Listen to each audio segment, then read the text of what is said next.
Right before Joe coughed, he said, "Chat, I think I might cough." Excuse me.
Ugh, alright. Oh, that's not good either. Okay, there we go. Can we see the mouse? Alright, all windows are set up. Hey, Wuggy, how's it going?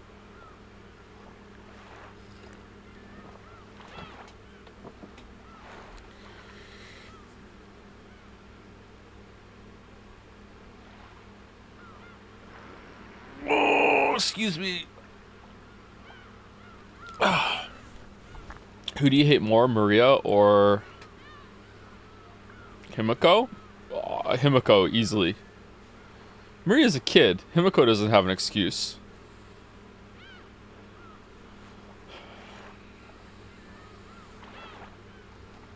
Best bodyweight workout for watching you read Umineko. Well, the great thing about Umineko is that you don't need to see the visual part to get the full experience because it will describe the visuals for you. So you can do whatever you want. Just pop some earbuds in. You should give Maria the Himiko voice. I am not doing voices for this playthrough unless I'm really vibing with it, because it's very long and it's already going to be tiring. I don't know. Oh, man. I don't know if I can do voices.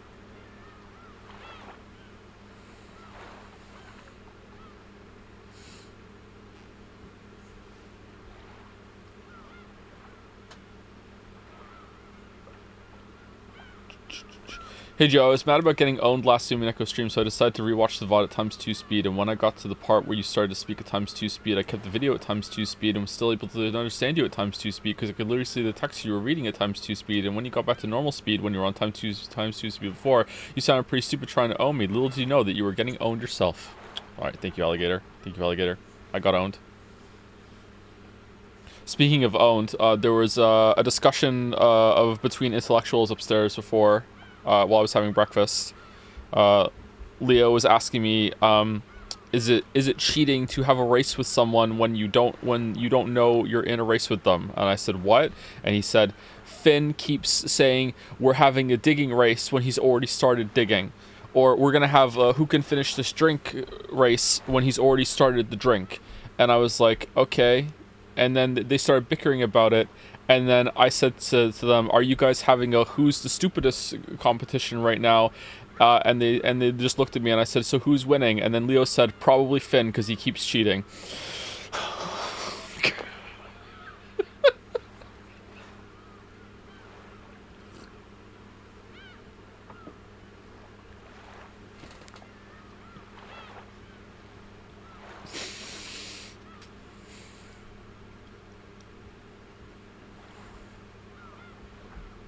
How many mana coins for the full Joe Tingles Umineko read? Oh, all of them. All of them. We have to stop the marble races. I started reading Umineko and realized how George is literally you. Really, George? What a compliment. Thank you so much.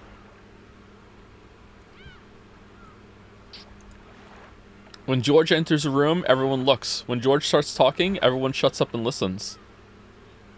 When George has an opinion, it's objective. You speculated that someone might die. If so, who do you think might bite the dust? Oh, the patriarch for sure. I can't remember his name. The dad is gonna die, or the grandfather, for sure. Or at the very least, he's gonna go missing. There's no way you can have this character around. Well, I guess if he's in his room locked up for most of the story, and people are getting, like, killed, but he still won't come out of his room because he's too busy eating his fucking Dominoes. I don't know.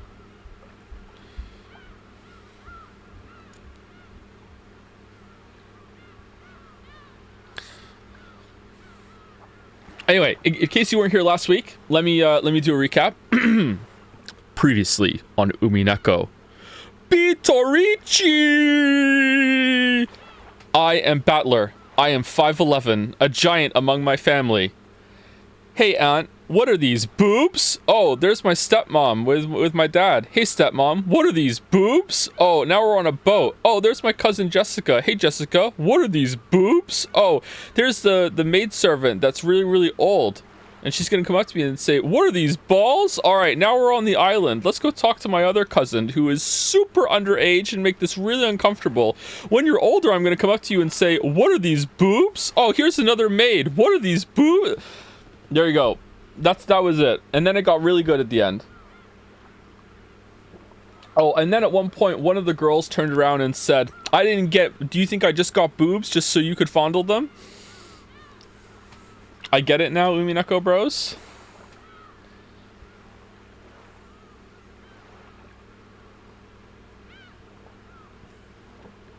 Where's the recap for the good part? For some people in chat, that was the good part.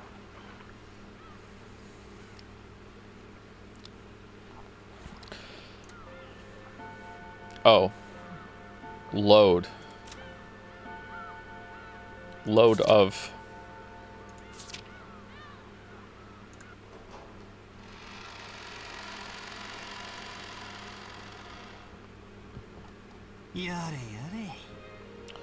I got to the second paragraph of the Wikipedia summary of this game and went for a wild fucking ride, let me tell you. Wow, the second paragraph? How long did that take? How many Umineko-inspired run-on sentences were in the first paragraph?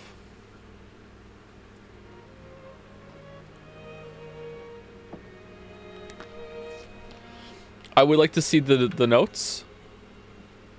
Where is it? System? Yeah, okay. Oh, it's all full. Okay.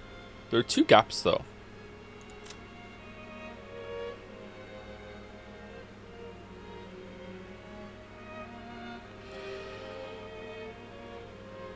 Okay, so this is Kinzo, aka Old Man Kiru. How's the sound? Are we too loud or what?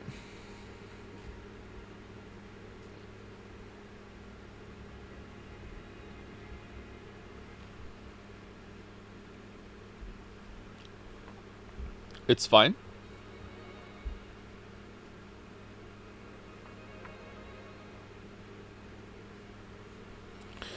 Okay. Ushiromiya Kinzo, the aged head of the Ushiromiya family head. Even though it has already been announced that he is just a few months to live, he is brimming with energy. Though he amassed a vast fortune in the past, he never made any announcements regarding the inheritance, which worries his children. He is strongly influenced by the West, and is a rabid fan of the occult. His study is packed with mysterious grimoires. So he's basically Hideo Kojima. All right. So as a somewhat serious recap that's very, very brief, basically we're on an island called Rockinjima, where this family has their estate, including a huge mansion, but that's not also where all their vast fortune lies. There's other things they have going on too outside of the island. This guy's the head. He's presumably about to die. When he dies, his children, which are this guy, this woman, this guy, and this woman, these are the 4 blood relatives of this guy, are going to inherit the fortune from him. Okay, so they've returned to the island for their yearly club meeting with their spouses, although Rosa did not bring her spouse because she killed him a week before she came. I'm kidding. She didn't bring her husband for some reason. I don't know why.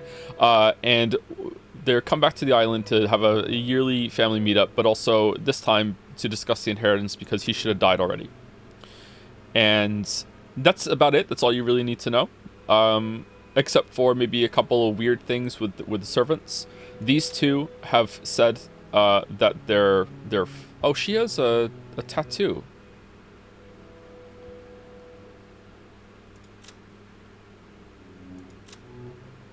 Why don't they have it? Is it like a branding?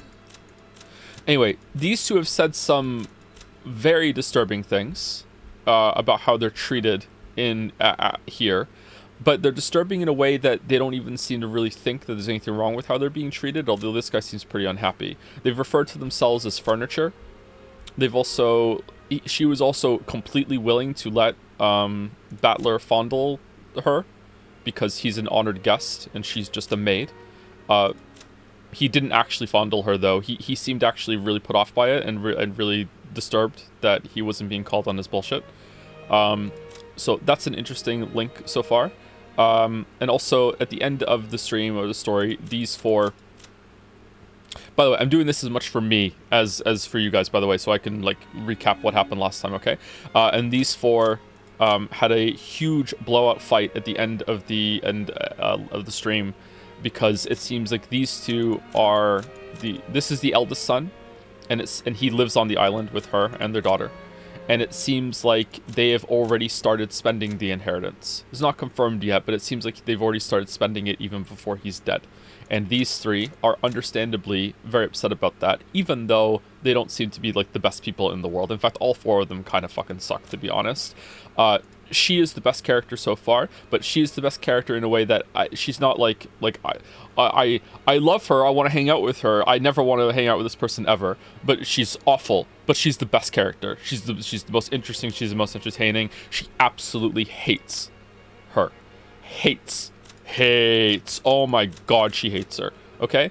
And to the point that she has, like, recruited everyone else in the family, him, her husband, maybe even Kairi, to just wage this passive-aggressive that turns actually just regular aggressive war against Natsuhi. This guy seems really passive so far. I'm surprised. But yeah, that's that. The children, well, I say children, but they're young adults, except for Maria. The children are here. We are this character. Although I don't know if this is the kind of story that we're going to stay this character. Maybe that's just we're him for most of the time. George is here. Everyone loves George. It's the famous dog of the story. And Jessica is their daughter, and that was the first "What are these boobs?" But yeah, do we want to read some of the previews or no? She was born with weak bronchi and is sometimes assailed by sudden asthma attacks. Okay, here's the problem. There's no fucking way that anything that we read here isn't going to be explained 3 times in excruciating detail when it becomes relevant. There's no fucking way, you know? What is this, asthma? It looks like she's having an asthma attack. She was having an asthma attack. The asthma attack came suddenly. Is that an asthma attack coming suddenly? And then from behind the door, Playmate thinks you're having an asthma attack. Asthma attacks are when you can't breathe. So you're saying that you can't breathe? Yeah, you can't breathe because you're having the asthma attack. That's what's going to happen. We don't really need to do it. There are no tips, chatter.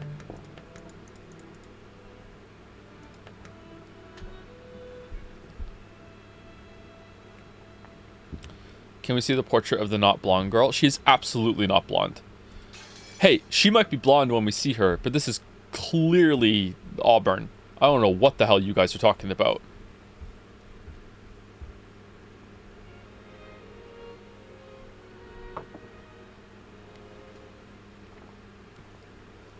That's blonde as hell. Have you never seen someone with auburn hair?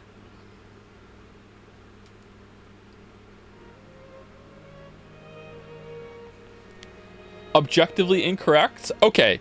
Take a picture. Open your favorite image manipulator, whatever, and go to the eyedropper, and then sit corrected, my chatter. There is no way this is blonde. Maybe when she's in lighter lighting, she is blonde, but she is not blonde in this picture. What color is the dress? White and gold, of course.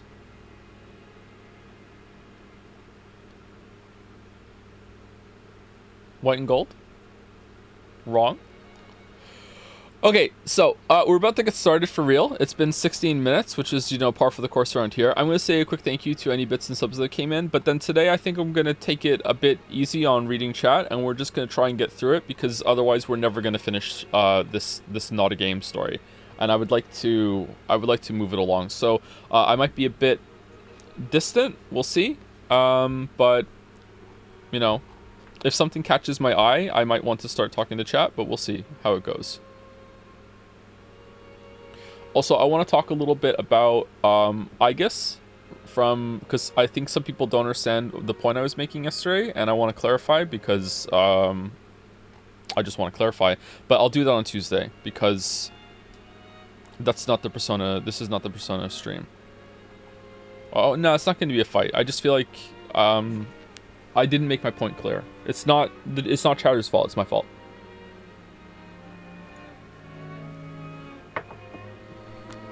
I just get coming? No, I don't think so. Okay.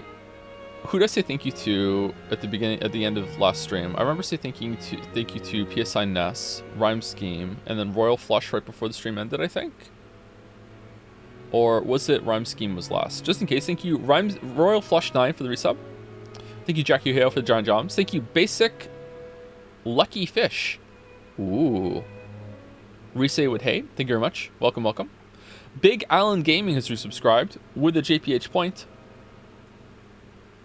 If you don't want to continue Umineko Joe, at least do an any % speed read. Oh, that's guaranteed, just so we can say that technically we finished it when we didn't finish Steins Gate, because most of my life is now devoted to pissing off the Steins Gate fans, because, wow, just make the Persona 3 people look reasonable, let me tell you. Holy shit.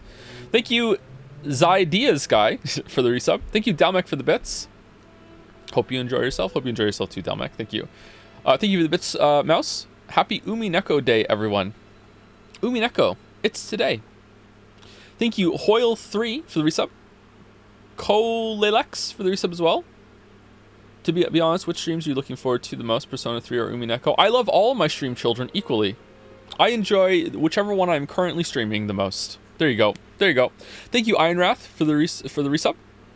Umineko Pog. Thank you, Ironwrath. Thank you, Arthur Gunnarsson, for the resub. 7 Truck Toe. Hiss? Why hiss? Is the fan bad tonight? Or today? Thank you, Tria Kontakai, for the new sub. Welcome, welcome.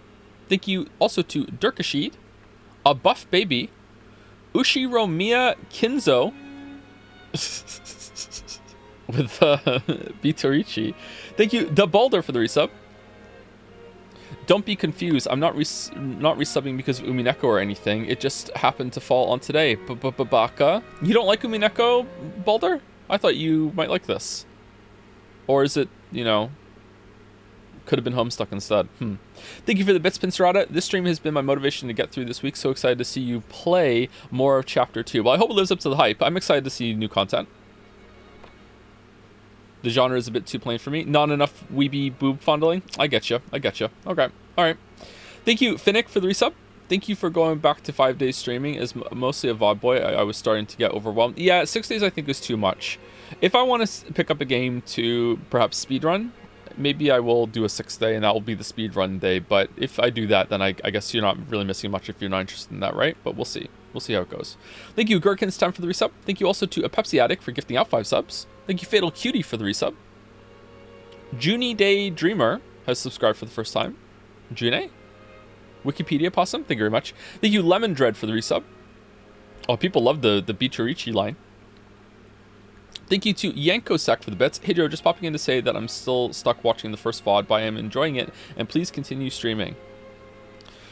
You might be interested in the Avarisi video where the first stream and the second stream were overlapped in a very entertaining way. I'm surprised that I didn't repeat myself quite as much as I thought I did. But it is still kind of creepy how my reaction was almost word for word the same a year later. I don't know what it says about me, man. Is it a good thing or a bad thing? I don't know. I feel like maybe I have like trigger thoughts or something, and then I just get right into it. Not trigger like I'm angry, like trigger like it just like it causes a thought to appear in my head. I don't know. There's no such thing as free will, apparently. Thank you, Mazes, for the resub. Thank you, That Nitum, for the resub as well. Hey, Joe, I don't know if I've actually been sub for 6 months, but anyways, I hope you enjoy Umineko. I started playing this game after last stream, and in that time have finished episode 1 and really loved it. Oh, that's good. That's good to hear. I hope it holds up for me. We'll see. Yeah, it says you've been subscribed for 7 months with this one. Thank you, Nev Manning, for continuing a gift sub. Thank you, That Fig, for the resub. What a glorious Steins Gate Sunday this is. So true, so true. And the last set on my list are Fail Druidy with the resub. Why can't I say this last name? Ushiromiya Kinzo with some more bits. Hello, Joe. It's hard to talk about Umineko, but I think it'll do some stuff you really appreciate. The pacing is no joke horrendous at times. I definitely appreciate having read Umineko more than reading it, but it's in my top 10 stories of all time. See, Persona fans? Look upon a fandom that loves the work, but can still say, hey, it has some really bad parts. Look, you weebies, and despair. This is what confidence in your piece of fiction looks like. Exactly, the maturity.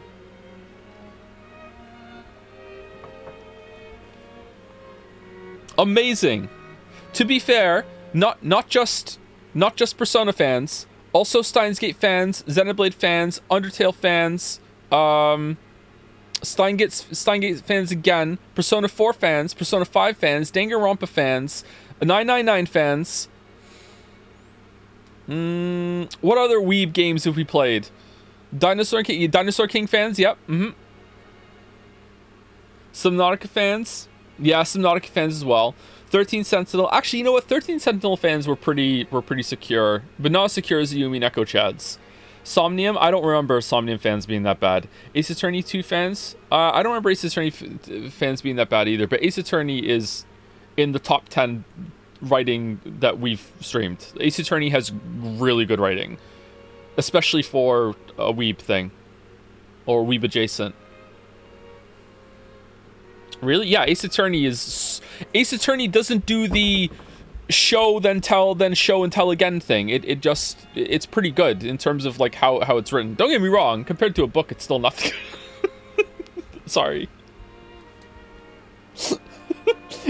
But it's like it's not nearly as bad as Danganronpa and 999 and how Umineko keeps repeating itself.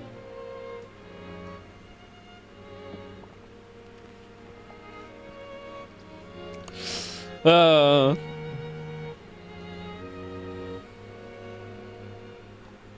much did the Umiden activity of getting new members reading Umineko help making you interested in continuing this, or were you actually pretty interested to continue yourself already? I was definitely interested to continue already because it legitimately got good.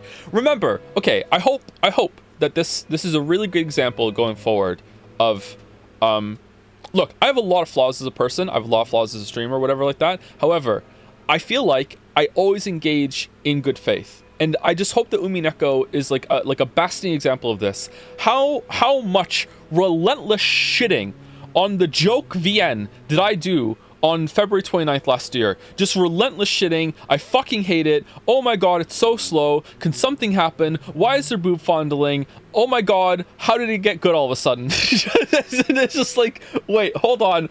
What? This is, and now we're reading it some more. Like, it's so like if something gets good, I will completely do a 180 and I'll be like, oh, okay, I'm in. You know what I mean? Like, so yeah. Arms crossed, why is it good now? I did the whole hopium and copium, one in each fucking nostril.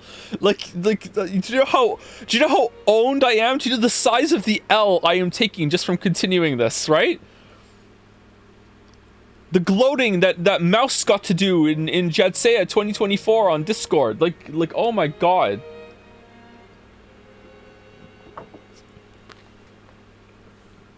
Anyway, I feel like I missed the question, but we'll keep going. I'm almost at the end, and then we can continue. Thank you for the giant +2, Joe's Retinas. I don't know what for. Maybe it's when I was doing the boobs talk.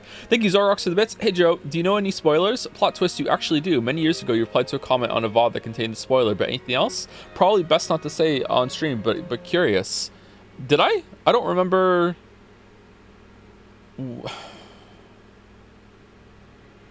Was it a name? I don't remember any Umineko spoiler at all. The only spoiler I know is that the girl in the portrait shows up at some point and says cackle space E. Or someone looks just like her. That's all I know. And I'm, again, assuming someone dies. Oh, you know what? Maybe that was the spoiler came from. I think this was... Umineko was recommended during the Danganronpa stream when I said something like, I really like it when when a story is a bunch of characters stuck in a place and then someone dies and they're really isolated and cut off and they have to figure it out. And I think someone said you should read Umineko. So maybe that's where I got the someone dies thing from. I think maybe, is that what you're referring to? But yeah, that's all I know. I don't know anything else. Surely that incoming typhoon won't be an issue. Nah, it's a MacGuffin. It's nothing. It's a red herring. Anyway, thank you MM Winther for the new sub. Thank you for the giant Morb lives on Earth. Thank you. Take your time, Joe. Much love. Oh, I'm taking too much time right now. Need to wrap it up. Hey Joe, thanks for streaming. My girlfriend left me today, and this is a welcome and always fun distraction. Oh, I'm sorry to hear that. Hopefully we can have some laughs today, or have a fun time reading this, and we can distract you for at least like 4 to 5 hours. Sorry to hear that. Take your time. Thank you, Justin T1118 for the resub. Wink 62. Oh, 62 months, 62 winks. I like winks. Thank you, Lawn Briefing, for the new sub. Slink 1701 for the resub. And welcome, Lawn Briefing. Thank you, Liluia, for the bits. Hey, Joe, I introduced your content recently to my SO, and she really enjoys it and got back into Umineko because of you. So I wish you could give, is it Alana or Elena, a shout out, because she's awesome and I like her very much. Maybe not as much as I like you. I'm in.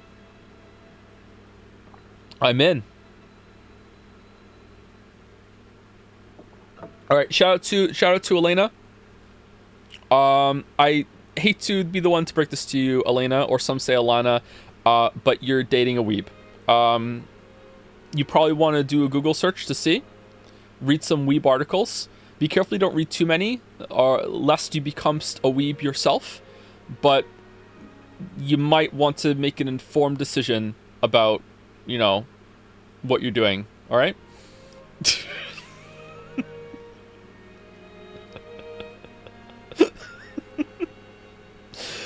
Okay, all right, I really need to start reading. Okay, so let me move this on. Thank you, Kozan K, for the bits. Hydro just noticed you didn't go to his profile, and that makes me viscerally mad. Just kidding. Hope you enjoy reading today. Oh, little Persona 3 is a treat. Thank you, Kozan. Thank you to Nana Burns for the resub. Hugs from Brazil. Hugs back. Thank you, TT Sunday, for the resub. Honest Steins Gate. Thank you also to Assistant Weeby, Simple from Jads, Evil Panda 14, George Washing Machine, Buy a marble for the race and en passant. And passant. Time for some serious reading. Henry Wyatt for you watch Umineko, you actually like that show? It's trash. That's a lie. I actually kid George. Who do you kin? No, I did it wrong. Battler?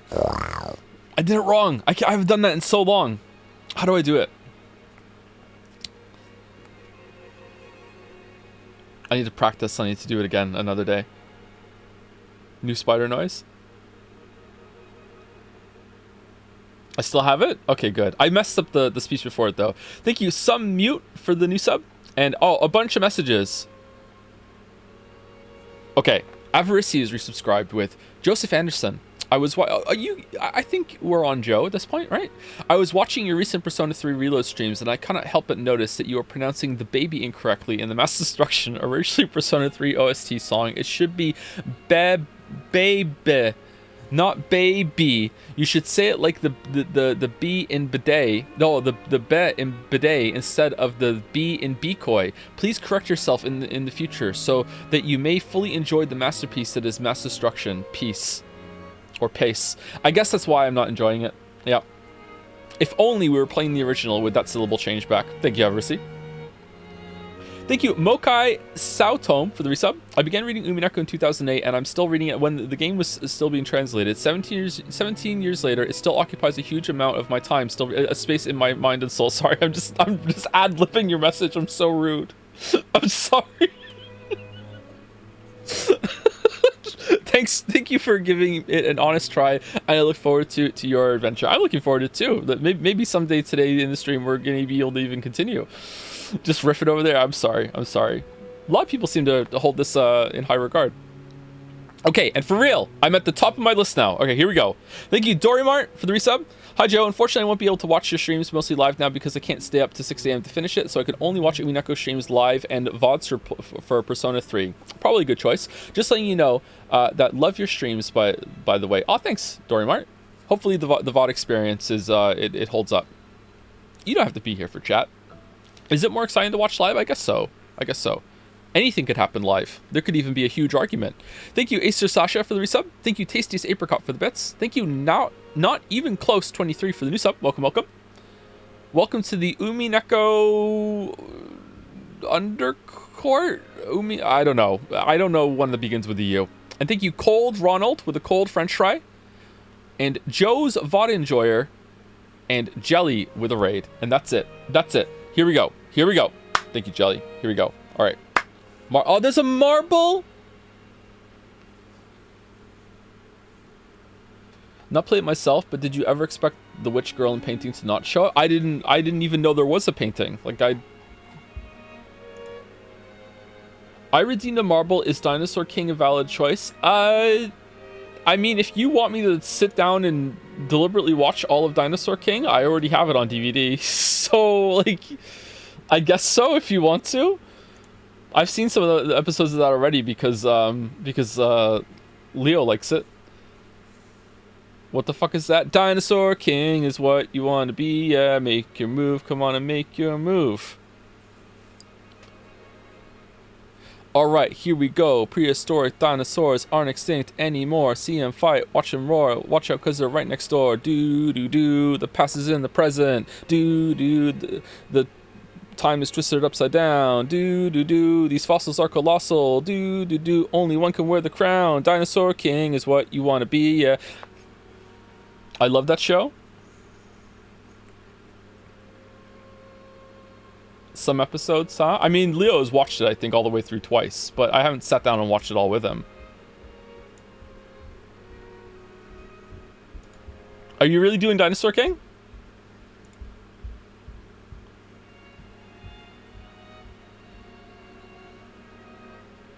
Which dinosaur are you? I'm T-Rex, so you can't be him. I'm a Stegosaurus, the most stubborn of the dinosaurs. Yes, okay. Dinosaur King is in. All right, it's basically Pokemon with dinosaurs. All right, let us continue. Battler, sheesh. That must have made grandmother pretty jealous, huh? Okay, so last interruption. How is the voices with the sound now that I'm speaking over it? Too loud? Too quiet? How are we doing? Good? Okay. What are these, Boop? I'm not really sure, but that might actually be true. Apparently, grandmother believed he was cheating on her with some blonde. Oh yeah, which one? Oh? Good smell. Good smell coming from Shannon. Maria, sniffing, approached the basket Shannon was holding with interest. After hearing that, I noticed a fragrant scent with a touch of vanilla. What is this, bread? Oh, I apologize. I was told by Kumasawa-san to bring them to everyone. What is it, I wonder? Oh, excellent. Cookies. Ooh. Want to eat cookies? Want to eat cookies. Ooh. Let me know, chat. Sorry, you should know, chat. I am so committed to getting a lot of reading done today that I have a Red Bull ready for break so I can get some serious reading done. Please eat as much as you like. But would it be appropriate to serve cookies in a place like this in front of the portrait? Shannon-chan sent us a glance that seemed to ask what we wanted to do about it. Well, yeah, I guess eating here would be bad manners, generally speaking. Maria, why don't we eat someplace else? Paimon thinks we eat somewhere else. Somewhere else? Yeah, somewhere. Let's put the cookies in a bento and have a picnic.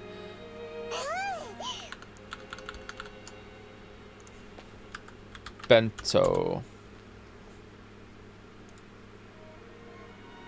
Lunchbox kind of thing?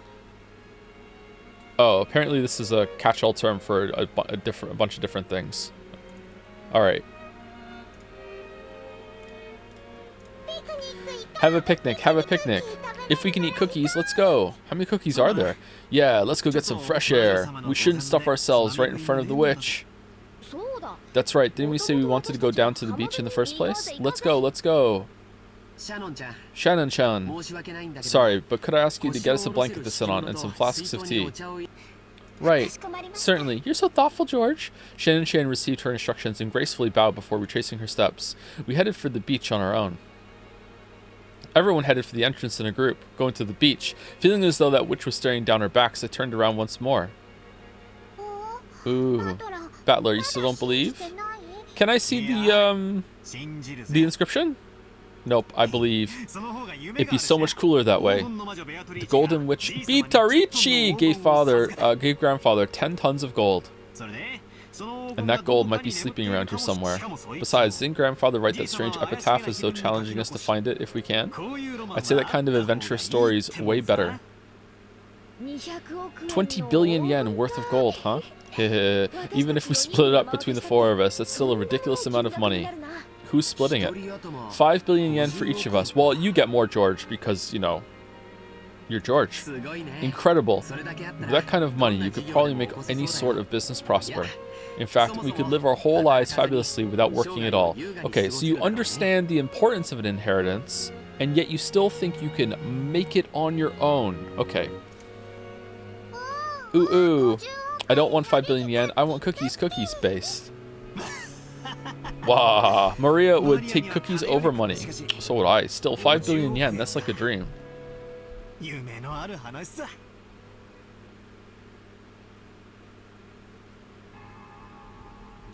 Money can be exchanged for many cookies? Explain how. Ridiculous. Oh, we're back to the good part! Is it possible that you all truly believe in Father's legend of the gold? Of course we don't believe that story about a witch giving him gold, but someone did, but there's no mistake about the gold itself. The fact that Father obtained gold bars from an unknown source has been confirmed in several ways. We've heard that, before the president of the Marusu company died, Father showed him a large pile of gold somewhere. Father used that man's claim as proof that there were 10 tons worth.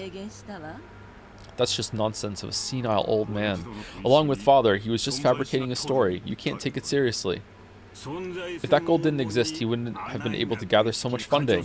Before the president died, he was a person with such a sincere personality that he earned the respect of many in the business world. He wouldn't have become a partner to such fraud.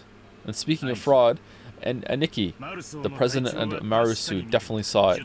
10 tons of it, clearly, with his own eyes. Even more, Dad let the president take one ingot at random and have it examined. The results of the examination showed that the 10 kilogram ingot was 99.99% pure. Isn't pure gold really soft? How much do you need to combine gold with to make it so it can stack in an ingot? I thought pure gold was really soft. He said that the Ushiromiya family crest, the one-winged eagle, was imprinted on it. Almost instantly, the Ushiromiya legend of the gold spread amongst the fixers of the business world. It's really soft as relative to other metal. I thought pure gold was so soft that you could kind of compress it a little bit with your fingers, with your hands. It's not that soft. I'm thinking of sodium. Am I thinking of something else? You can scratch it with your fingernail. You can dent it though. If you had a pair of tongs, maybe you could make an indent in it, but not with your fingers. It's soft but not that soft. It's fragile but not that fragile. Okay. You can, with effort, bend it. Okay, I go to the gym, so I... Gold from an unknown foundry has a poor rate of conversion into money. Thinking that it was a chance for decisive profits, they accepted it as collateral, and as a result, father was able to receive massive loans. My arms are super weak. Actually, I probably couldn't do that. Is there no limit to the absurdity you're willing to accept? How old are you people? Are you still taking that nursery tale you heard as children seriously? Where is the proof that this 10 tons of gold even exists? We just told you, the president of Marumu. Aren't you just parroting the lies of father and a few of those close to him? Of course it's just a story, but still, Iniki, the amount of money Dad raised required a suitable amount of collateral. Even if the gold itself was just a rumor, it is an undoubtable fact that he showed them a treasure of comparable worth. It was just an illusion of money created by our penniless father. He acted as though he actually had gold that didn't exist, fooling his sponsors. It was probably the gamble of a lifetime. Luckily, his use of those funds proved successful. God, I hope that's true. If the Korean War demands hadn't come and the Ushiromiya family had not been restored, father would probably have been hounded after as the crook of the century. So you're saying the gold, and that's why I take after him with these stupid fucking hotel ideas. So are you saying the gold never existed and father made it all up? It was a fiction. Why are you calling him father? You're not his son. Of course. And because of that, the illusion of gold became a mere inconvenience once he'd achieved enough success. That's why, later on, father added all that about a witch and black magic, weakening the credibility of the entire story. In other words, he revealed that the illusion of the gold was a fabrication. If he claimed to have received the gold from a witch, no one would believe that it existed at all, right? It's also possible he said it for all of your sakes. Nevertheless, here comes some stupid offspring wanting to divide up this non-existent gold along with the rest of the inheritance. Okay, so put your money where your mouth is, bud. Say, alright, if there is gold, you three can split it up and I'll take the rest of the cash. If you think the gold and treasure is so real. There you go. See what they say. Rosa, don't tell me that even you believe in a fabrication like this. I can't prove whether or not father really had gold, but I will tell you that I asked George if he thinks it's real, and George says yes. Oh my god, George said it was? I guess it's right then. George is never wrong. I just want to claim my rightful share as one of father's 4 children. Oh, it seems even you have started to talk that way, Rosa. I see, so that's what you're all getting at. You're trying to claim that I'm attempting to keep all the gold for myself. Nissan, you've gathered best girls on the screen! You've gathered a massive supply of funds, that's a fact. You know what my favorite thing about Eva is? It's not her attitude. It's not that she can kick really high. It's not, what are these boobs? It's not her tattoo. It's not her gloves. It's that she's blonde. That's a fact. If we rule out the possibility that you've been embezzling father's personal funds, then there's only one possibility left, right? You found the gold. And Nikki, we've been thinking that you might have found those 10 tons of gold bars. Ridiculous. Such a thing never existed in the first place. Then explain yourself. Was it embezzlement of father's assets or father's hidden gold? Huh, okay, you know what? Maybe I did find the gold. How could you have gathered so much funding if not by one of these methods? Oh, the blonde hair is the hidden gold because it doesn't look blonde, but then you get closer and oh my god, it was blonde after all. Hidden in plain sight. Even I have many friends in the political and financial terms, financial realms. Is Kraus blonde according to you? Kraus is definitely more blonde than the painting, but it could be a light brunette. I I would accept someone calling this blonde. I think I would accept this as blonde. I have earned their cooperation, nothing more. And on that matter, I have no responsibility to explain myself to you. You understand, don't you? There are some topics that ought not to be spoken of. What? If you insist on that point, that's all well and good for now, but Nikki, Dad doesn't have long. Nobody can ensure that he'll live to see this day next year. The inheritance process will begin at the instant of Dad's death. Will it? We'll arrange for lawyers and accountants who are impartial to all of us and have them inspect Dad's financial situation. At that time, if it comes to light that you've unjustly interfered with Father's money, you understand, right?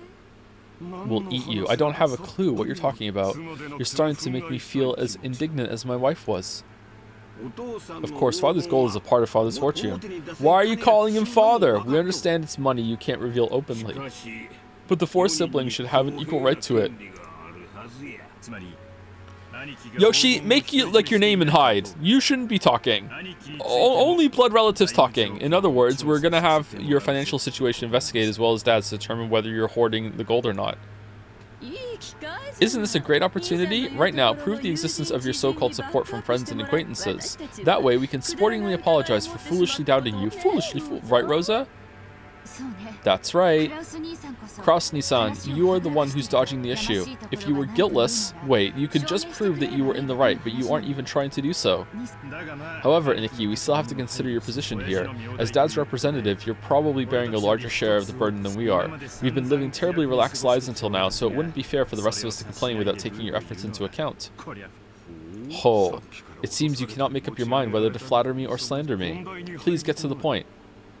Basically, randomly investigating nitpicky aspects of Father's wealth seems like a pretty crude way to go about it. I love nitpicking. As you said, Krasny-san, there may have been movements of money that are difficult to explain. We've come to consult with you today while fully aware of that point. Both sides stand to gain from talking about this now. Okay, becoming more casual and American as time goes on, a consultation? Ho. When the inheritance is divided, you'll be rewarded for your years of hard work taking care of Dad by an agreement that's generous in your favor. Don't misunderstand us, Nissan. We aren't saying that we'll abandon our rights, but when we make our claim for what we deserve, we might as well offer a generous understanding for your position. That's what we mean. In other words, if you accept our conditions... Okay, so basically they know that Kraus has put himself in a hole, and they are willing to get him out of the hole if that means it's a smoother transition of the inheritance and Kraus is not going to put up a fight, because I guess they think that Kraus maybe has a claim that he could take all of the inheritance or way more than the share they're willing to give them, or maybe they know something that Kraus doesn't, or maybe there's something about the gold. Huh. Then when the inheritance is divided, we'll leave the investigation of Father's financial situation to you, Krasny-san. I feel like they know something he doesn't, which I don't understand how that could be when Kraus is the one that's living here, but I wonder what that means. All the siblings from Eva downward suspected that from Eva downward suspected that Kraus was trying to steal their father's wealth. Okay, isn't that just all of the siblings?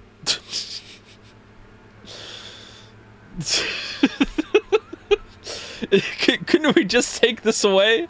Is it just literally all of the siblings? Except, well, isn't that in the sentence? Like, all of Kraus's siblings, basically, right? Was trying to steal their father's wealth. So letting Kraus report the state of that wealth was extremely contradictory and a huge concession. If, as they claim, Kraus was actually embezzling money, Kraus would be able to hide that fact. Besides which, it'd be possible for him to control the distribution of the inheritance in a manner favorable to himself. Kraus, realizing this sounded too good to be true, couldn't help but feel suspicious. Yeah, I am too, actually. Do they think if he accepts it, then that's an admission of guilt, or... You couldn't help but worry about what they'd ask for in exchange. Oh. After mistrusting me completely, you now say you're willing to restore your confidence in me as the eldest sibling? What is it you want in return? Just what we deserve as siblings. You aren't the kind of person who'd steal Dad's property, but you also aren't being financed by some patron. Considering all that, there is a certain explanation that satisfies the rest of us. Nissan, you found 10 tons of gold and used that as collateral to gather some funding. Yes, just like father did in the past, right? If that's the case, there won't be any funny business in father's finances. You've always been a good son, looking after father. Why did we mistrust a person like that? You're being so roundabout, I can barely understand you. I think they're being really straightforward right now, Kraus. Kraus, please speak in clearer and more practical terms. Alright. Umineko reader. Our first condition, Aniki, you must admit that you found Dad's gold. Are you asking me to admit I possess gold that doesn't exist? Yes. Our second condition, just blasting right past it. You'll acknowledge that each sibling has a right to a share of the gold, and you will pay out those shares. Okay. So are they really just convinced that he did find the gold, and that gold isn't a part of the inheritance, and they want a part of it because it's probably equal to the rest of the monetary wealth, or even surpasses it? I'm surprised that they're so convinced. How foolish. With that non-existent 20 billion yen of gold, ooh, you know how much it's worth right off the top of your head. That would be 5 billion yen per person. Are you telling me to pay a total of 15 billion yen? Ridiculous. Keep listening till the end. We know that much money can't pop up out of nowhere. We're not asking you to make an impossible deal. Of course, regarding the portions of the gold, we plan to reward you plenty for your hard work until now. Our third condition. The portion of the gold to the one bearing the title of successor to the Ushiromiya head family will be 50%. The remainder will be considered the fair share for the siblings and divided up. Of course, this also includes you, Kraus Nissan. Of the 20 billion, 12.5 billion will go to Aniki.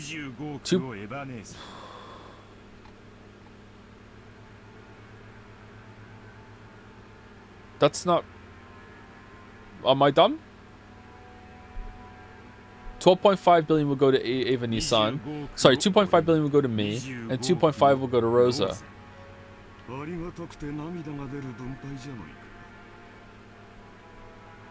That division scheme makes me so grateful I could cry. It's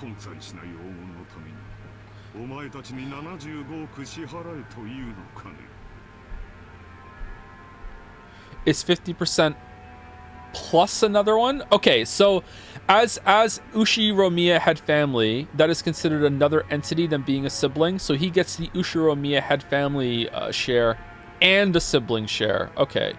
Someone in chat said I'm being a little dumb for not understanding that right away. I don't think so, but okay, maybe it's a financing thing that I don't know, so I'll accept that. That division scheme makes me so grateful I could cry. So you're saying for the sake of the gold that doesn't exist, I must pay you 7.5 billion yen. What's wrong? Nissan, your share is 5 times the size of ours. These are such good terms, I'd be jumping for joy. Okay, now I think that they think the gold doesn't exist, and they're just doing this to get even more money and put a squeeze on him, but who knows? This is pretty smart on their part, actually. They've backed him into a corner now. So if there is gold, he's going to have to admit to it. And if there isn't gold, he's going to have to admit to embezzlement. And if he doesn't want to admit to embezzlement, he's going to have to pay them out with money he possibly can have and then have to be bankrupt or whatever. Or he's going to put himself in a really bad situation. The other ones are better. Okay, so yeah, they've completely fucked him. He's in such a corner right now. Our fourth condition, the gold will be liquidated and distributed along with the inheritance at the time of father's death. However, as a deposit, 10% of our portions are to be paid to us promptly. These payments must be made before March of next year. What do you think, Krasny-san? This is an ideal chance for you to restore the trust regarding your handling of father's assets, isn't it? So Kraus must be in such a shitty situation that he's going to take whichever one of these is most palatable to him. Sounds like the fourth one, maybe. Because I don't think he has the money. Of course, it might be impossible to get a whole 7.5 billion before father dies, but it should be possible for you to manage a deposit of 750 million, right? Paying 700 million in half a year might sound like a pain, but you should be able to manage it with all your friends in the political and business spheres. Normally, we'd hope to receive the 7.5 billion right now, all at once, but out of concern for you, we'll show our sincerity by asking for only 10% of that for the time being. The remaining 90% can wait until the inheritance is distributed. See? Even you'd be capable of managing a mere 10% to show your sincerity. Okay. So, sorry to keep interrupting it with speculation. Hopefully you're enjoying it and it's not too tiring. But I wonder if... Are they so hard up for money that they need it badly? Or are they just greedy motherfuckers? Or is it not really so much about greed in that they just really, really do not like their older brother and they just want to make this hurt as much as possible? Or do they not think the money is there anymore and they're trying to make the best of it? I wonder. Or it could be a mix of all of them. So you're trying to sell me the right to assess father's financial situation for 750 million yen. How impressive. You all certainly have grown. To think that I'm now the one being offered deals. Nissan, if you accept these terms, the rest of his siblings will leave the investigation of father's assets to you. However, the results of that investigation will be subject to scrutiny. It's only natural, right? We'd be so sad if you manage things so that our 7.5 billion share shrink. We'll avoid complaining as a general rule. Just make sure you do it neat and tidy. As long as you don't try anything that's blatantly obvious, we've got no intention of stirring things up. We want our inheritance quickly, too. We don't want it to get all drawn out and left hanging. If a complaint is made, who would carry out the follow-up investigation? Nay and Joe, we don't mind if it's you. This is probably the first and last chance for our siblings to reach a consensus. I believe it won't come to that. Cackly, cackly. Looks like even you can speak up now and then, Rosa. By this point, it's obvious that Kraus wasn't at all trusted as the oldest sibling, so there's no need to go into detail. And yet,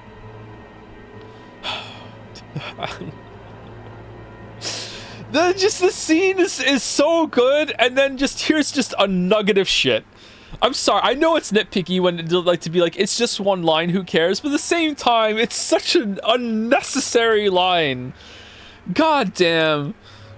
The formerly tyrannical oldest brother had always abused his privileges and violated the other sibling shares. It was in response to this that the other three, now adults, were finally teaming up and striking back for the first time. Sorry, but there's more. Our fifth condition. This decision must take precedence over father's will. Later on, we don't want some will to appear and make this decision completely irrelevant. Wait, what? Can you do that? Okay, so do you think that the dad is going to leave everything to Kraus? And you're trying to supersede that with an agreement that you already made with Kraus beforehand? Holy shit. I see that you're very cautious. Then let me ask, if the gold really were found, what would you do? Liquidate it, Lameo. Since you'll be making payments for us for what the gold's worth, the rest of us really don't care if we ever see the gold or not. You can think of our share as an advance payment. I mean, I'd like to see it. Giggle-y, giggle-y. It's good to have dreams, isn't it? You plan to turn this island into a resort, right? You might stumble upon the gold by chance during construction. Eva let out a high-pitched laugh. Kraus watched but didn't even flinch. Okay, so you don't think there's gold. This is just a complete hustle. Alright, I respect it. Let me add a seventh condition before I accept. You all never come back here. Fuck off. In the situation that any sibling other than myself finds the gold, they will immediately turn it over to me. Yes, of course, we'll hold on to it for you. Okay, so you think there is gold, and you don't. Alright. I like this gold back and forth, giggle. Also, you will be nice to my wife. Nope, no can do. Nope, deals off. It was a play on words. Of course the others, who were forcing Kraus to pay money for some non-existent gold, wouldn't save Kraus his portion if they actually found it. From the beginning, this deal had been nothing more than a threat directed at Kraus. Regardless of the actual facts, it was still extremely likely that Kraus was embezzling his father's assets. When Kinzo faced death at last and had his inheritance distributed, some unpleasant facts would surely come to light that could easily become fatal to Kraus. The others had spotted this weak point and were threatening their brother. Yeah, we know, their brother under the veil of compromise, trying to wring a huge sum of money out of him. However, they had forgotten one thing. They'd forgotten that their brother's brain moved so swiftly, at least when it came to cunning and guile, that they'd been forced to band together to combat him. While Eva couldn't stop smiling, sure of her victory, Kraus let out a gloating laugh to show how relaxed he was. Ho, ho, ho, ho. Let's hear it. Yay! This all makes for such a touching story. My estrangement from you all has left a deep pain in my heart. If accepting these conditions means we siblings can become friends again, it would please me to no end. I'd be happy to agree to your deal. Rejoice, Rosa. We have reached an understanding. Uh-oh. Rose's expression dimmed under her blonde hair. It was never a good sign when her brother started talking like this. Eva also keenly picked up on this. That's why she was unable to wipe away a sense of unease even though Kraus had obediently accepted the deal. My, how obedient of you, Same word. It's not like you at all, Nissan. What a cruel thing to say. Are you implying I have some ulterior motive? Of course I don't. I'm just the same as all you. Just the same as all you. He seemed to emphasize just that one part.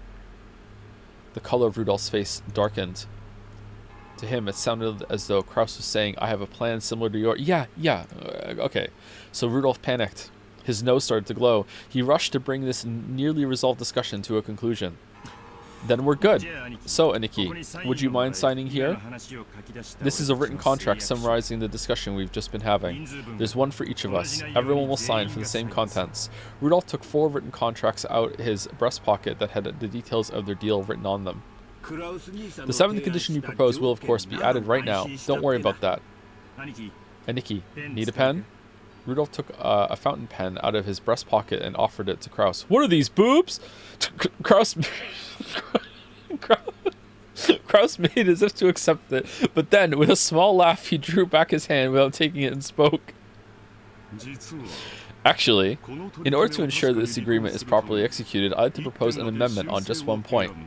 As soon as Kraus said that single sentence, all of the siblings felt as though something ominous was creeping up their backs at the same time. That won't do. We've already decided, haven't we? Just stay quiet and sign it. Why are you in such a hurry, Eva? Of course I'll sign. I promise the share of the gold going to all of you will be 7.5 billion yen. I also promise that when Father's inheritance is distributed, I will cleanly and neatly liquidate it. However, there is one point I simply must insist that you compromise on. What are you talking about? What don't you like? The part about promptly paying 10% of your share, 750 million yen. As you point out, my financial situation is far from prosperous. While I can guarantee that I will collect on various future investments, I must admit I am quite poor at the present moment. In short, I have absolutely no money that I can move around right now.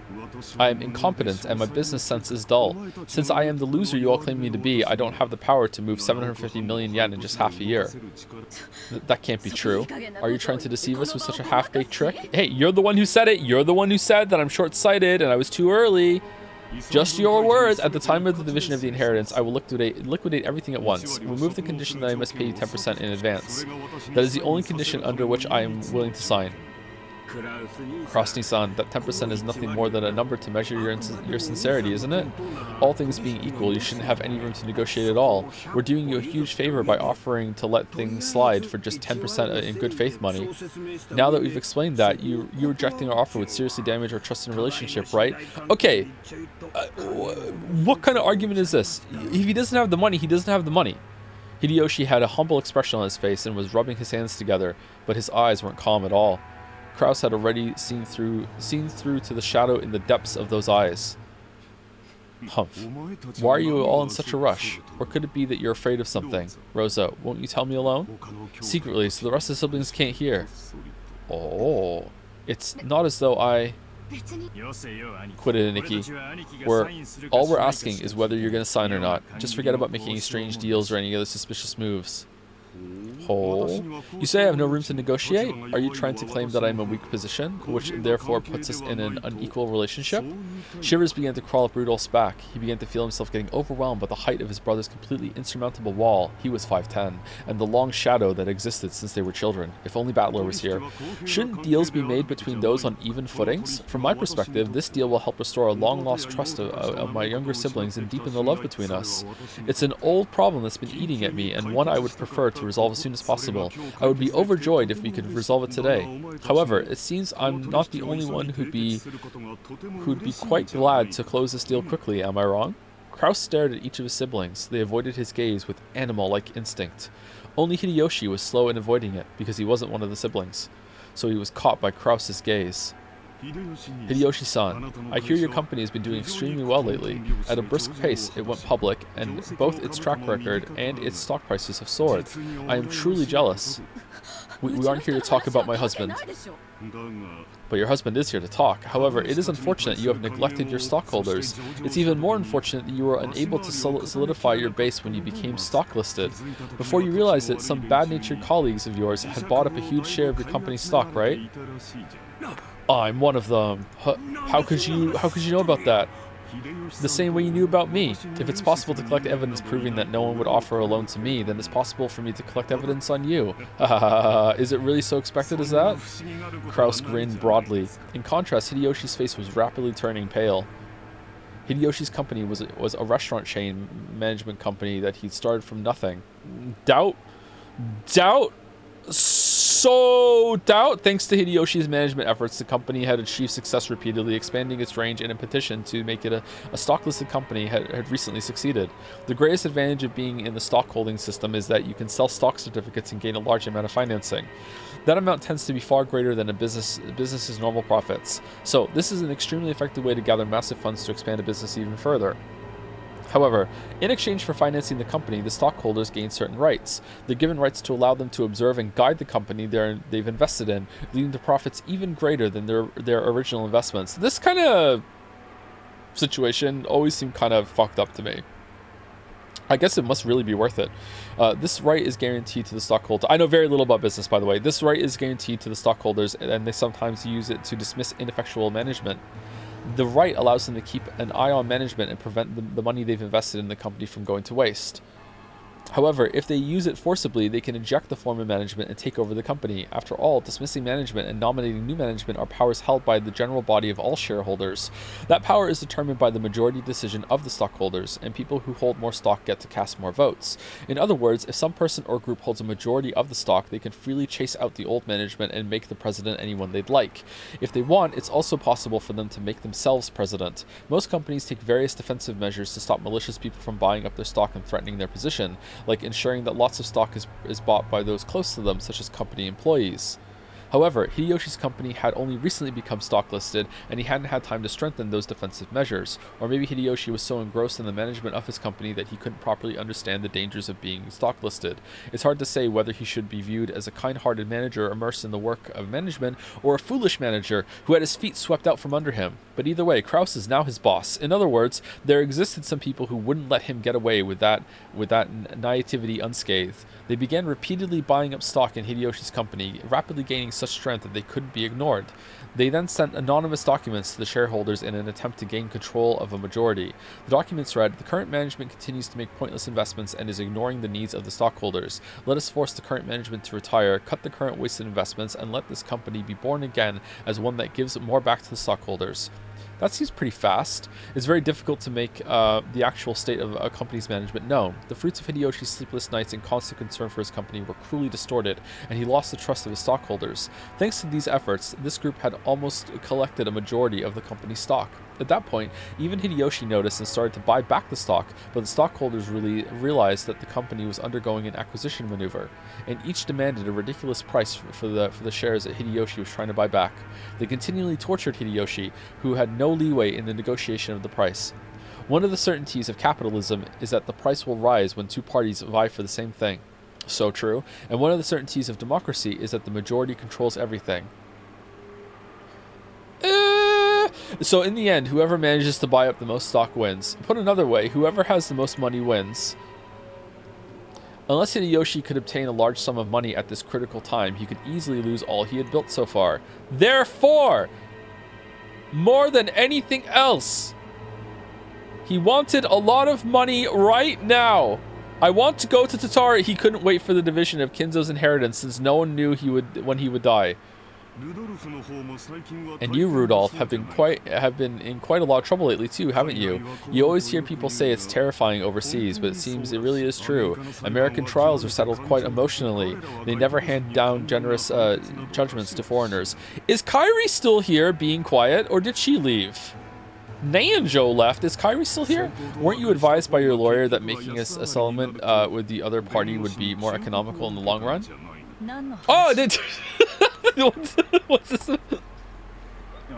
Alright, well, it's just some trouble from work. No big deal. Nothing you can't settle with money. Kairi immediately guessed the meaning behind the subtle expression on Rudolph's face. Her husband had gotten wrapped up in some kind of trouble without her knowledge and had been worrying over it alone. That's right. In this world, anything can be settled with money. After all, it can even buy back the broken bonds between siblings. America is very fussy about the violation of rights. But with money, anything can be settled. Long live capitalism. Though rumor has it that the settlement money could be as high as several $1 million. Oh man, that's like a trillion yen. Rudolph had been building a large amount of wealth with a certain type of niche industry. However, a niche is a niche. It definitely wasn't a business exposed to the light of day. An American corporate giant was trying to accuse Rudolph's company of violating their rights. For various reasons, it was thought that victory for Rudolph in this trial would be extremely unlikely, and he was being forced into an all-out surrender. But even so, there was a way for this to be resolved, with money. If he could just pay that money, it might still be painful, but he'd be able to pick himself back up. But if he didn't pay, he'd lose everything. Therefore, more than anything else, he wanted a lot of money right now. All right, so this is gonna come back. Rosa, you're you're a good and noble little sister. You wouldn't get yourself involved in a dangerous money game. They're gonna be standing over the pile of gold later, and you have a chance to kill someone to take the gold for you. And right before he kills him, it'd be like, therefore, he wanted. You wouldn't get yourself involved in a dangerous money game. However, your soft-hearted nature has brought you trouble, hasn't it? In my opinion, becoming a co-signer for anything isn't something one should enter into lightly. That's none of your business, Krausny-san! Rosa uncharacteristically laid bare her emotions and yelled. After all, no one was supposed to know that. As Kraus watched, he let slip a muffled laugh. Without exception, every one of them, more than anything else, wanted a lot of money right now. In other words, the situation had been reversed. After all, the person the younger siblings were threatening was the only one who had no urgent need for a large sum of money. The other three, however, wanted a lot of money quickly, no matter the cost. Okay, so it's not just I want money because I have money, I want more money. They're desperate for it. Okay, so they have needs. Obviously, I think if they lost what they had, their companies, or they'd still be well off. So it is just, in the end, it is still greed, but they don't want to lose their standard of living. Okay, but they need it for that. All right. Kraus was extremely sly. He had known of their Achilles heel from the beginning. I'm surprised there was a reversal here. Even so, he had not been certain. Therefore, he had hidden his knowledge until the very end, striking back only after analyzing their attitudes. If it were possible, I would like nothing more than to raise some money for my adorable siblings in their time of need. But unfortunately, I have nothing on hand. If you know any sponsors that might be able to raise a whole 750 million, I suggest you try there first. Kraus's elated words were so obviously detached from what he actually felt. The other siblings could do nothing more than listen, grinding their teeth. If they could think of a sponsor that convenient, they wouldn't have kept up the charade. They had entered this huge battle specifically because they had exhausted all other options. However, if you do insist on relying on your big brother, I wouldn't mind using my influence to help you find such a sponsor. Oh wait, I do believe you said that I have no influence. Well then, I'm afraid it won't be much help to you. God damn. Yeah. Kraus's low, gloating laugh began to fill the parlor. Man, I don't know who to root for here. The younger siblings who had been driving the oldest brother into a corner until a moment ago could do nothing more than grimace and grind their teeth. Eva, don't make me laugh. I guess. Sat upon. As if I'd ever put myself in your debt. Don't make me laugh. Don't make me laugh. I'm laughing. If we relied on you, how exactly would you help us? I told you, didn't I? All I can do is find other sponsors for you. Of course, I will negotiate for the highest interest rate possible. Damn you. Taking advantage of us. Honey, please calm down. I am calm. I'm extremely cool. I'm not owned right now. I'm not owned at all. I'm actually extremely calm and cool right now. Not owned at all. I'm chilling, actually. I'm listening to some music. I'm laughing. I'm not mad. You bastard. Kairi grabbed her husband's hand, but that action made him feel even more pitiful, so Rudolph shook it off. Kraus laughed as though watching something highly amusing. Fucking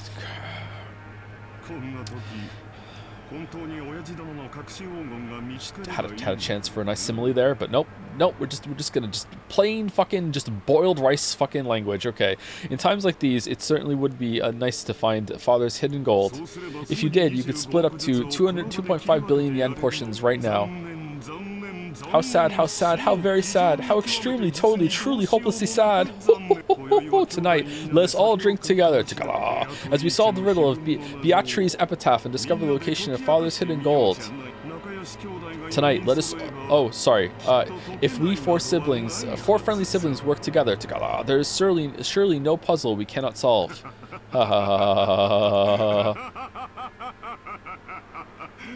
Man, I'm starting to root for this Kraus guy. Natsui crying in the chat. Man, this painting is everywhere. Humph. Quite an entertaining scheme. Well then, what are the conditions they've attached?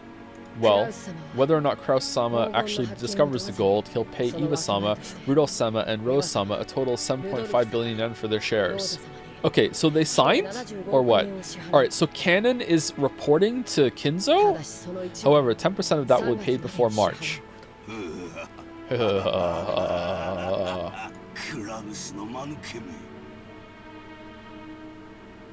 Kraus, you dunce, to think you would have his feet swept out from under him by his younger siblings. How truly amusing.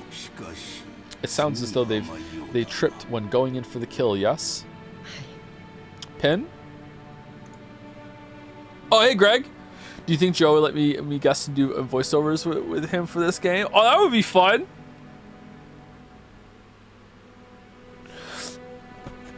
Would anyone want to hear me read next to you? Do you have a favorite character, Greg?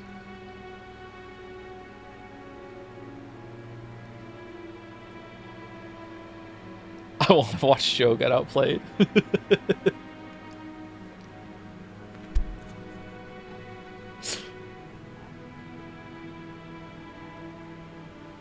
I actually don't know this IP, but it looks amazing. I'm enjoying it so far. It had a slow opening, but it's been really interesting the past, I don't know, last hour, last stream, and the first hour of the stream. It's been very interesting.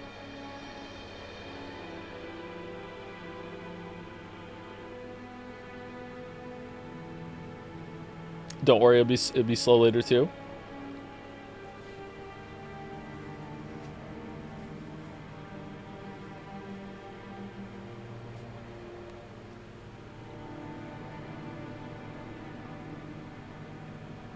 What are these boobs?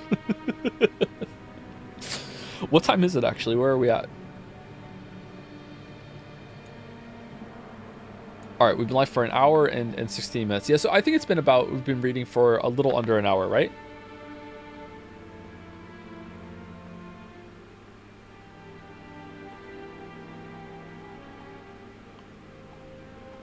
Okay, if the game is that long, surely we can schedule a stream where I can join. Yeah, that would be great. Yeah, we should definitely do that.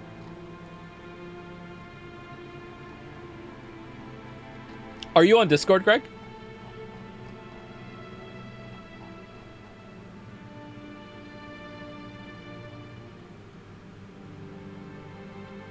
I'm on Discord? Okay. I'll email you after today's stream, and I'll see if I can talk to you on Discord. I think that would be faster than email. I'm actually almost caught up with my Discord DMs as well. And we'll see if we can make something happen. That'd be really fun.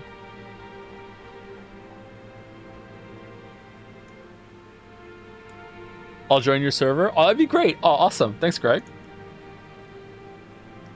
Oh, that's pretty exciting. Okay. All right. Thank you.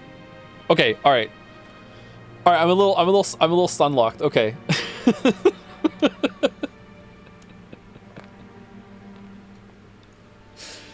Clean the server. Oh no. What is Jads? Oh, do you want to hear the song? What is...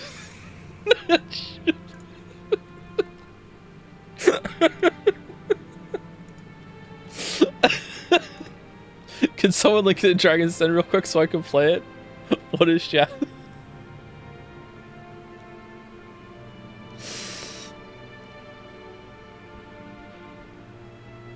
What the fuck is...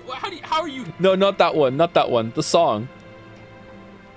Here we go. What is Jads?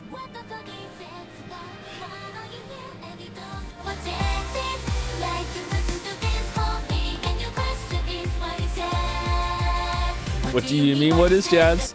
Jads, Joseph Anderson Discord server. That's just the name of the Discord server. What is...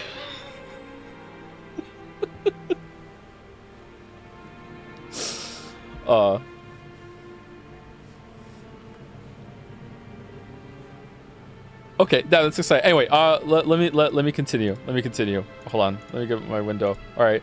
Yes.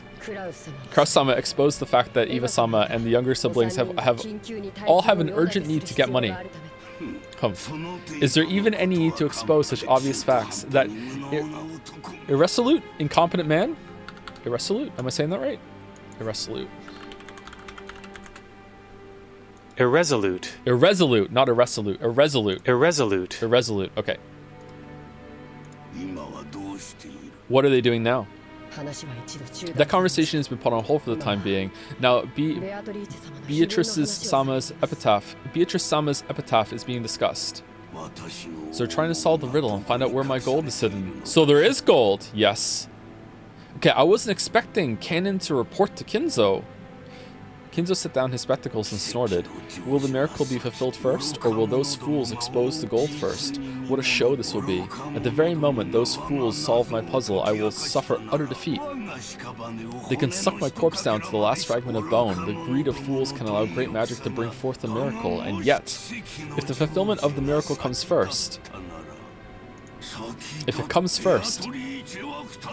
Beatrice will be resurrected again. The smile I've been chasing half my life will be restored. Oh. I don't have to read that one. Soon will come the sacred night when we shall bet upon a miracle, and the game of demons shall begin. I will surely prove triumphant and survive. I'll let you have the lives of all those others. I don't need wealth or honor or assets or gold or anything. All I want is to see your smile one last time. Cough, cough, cough. Kinzo choked, apparently in great pain. Kanon got closer and tried to pat his master's back, but Kinzo motioned for him to stop. Do you know why I went to the trouble exposing the hidden location of the gold in a place that everyone can see? No. It is because magical power is determined by risk. If the number of people who try to discover Beatrice's gold is great, and the danger of them succeeding is great as well, then the power of magic will bring about a grand miracle if we succeed despite the odds. I really like bullshit magical rules like this.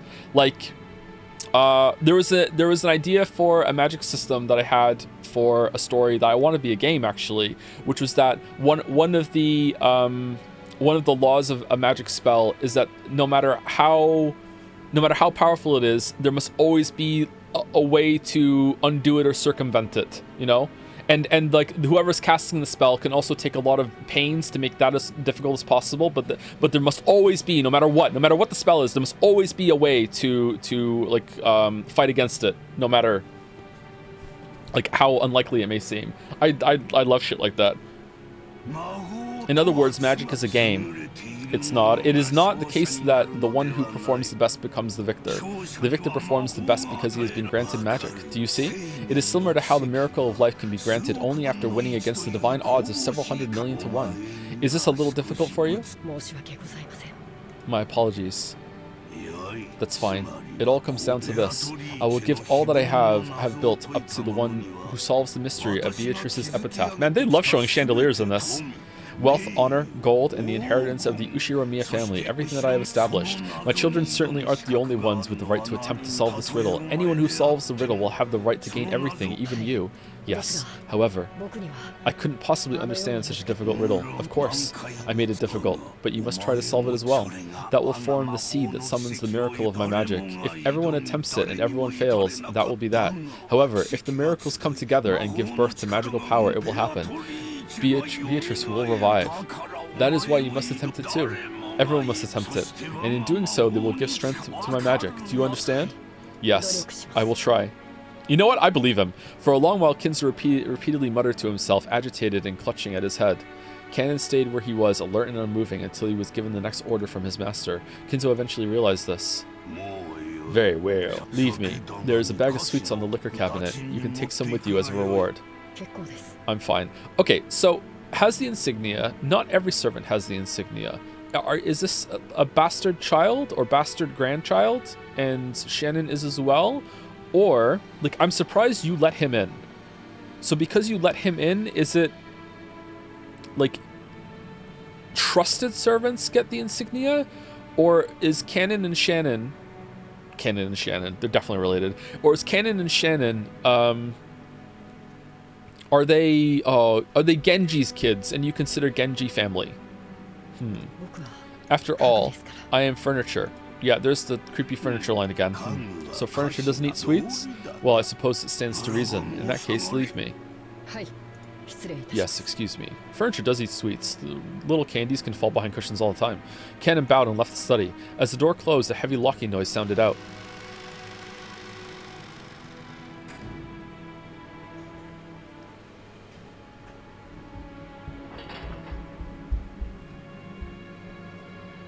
But it was not the sound of Canon locking the door. It was the door locking automatically.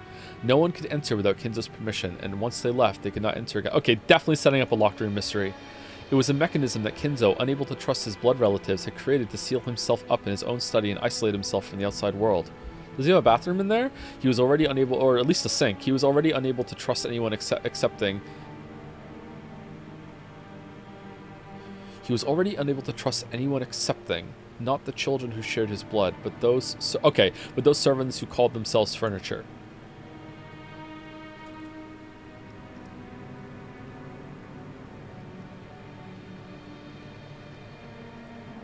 Yeah, you have the insignia too. Nanjo-sama, how are you feeling? Ah, Genji-san. It's just that there's no place for me to be anymore. With a bitter laugh, Nanjo turned to face the door to the parlor. That look was apparently enough to tell Genji what Nanjo wanted to say. For the most part, Genji also understood the family situation. It must have made him want to frown, knowing that right now in the lounge, the master he served was being discussed so disrespectfully. But it would have been difficult to gather that from his indifferent expression. Okay, so because this is narration, is that... Can we take narration as true in this? I wonder. Because that would be quite a good bit of information to know that Genji actually genuinely does care about Kinzo. I wonder if we can or not. We'll have to see.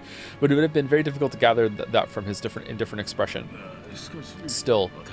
Have we spent more time as the floating narrator now than we have as Battler? And is Battler the floating narrator? I don't think so. Maybe? Still, I don't understand. Why did Kinzo-san have something so provocative written, I wonder? Nanjo looked at the portrait of Beatrice. No, he actually directed his gaze beneath the portrait at the plate of the epitaph, with the epitaph. I do not presume to understand the master's thoughts. However, I'm sure he had a deep reason for doing so. Okay, can we see the epitaph, please? So, like I can try and solve it, and therefore give Kinzo more power when I can't? Since long ago, when Kinzo-san played chess, he would always prepare his moves according to some far-reaching judgment. Yes, sometimes even to make moves I couldn't understand. For an average person like me, it was impossible to see through to whatever he was planning. Sometimes I wonder if this might be some kind of will in the master's eyes. Perhaps he wishes to hand over his wealth and title to the one who can understand it. So you're thinking he may have wanted the four siblings to work together and solve the riddle before some outsider like myself solved it. Kinzo-san may speak of his children in insulting terms, but perhaps he also wants them to repair the relationship. He's being mean to them for the right reasons. Oh man, look at this blonde. It certainly... How? It certainly would be heartwarming if, as Nanjo had suggested, this epitaph had been made to repair the siblings' relationship. Okay, you know what? Real quick, just in case I'm being ignorant of how some people or some cultures use the term blonde. Does blonde just mean not dark hair to some people? Because if that's the case, alright, if that's what that word means to you, then I agree. But if blonde means, you know, yellowish light hair, I don't see any yellow here whatsoever. Like this is auburn. I would say this is ginger before I would say it's blonde.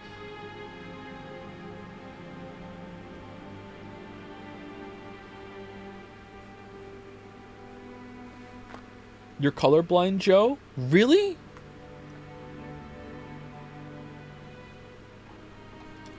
Guys, I fetishize blondes, therefore I'm an authority on this. It's a kink, not a fetish. And yes, true, Chad in the chat. Yeah, It's literally brown or ginger. I know, right? Am I just being trolled? Have you heard of the descriptor dirty blonde? Yes, and this is not it.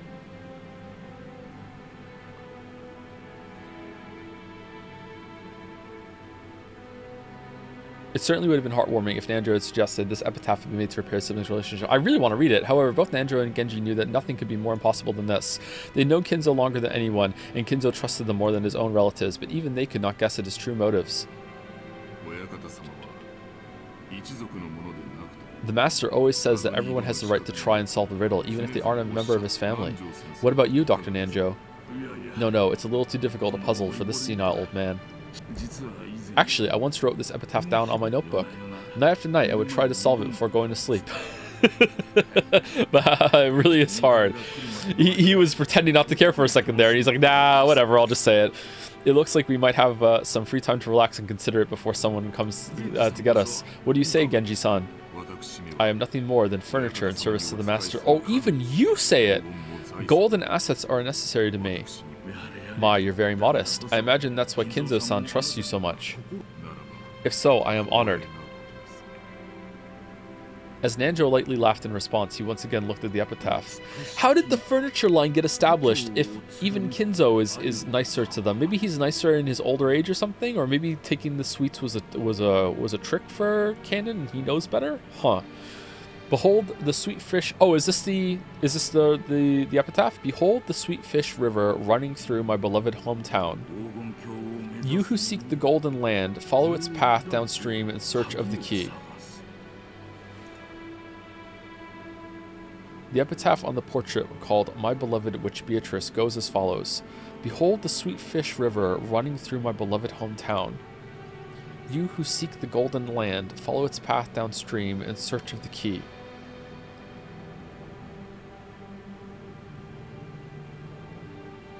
The fuck does that mean?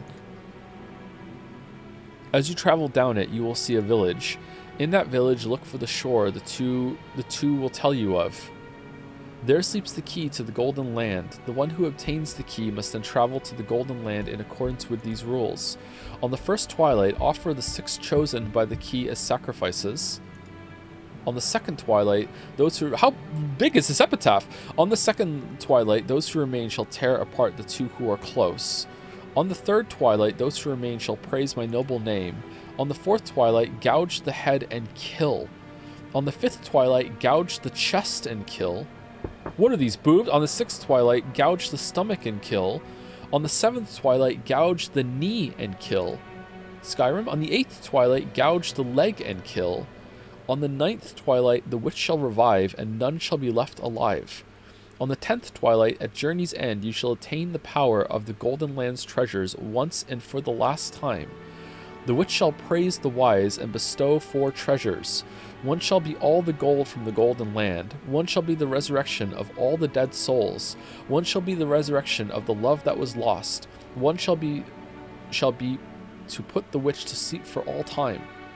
Sleep peacefully, my beloved witch Beatrice.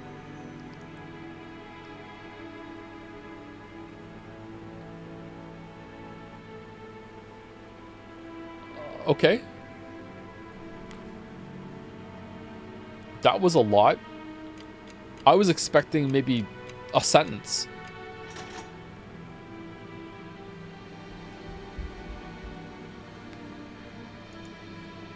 Can we see a map of Rockinjima and the island looks like a person?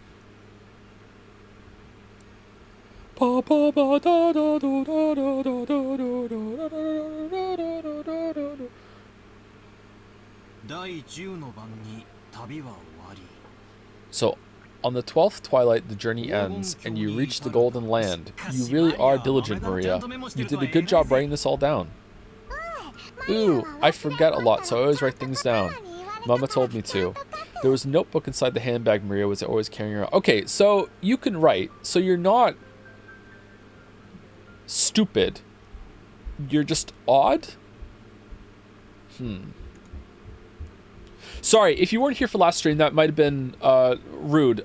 She does not act her age at all. She acts like she's a 4-year-old, okay? She's 9, but she acts like she's 4. She can't talk properly. She can't communicate properly. But she can write, and she can read. So, okay. She's special. Is touched an acceptable word? Like when someone is special, someone would say like they're gifted, like they're touched in some way? Is that a term that some people know or no? No? People don't know that term?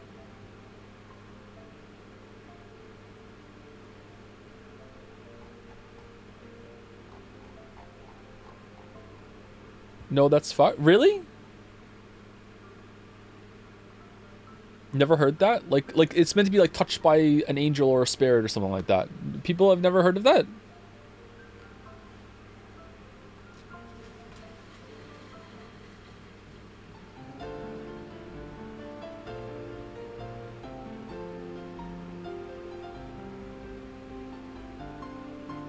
Touched by a devil. Maybe it is. Maybe it is got a devil thing. Yeah. Okay. A couple of people have heard of it in chat, but not very many. Okay. There was a notebook inside the handbag Maria was always carrying around, and Beatrice's epitaph was copied onto it. Thanks to that, we were able to challenge the puzzle of the epitaph while walking down this beach. Jessica and the rest had already tried to solve it several times, and had already gotten bored with it. However, since this was a first for me, I was so excited that I couldn't stop. It really tickled my sense of adventure. Let's start with the first line. Behold the sweet fish river running through my beloved hometown. Where was grandfather's hometown again? I heard that before the war, the Ishiromiya family had a mansion near Odawara, which makes you want to know which sweet fish river flows through Odawara, right? Yeah, because that river would be the starting place. Anyone searching for the Golden Land would head down that and search for the key. What's this river in Odawara? Well, it's probably a river on the island, because now this is his new home. Or maybe it's even from the witch's perspective, not from Kinzo's perspective. Because I don't think we're leaving the island in this story. I guess we might. I mean, God, the story's long enough. Maybe we do. Does it have sweet fish swimming in it? Maybe it's a metaphorical river. If you're looking for sweet fish in Odawara, it'd have to be Hayakawa. It's famous for its mountain stream fishing. Ooh, I hate fish. Bad memories. Ehehe, Maria, you'll understand when you get a bit older. Lick, lick, lick, salty roasted sweet fish. Yummy. Even though we just ate, I'm getting hungry again. Shall I bring you a biscuit? How were the cookies? Oh, sorry, that's not what I meant. Don't mind it. Shannon-chan was faithfully keeping us company since she didn't have any afternoon chores for a while. I would have thought that, since she's a servant, accompanying us would force her to take care of us and tire her out, but that didn't seem to be the case for her. On the contrary, she seemed to enjoy joining in on a conversation with people close to her age. When I asked, I heard that she was the sort of worker whose room and board were supplied by her employer, so normally the only person close to her in age was Jessica. What about Canon? Too young, maybe? A couple years younger? Yeah, I can imagine how that might be pretty dull. Okay, so I get that the sweet fish-filled river near Odawara is Hayakawa. In that case, we've got to go down it. Do you find anything if you head down Hayakawa River? If you follow it downstream, you'll arrive at the ocean. Of course, you'd reach the mouth of the river. And the third line of the epitaph was, as you travel down it, you will see a village. By the way, since long ago, the mouths of rivers have been key points in transportation, and large cities tend to be built there. Very true. The ocean is a road that goes in every direction. That'd be the next checkpoint. That's a pretty good theory.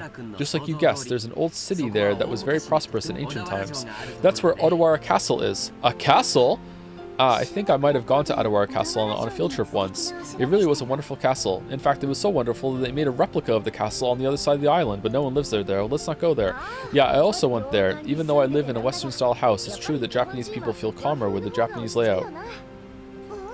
Ooh, castles are boring. Theme parks are better. Ooh, castles are not boring. Theme parks are also good, though. I see. Okay, if we find the gold, the Great Battler-sama will generously reserve a whole theme park for a day and let you play in it. Still, Odawara Castle, huh? The hidden gold of Odawara Castle. Oh ho, it's actually starting to sound pretty good. Well, we figured out that much 2 years ago. The village down the river where the sweet fish swim in Odawara, we figured it was probably somewhere near Odawara Castle. The problem is the next line. Okay, let's see where Battler's strange reasoning can take him.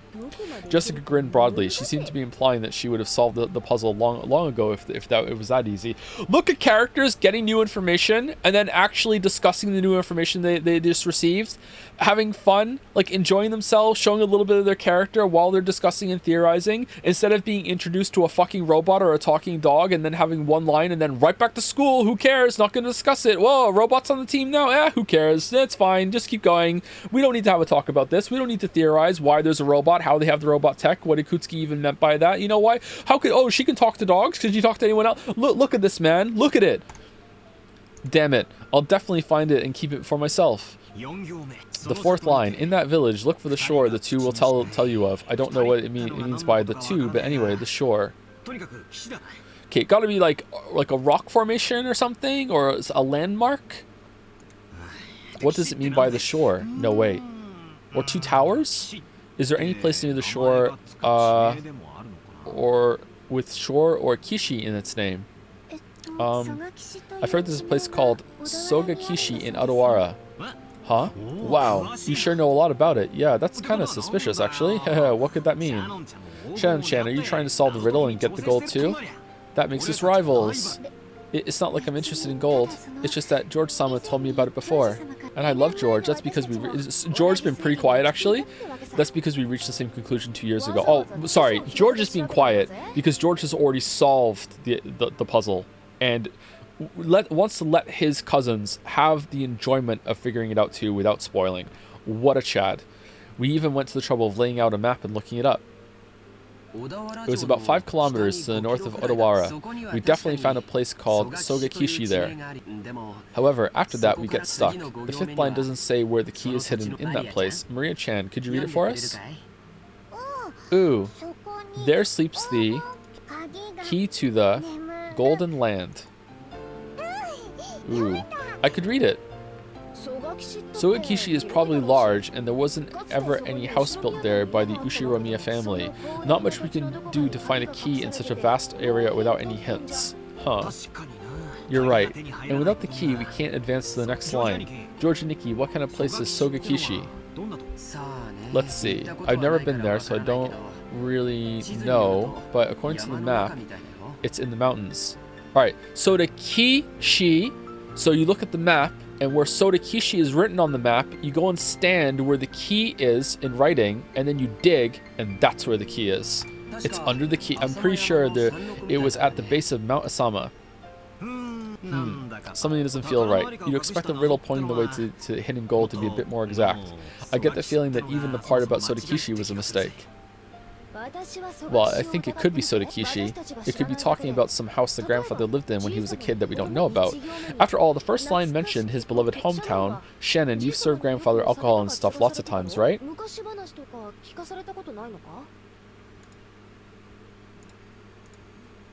Sorry, hasn't he ever talked to you about his past? The master almost never speaks of the past. However, he talks of the Great Kanto earthquake as though it was someone else's story. So he may have been living far away from the Kanto area. The Ushiromiya family may have been living in Adawara, but not all of the branch families were. Grandfather often called himself part of a branch family, the least connected to the successor. And that means the beloved hometown might not even be Adawara at all. I never heard anything about grandfather's hometown, and I doubt he'd actually tell me if I asked. If the so-called beloved hometown isn't referring to the Ushiromiya family's roots, then the Adawara theory is wrong from the beginning. Of course, this doesn't completely remove the possibility that it was Sogakishi. For example, perhaps he lived in Odawara when he was very young, but then moved far away later. I don't understand what you're all talking about. Ooh. Maria had been completely left out of the conversation, and she now sat puffing out her cheeks in boredom. So basically, if we can't even agree on the starting point for this dice game of gold, we're totally stuck. But wait, after the first 5 lines, the thing we end up finding is a key, right? Even if you don't have a key, it's always possible to bust through a door. Can't we just skip the first 5 lines and start figuring out the rest? Oh, I hadn't thought of that. Oh well, we're just wasting time anyway. Let's hear the rest of Battler's reasoning. But in the next part, it gets dark really fast. Shannon-chan frowned slightly. After looking back at Maria's notebook to recall what was written there, yeah, I was forced to agree. On the first twilight, offer the 6 chosen by the key as sacrifices. What the hell does that mean? It sure does get horrible quickly. On the second twilight, it says to tear apart the 2 who are close. Does that mean to make them break off their loving relationship? Or does it mean to literally tell them apart? Tear them apart? I don't know, but either way, it's pretty disgusting. Even if we set that second line aside, it mentions 6 people for the first twilight, then 5 people for the 4th through 8th. How can people be involved? Unless it's people, like, something representing people, or is there some amount of, like, precognition going on here? It's like a spell. Predetermine people in a ritual somehow. But then how could you solve it ahead of time? I don't know. Okay. I feel like I don't have enough information. Maybe it's not something that can be solved. Maybe it's just a guiding line for the story. Then 5 people for the 4th through 8th twilights. Oh, for the 4th through 8th twilights. So at least 11 people must be sacrificed. Their sacrifices to revive Bitorichi. I see. Sacrifices to restore the witch. Yeah, that's what it'd mean. Near the end, the witch will be revived on the 9th twilight. That last part is guaranteed. Just to go to sleep forever? On the 9th twilight, the witch will revive, and none shall be left alive. So everyone will die in the end. And after that, the 10th twilight is the goal line. Not sure how you're supposed to reach the Golden Land if everyone is dead by then. Depending on how you interpret it, the traveler who holds the key may or may not be included in the none shall be left alive part. Huh. Kinzo was the only one left alive, and the rest of his family died. But he said he also made this riddle. But at the end, there's something pretty interesting. After reaching the goal, the witch gives out 4 treasures. One shall be all the gold. The problem is the next one. It says the dead souls will be resurrected, right? Doesn't that sound like it means everyone who died in the earlier times? If you put it like that, then the part about reviving lost love might refer to the pair torn apart on the 2nd twilight. That's right. And the 4th one refers to the 9th twilight. The 4th treasure is putting the witch revived on the 9th twilight to sleep. Getting some big Dragon Ball Z vibes right now, but if we put a happy spin out on all this, it'll be hectic with people dying and breaking up all over the place, but it'll all be made right in the end.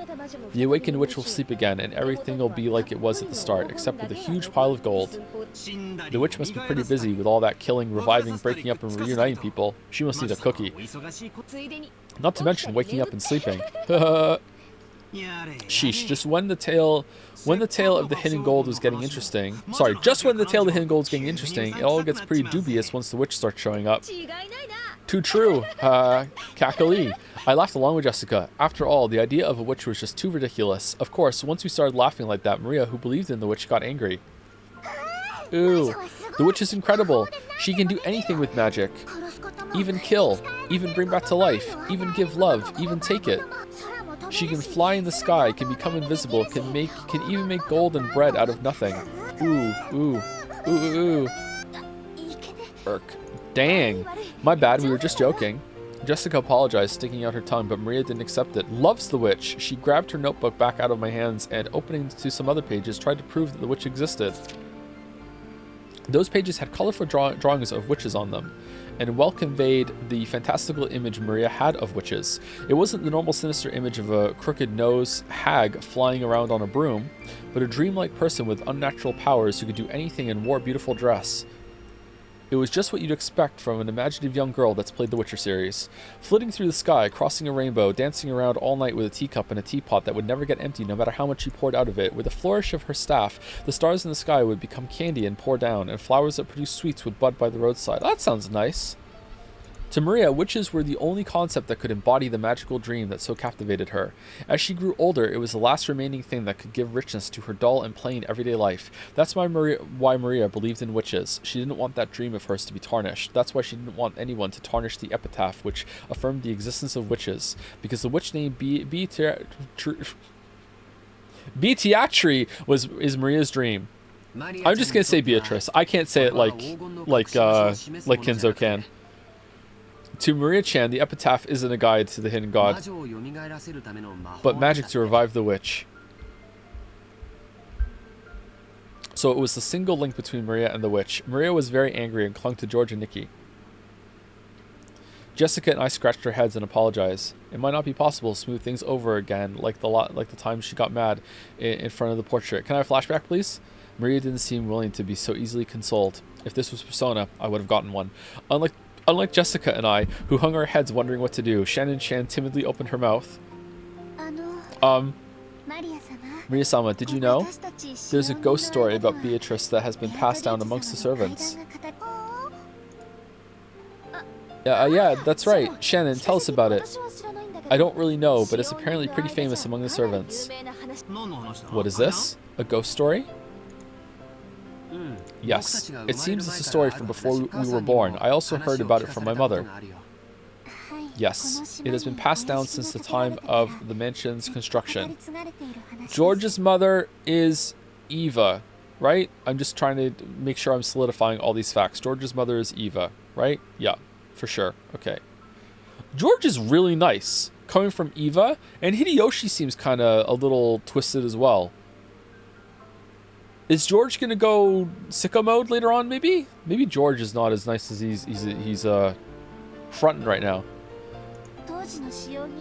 Passed down since the time of the mansion's construction, the servants of that time whispered that the mansion had two masters, one of the day and one of the night.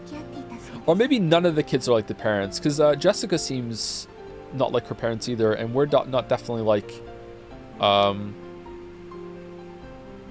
damn it, what's his name? Rudolph.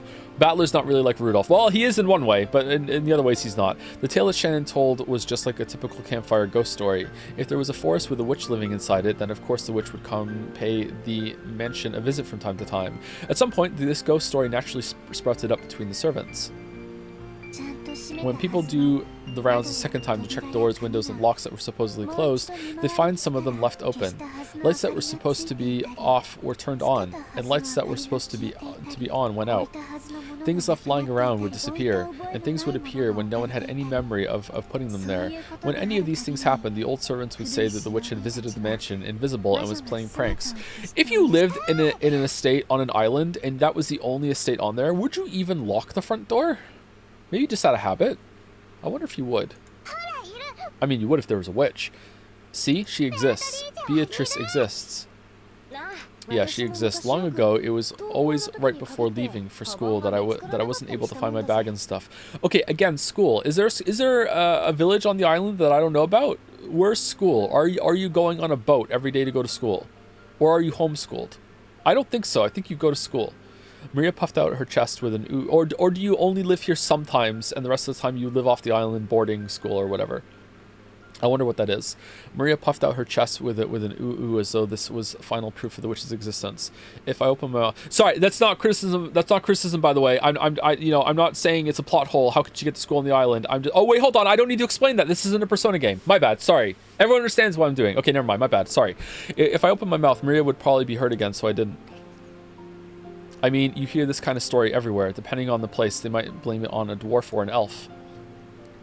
The only difference is that they call it a witch on this island. Of course, walking around a vast, elegant mansion at night would be a little unsettling. It's an island devoid of people. Are we having fun, chat?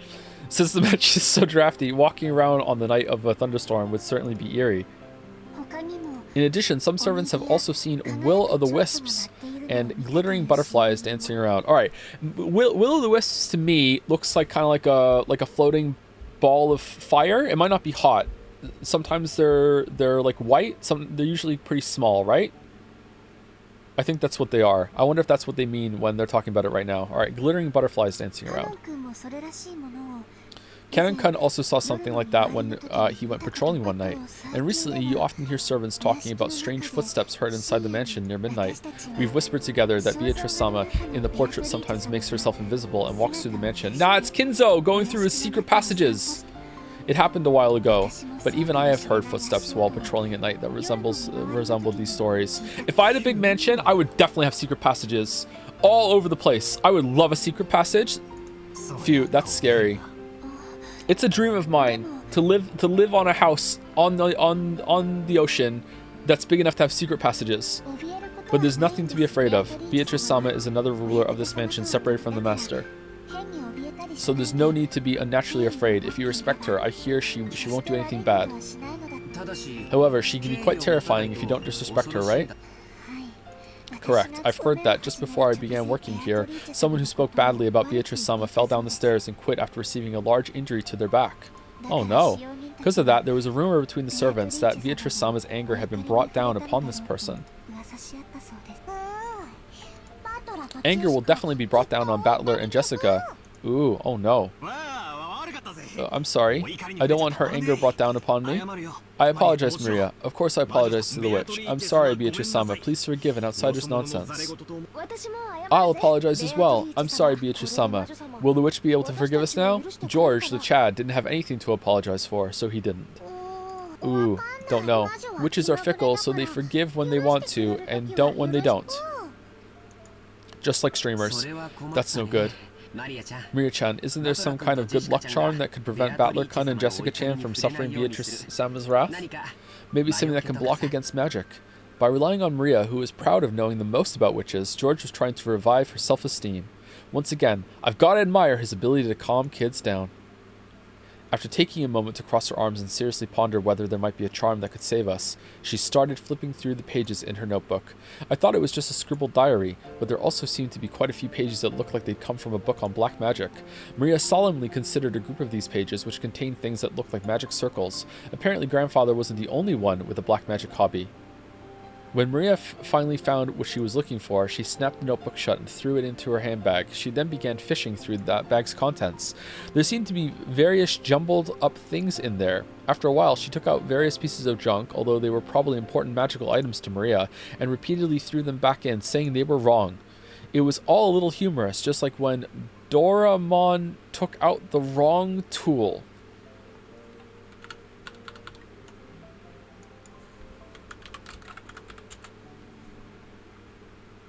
The blue cat thing?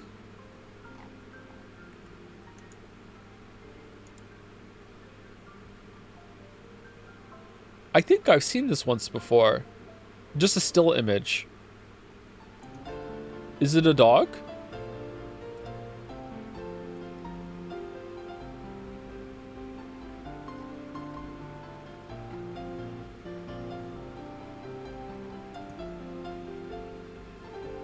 The story revolves around an earless robotic cat named Doraemon who travels back from the 22nd century to help a boy named Nobita Nobi. Okay.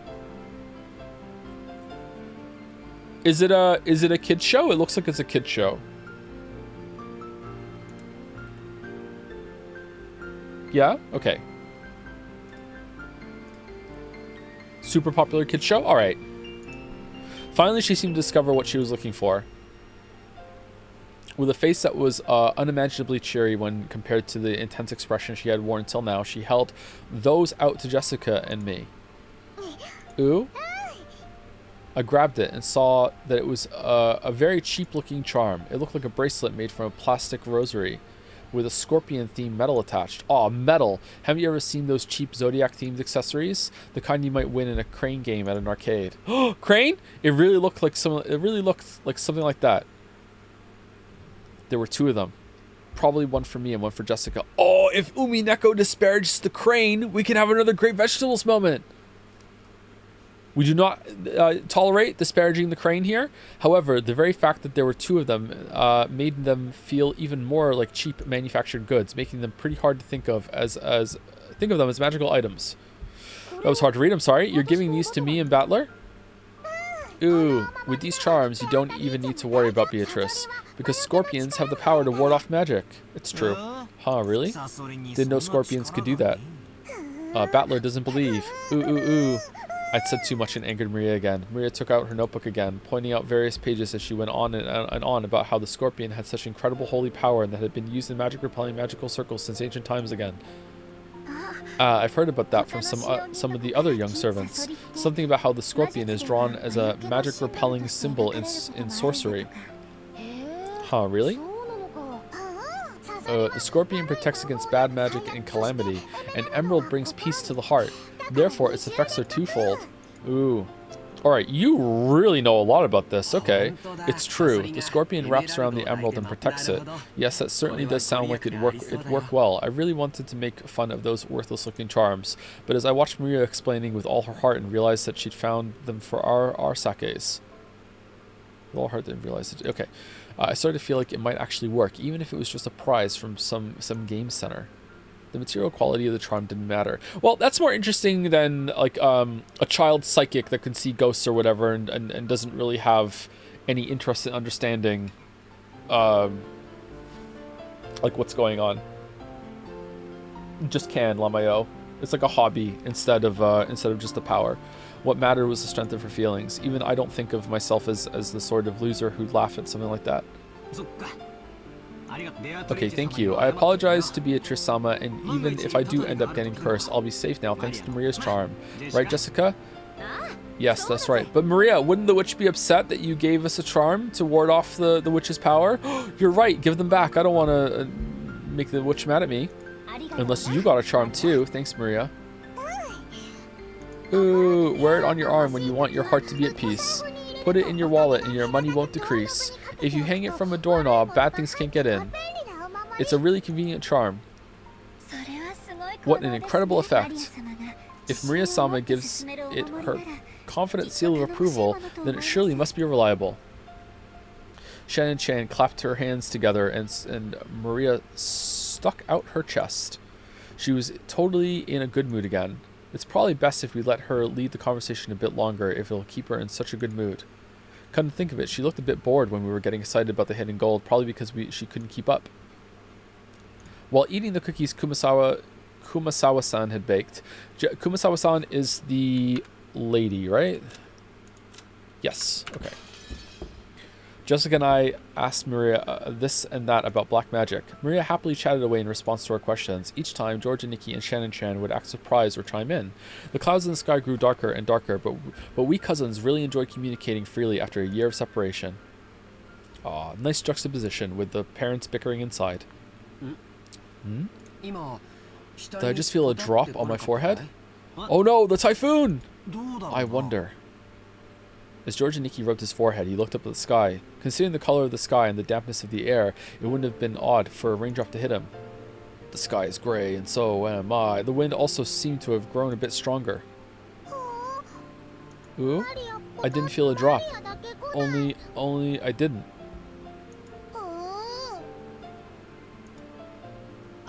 Don't worry, neither did I. Okay, I understand. Anyway, I'm sure it'll rain so much tonight that everyone will get to feel plenty of raindrops. That's right. Maybe we should head back soon. Shannon-chan looked down at her watch. It was probably well into the evening by now. Is it already time for you to return to your work? Yes. Thank you very much for allowing me to enjoy some time together with you all. Tell Kumasawa-san thanks for the cookies. Okay, everyone, help out with the cleanup. Shannon-chan declined our help, saying that this was a servant's job, but picking up a dropped fork before the waitress has to is like my purpose in life. My god, the callback. The callback to the making the waitress pick up the fork line. What the fuck? I love Umineko. That's still just a weird line. Who the fuck does that? Seriously.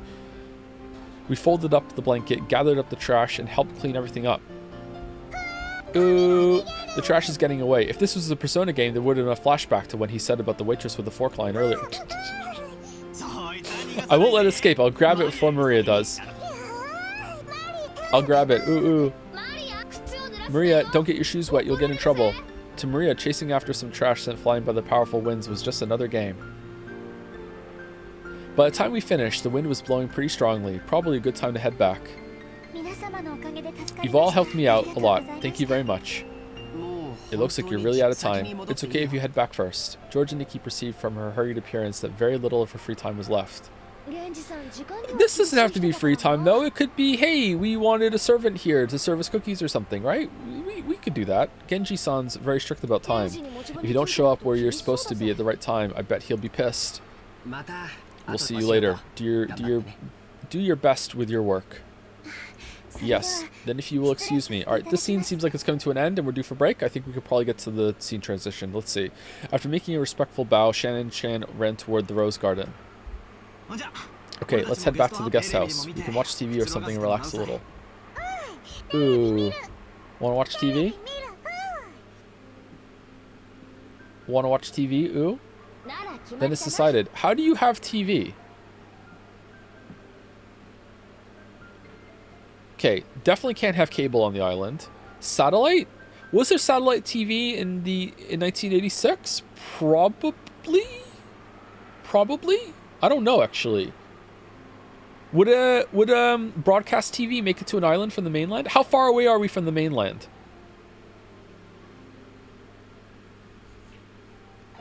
Terrestrial antenna is more than double in Japan. Yeah, we had a TV that had to use the antenna when we were growing up, but I don't know how if they're far enough away from the mainland, would it reach that far? I don't know anything about broadcasted television. Like maybe it would reach. Maybe it wouldn't be a good signal. Then it's decided. Let's all head back and watch TV together.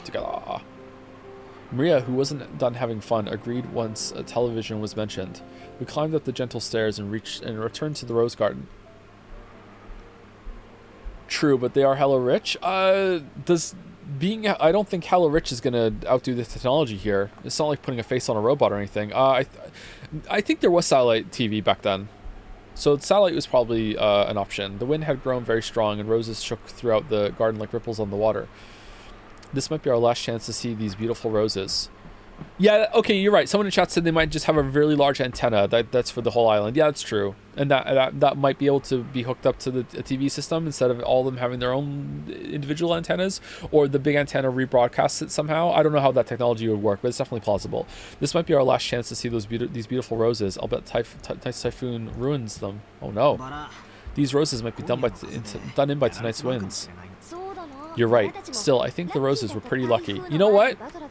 Haven't saved it in a while. Okay, I feel like there might be a little... Let's talk about the flowers for 10 minutes here, and we're overdue for break, so I'm going to take break right now, okay? Well, while the moody music is on.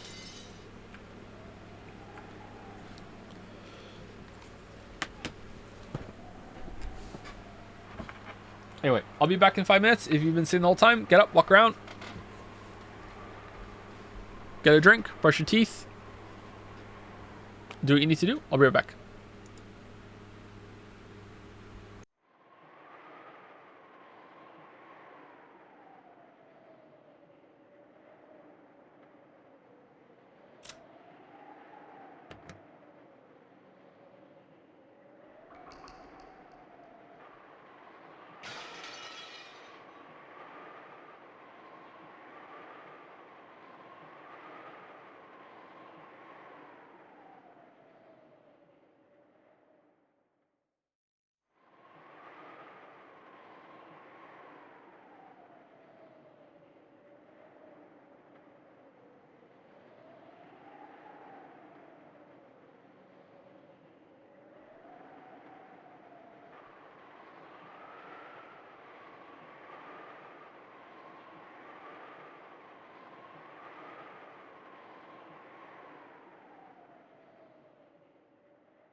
I played both Higurashi and Umineko and enjoyed neither at all. I wonder what I'm doing with my time.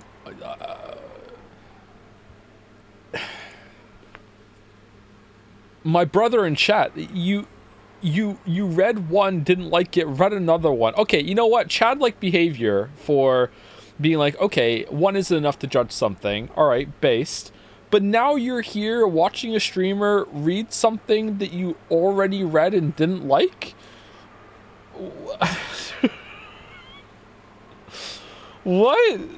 Are you hoping that like experiencing it again as a community will make it different somehow? Maybe, I don't know. Sunk cost fallacy? Smoker who hates smoking?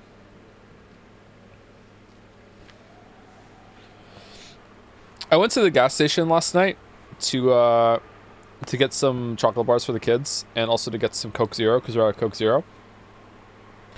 And I have a question. This is not that interesting a story, okay? So don't brace for a Moncton story, okay? I have a question for anyone who is a smoker in the chat or used to be a smoker or anything like that, because I don't understand this interaction, okay? So I'm standing there and I'm putting all the stuff in the bag, and after I paid, and some guy comes up behind me, goes up to the cashier, and says, "Can I have a pack of smokes?" He goes like that, pack of smokes, and she's like, "What brand?" And he just goes, "Cheap smokes." And I was like expecting, okay, what brand of cheap smokes? What are you talking about? And she just went, okay, turned around and just got some smokes for him. Okay, came back over to the cashier, put it down, rung it up, and said that $24.99. He kind of hesitates and goes, "How much are the expensive smokes?"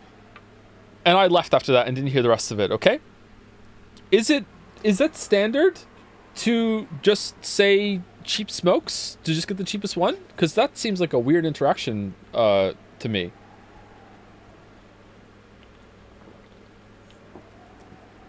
$25 Canadian? Yeah.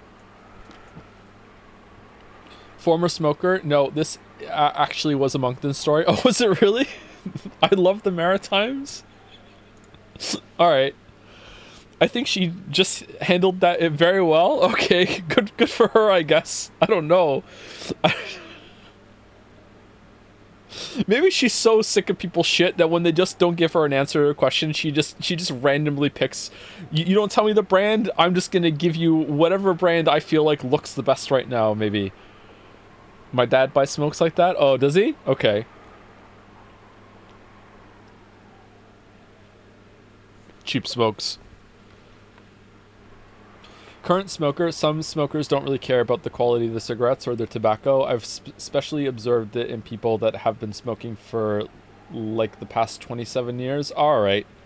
My parents, like I said before, many times on stream before, my parents were big smokers. My dad presumably still is, and they had a specific brand. They would only smoke one brand, but maybe it was the cheapest brand. I don't know. Every Christmas, they would get like a huge carton of them, and they were really happy about that. Just so many cigarettes. I wonder how many cigarettes were in there. Easily hundreds. Oh my god. My brand.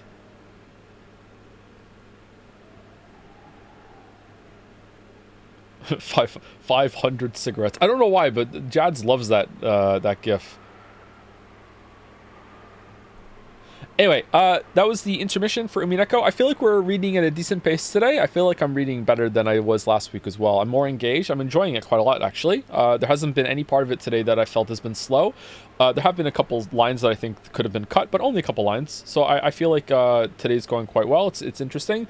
So let me say a quick thank you to some people that subbed during that read, and then we will continue with it promptly. Last part I said thank you to was Cold Ronald, I think? No, it was Jelly Raid. Okay. So thank you, Rati, or Ratai. Thank you also to Captain Cobalt, Cookie Fan 303. Oh, you must have loved that last scene, Cookie Fan. Thank you, No Hope for My Queer Ass for the resub. Thank you, Greg, for gifting out 10 gift subs. Thank you so much, Greg, if you're still here. We love Greg. We love Greg. Thank you, Snuggles, for the resub.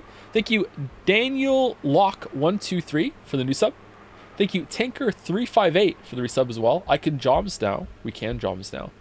Thank you, Pincerata for some bits. And some more bits after that. Okay. When I decided to read Umineko after your stream, I told myself I would give it a trial run by only reading a few scenes after where you left off. Then I was hit by the children saying that the gold couldn't possibly be real, the adults following up and saying they think the gold is real, and then this extremely fun and interesting scene of Kraus flipping the inheritance issue back on his siblings. Sadly, it led me to finishing Umineko after a few weeks of reading. Oh, this was last year then. Okay, well, 2 years ago. No, it was last year. Last year was the weekday. Okay. Speaking of interesting magic rules, there's a book called Carry On, where the spells are all common phrases songs. Is one Carry On My Wayward Son? And they are only given power if they're a popular phrase or if the spellcaster resonates with the statement. So in that world, wizards are meme lords who make the memes popular, giving them power. Interesting. Example, someone can fly with the spell Loves Give You Wings, but only if you're in love with someone. The book itself was mid, but it would be funny if Jad's quotes worked that way this time for sure, and it makes an unlikely event more likely. Maybe that's where my Nagito powers come from. Ooh. Oh, this part coming up is so good. This part's so good. I love this part. This part is amazing. I cannot be bothered to write more of these messages because I failed to copy paste it. All right. You having fun, Rodney?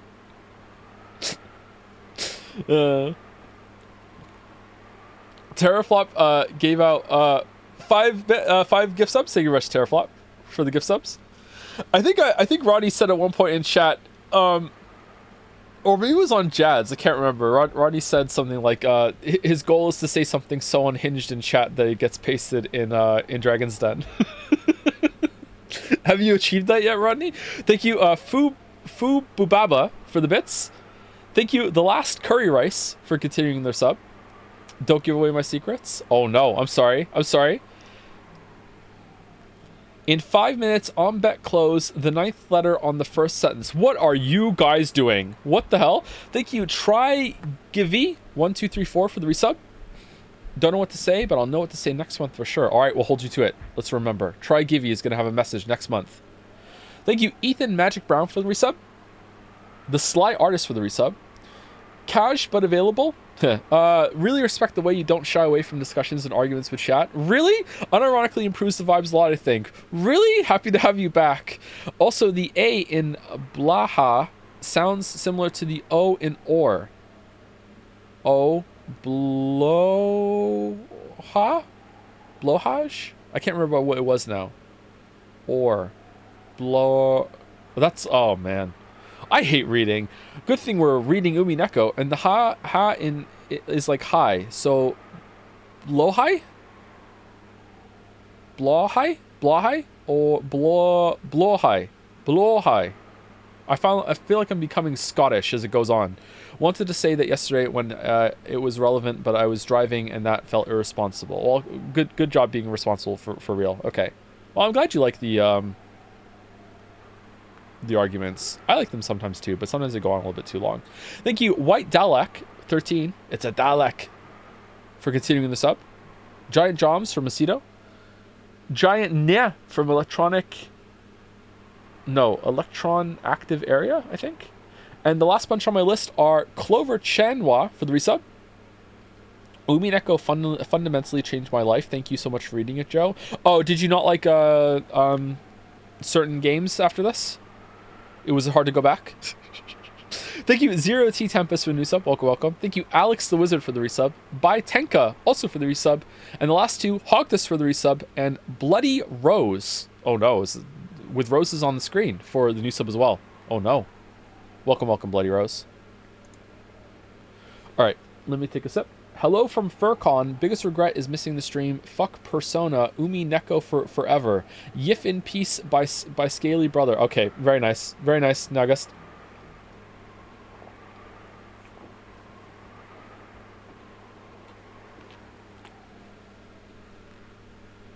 Or should I say Ikutsuki? Alright, let's continue. Okay, you're right. Still, I think the roses were pretty lucky. After all, they got to welcome all you before the typhoon.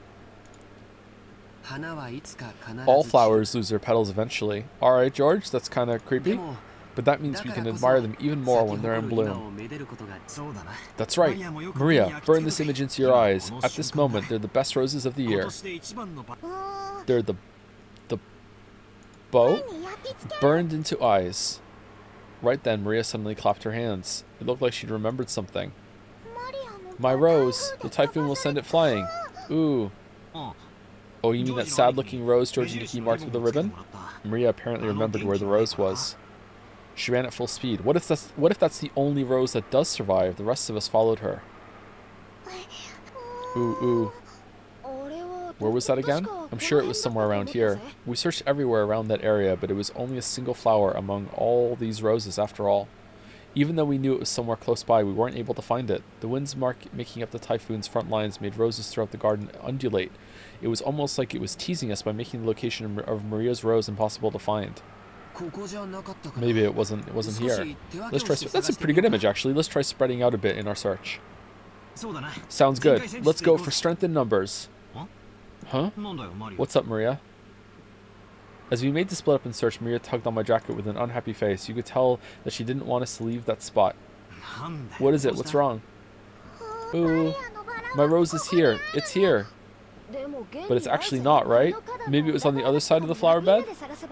If we all look, we'll find it fast, okay? Ooh, it's here. My rose is here. Look for it. Look for it. In other words, she really wanted to find her rose right now. Maria stomped her feet in irritation. She pointed at that spot and said it was definitely there, but in actuality, it wasn't. Oh, it's there for? I'm sorry, chat. Sorry. I'm sorry. Even so, Maria got mad when we said we were going to search for elsewhere. We were at a loss of words for what to do. For a while, we had to stay near Maria and pretend to search through that rose thicket.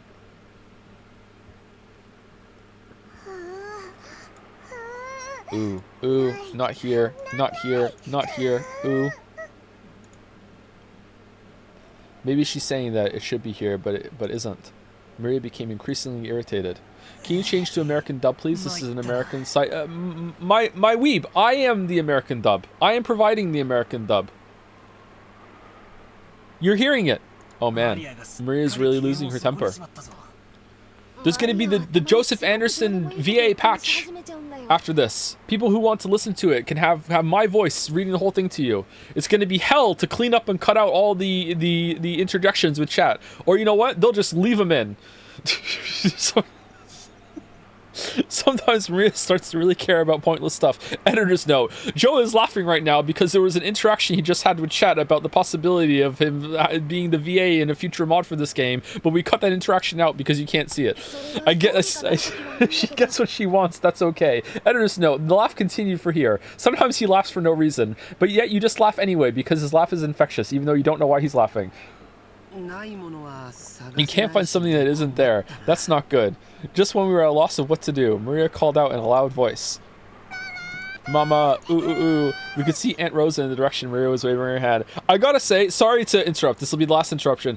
I gotta say, the part in yesterday's stream, when the stream properly started, there was like, I don't know, a 30-minute stretch or whatever that started with talking about all the people in the house and ended a little after the crane said that the Persona dog was fine. Might have been like the funniest stretch of that entire playthrough yet. It was so goddamn funny. It just kept coming and the hits just kept landing, man. Just one after another. Just holy shit.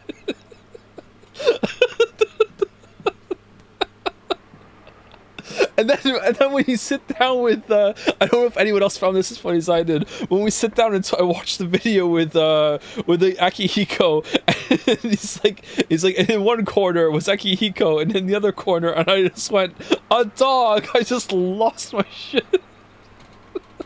Because I forget what I say, so like I can watch it back and be like, oh, I wonder what I'm gonna say now. Anyway, we could see Aunt Rosa in the direction Maria was waving her hand. Maybe she wanted to look at the garden one more time before the typhoon came, or maybe she had some business at the guest house. Aunt Rosa was coming from the mansion. She quickly noticed her daughter's voice and came over. Oh no. My, what happened, everyone? Are you looking for something? Look for it. Rosa, Rose, look out. Mama, you look for my rose too. Ooh, ooh, ooh. Your rose? We found an unhealthy rose around here and marked it. Remember?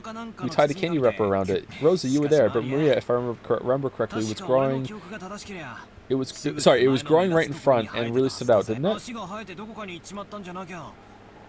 Unless it grew legs and ran off somewhere, it must have been somewhere else. I mean, it might have. Maybe you remembered wrong.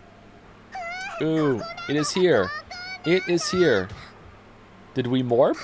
Battler doesn't believe. Ooh, ooh. How many times do I have to tell you to stop saying ooh, ooh before you'll understand? Mama will look for it, so stay quiet.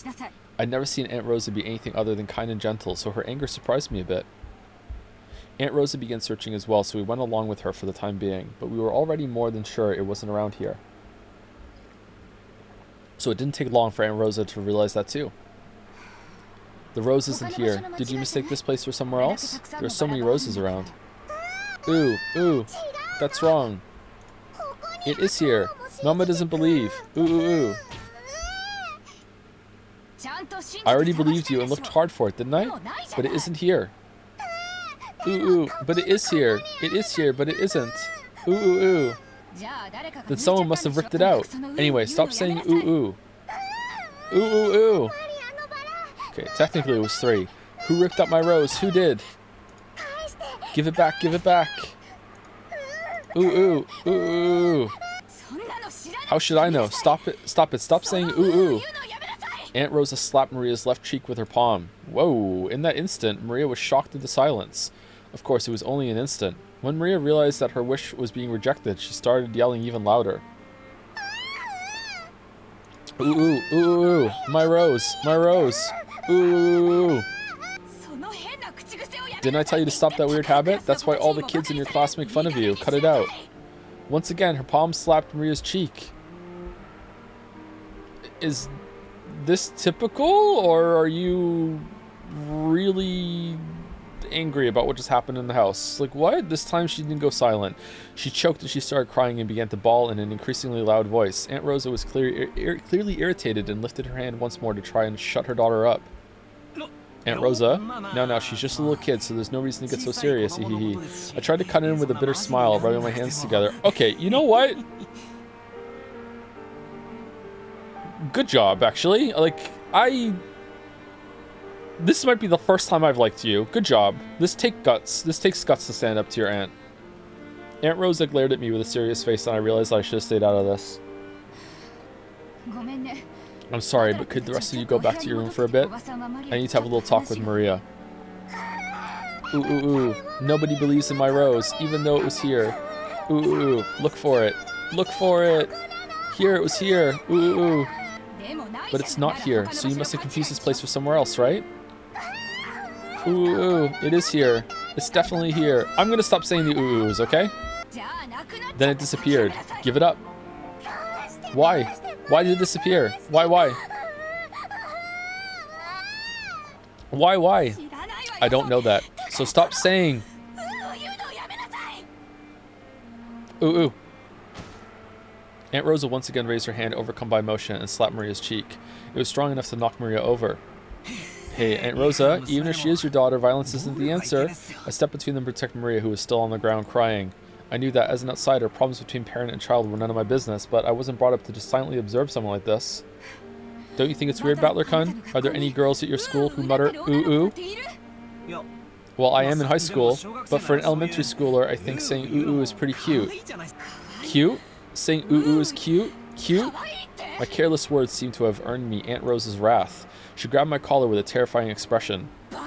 Don't say such nonsense. Do you know how old Maria is? She's 9. She's a 4th grader, not a kindergartner. But she still makes that sound during class. Don't you get it? Do you know what they say about this kid when they bully her? Thanks to this weird habit, she still hasn't made a single friend. Don't turn your eyes from reality and carelessly call Maria cute. Think more seriously about this kid's future.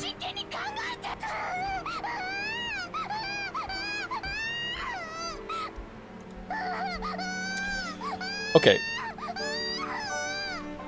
so let me preface this by saying that hitting a child is never the answer, alright?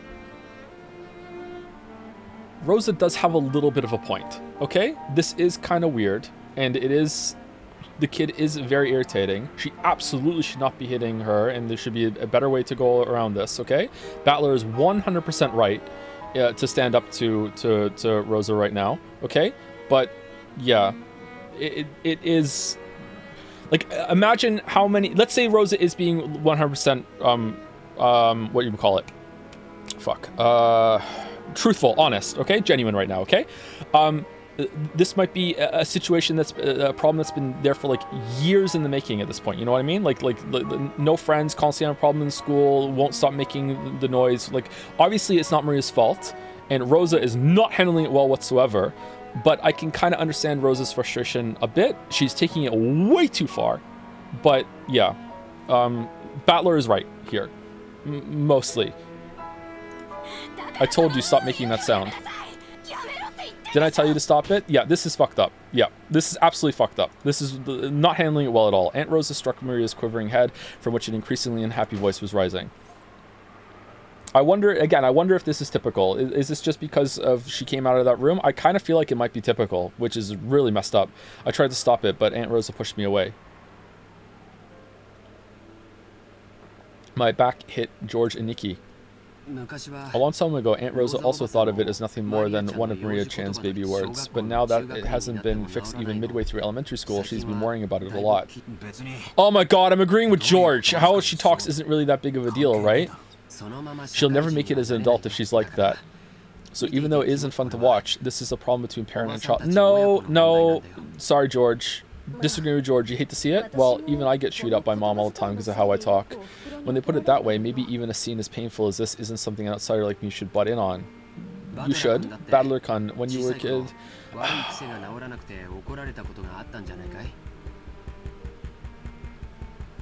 Yeah, you still should.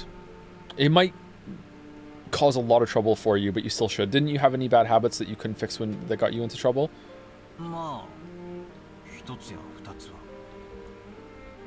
Well, one or two. On Parents' Day once, I kept getting yelled at in front of everyone. It was embarrassing as all hell.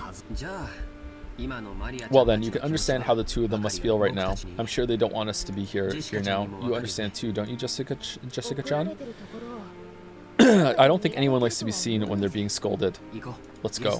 We'll return to the guest house. Then after Maria-chan comes back, let's welcome her as if nothing happened. That's probably for the best, isn't it?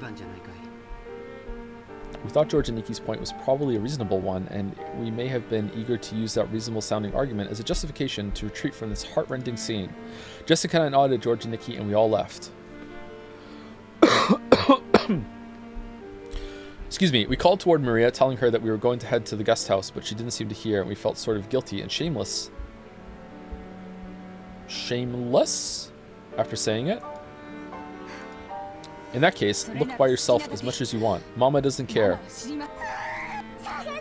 I'll look for it. I'll look for it by myself, even if Mama doesn't care. In the typhoon? Have it your way. After blasting her with those last few words, Rosa spun on her heels and quickly returned to the mansion. Maria probably viewed that as a cold gesture meant to injure, but that wasn't Rosa's intention. Man, Rosa, like, going from the nicest of the aunts and uncles to just immediately, like, the worst one in one scene. Holy shit.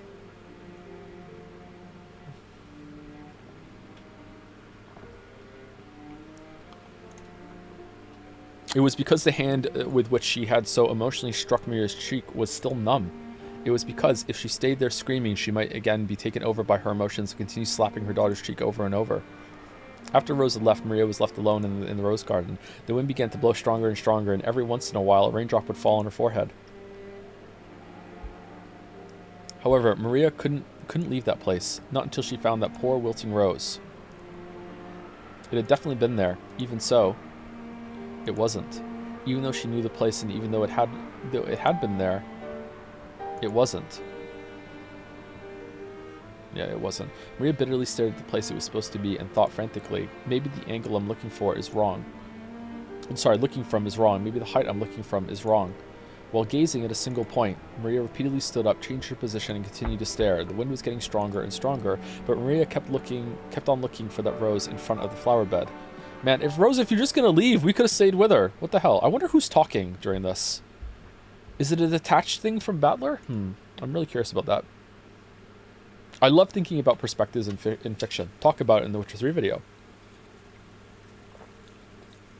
Ginzo noticed the sound of the raindrops beating on the window. One of my favorite sounds. It seemed to be pouring down thickly. It had begun to rain later than the weather report had predicted. Kinzo approached the window as if being summoned by the sound of the rain. The sound of rain is a sound of silence. That sound feels quieter. That sound feels quieter than any silence. Good line. It makes humans remember that in the end they are alone from the moment they're born to the moment they die. Okay, calm down. Beatorici, you're late. Were those words directed at the rainy sky? There was no one to be seen in the direction of Kinzo's gaze. Well then, let us begin. Let us begin our banquet of miracles. This island has now been cut off from the world. I knew there would be a typhoon. Now there are none who can interrupt my ceremony. There are many fitting sacrifices for you. 4 of my children, 3 of their companions, 4 of my grandchildren.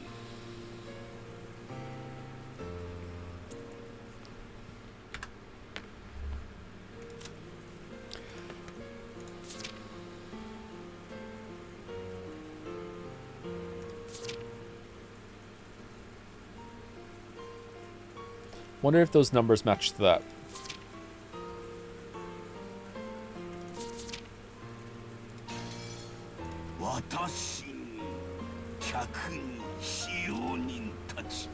Me and my guests and my servants. You may devour as many as you please. The key of fate will select the sacrifices in accordance with the demon's roulette. If that roulette chooses me, even I will become your sacrifice. Damn. Alright. Summons a succubus, ends up falling in love with the succubus, and wants the demon to come back instead of like living with the deal made. So unfathomably based that I can't even say unfathomable. God damn. However, because of that, because I will bet on such madness, I will most assuredly bring forth a grand miracle. Come, devour to your heart's content. I will achieve victory over that roulette. Unfathomably. I can't say it. Unfathomably. I can't say it. Why can't I say it? Yes, I'll put everything on the line. First, I'll return the inheritance of the Ushiro Miya family. Accept it.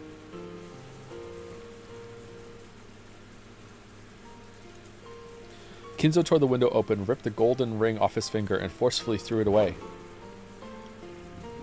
Wrong ring! At that time, the sound of thunder rang out, giving the illusion that the lightning had accepted the ring. And when you are resurrected, surely I will be the one who stands witness. I will survive until the end and watch over you as you awaken. So come, Beatrice. Welcome to my banquet. In exchange for all that I've created, show me another miracle just this once. It's like us with Trolley-chan. Miss her so much. Already?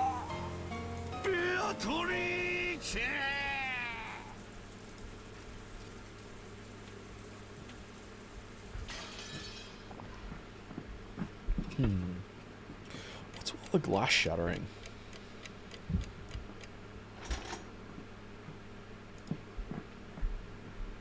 Six o'clock.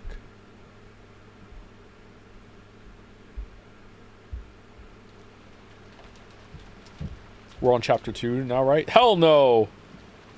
No, there's 3 streams for that.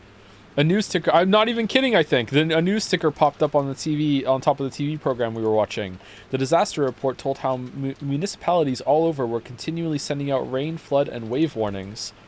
Of course, the raindrops beating harshly on the window were even more convincing. This rain's incredible. Still, when it's raining this hard, it also feels like it might stop at any moment. It's like the scene in The Last of Us when the news report is just outside the window. You wish. They said the typhoon's moving slow, so it might be like this all day tomorrow. And even a little bad weather stops the boats from coming. It looks like we won't be able to head out on a Sunday after all. Just in case, I cleared all outside business from my Monday schedule, and I'm glad I did. Wow. Such thoughtfulness, George. Can't wait to be more like you when I grow up. Which means, looks like we'll get to skip school Monday. Living on an island is starting to sound pretty good. Come to think of it, Jessica, you gotta take a boat to school every day, don't you?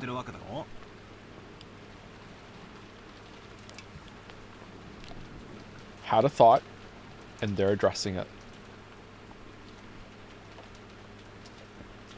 Persona 3 Reload fans, this is what it looks like. This is what it looks like. What do you do when the boats stop running? I don't go, Lameo. Do you stay home when it rains and show up late when the wind's blowing, like King Kamehameha? Kamehameha? If the boats don't come, I stay home. Still, it's not as good as it sounds. Usually, I'm ordered to study by myself, and it's not that fun with someone standing right behind you watching everything you do. During the rainy season, does the weather ever stay bad for a long time and make you miss a bunch of days in a row? That does happen sometimes. Still, I get a call from my homeroom teacher every single day who'd sourly guide me on how I should teach myself and what I had to turn in. Yeah, you're probably a hassle student for them, yeah. She can't skip school as easily as you're imagining, Battler-kun. She's got to follow the rules for people that travel to school by boat and get a good amount of studying done, and also has to get up super early to account for the boat trip to get there as well. Must have been better when they got the fast boat for you, huh? It'd actually be easier to just go to school. In my own room, I get distracted and can't concentrate. After being made to do nothing but workbooks for several days straight, it's pretty hard to handle all that mental stress. When I get into college, I really just want to go to some dorm and quickly say goodbye to this inconvenient island. Hopefully my room has a camera that I don't care about. Ah, okay. By the way, what do you do when the weather's good in the morning, but it then gets so bad on your way home that the boats are closed? Oh, good thought. I didn't consider that. Yeah. Do you spend the night at school? That actually happens a lot. Because of that, they've built some lodgings there for people who can't get back to the island they live on. Okay, so you're not the only one that travels via boat from an island. Alright, that's where you'd spend the night. Sometimes when it gets really bad, you can't get back home for a few days at a time. Someone commuting to school or work on a train packed to twice its capacity might carelessly think that commuting by boat would be pretty interesting and fun, but it sounds like it comes with troubles of its own. Shut up, George. You hear thoughtless tourists saying stuff like that all the time. I've had enough of island life. I really want to just graduate high school and say goodbye to this island. But there are all dorm schools even for high school, right? Why did you choose that Nijima school of all places? I've wanted to go to one of those from the beginning, but Mom's always going on about how I need to learn manners and discipline as a successor. So I ended up sticking close to home even for high school. Man, I hate this island. I just want to go live in a city. I don't care if rain or even spears fall from the sky, as long as I can move to a city where I can wear casual clothes and sandals and can get to a convenience store in less than 5 minutes. Hold out just a little longer, just a bit more, and you'll graduate high school, right? I can't wait a little longer. Ah. Jessica stretched out and reclined in the sofa. Maybe it was a bad time slot because there weren't any interesting programs on. Meanwhile, Maria just blew right past the window, and we had nothing to do but languidly kill time, good word, until we were called for dinner. After that episode, Maria never returned to the cousin's room after all. Ooh! Aunt Rosa probably took her back to the mansion. Had to be pretty boring for Maria, all by herself while the adults had a confusing conversation. We thought we might as well head over to the mansion to see her, but the weather really was awful, and since there wasn't much time until dinner, we stayed where we were. At that time, we heard the sound of a humble knock. Jessica answered. Yes? The preparations for dinner are complete. Please come to the mansion. It was Canon-kun's voice. Did he go to all the trouble of coming from the mansion in this rain just to get us? Couldn't you just call us on the telephone? Okay, so there's no connecting hallway or anything from the mansion to the guest house that's the hotel? Probably not. Well, I guess servants at work don't always get to take the most efficient route. Just when I was getting hungry. Let's go.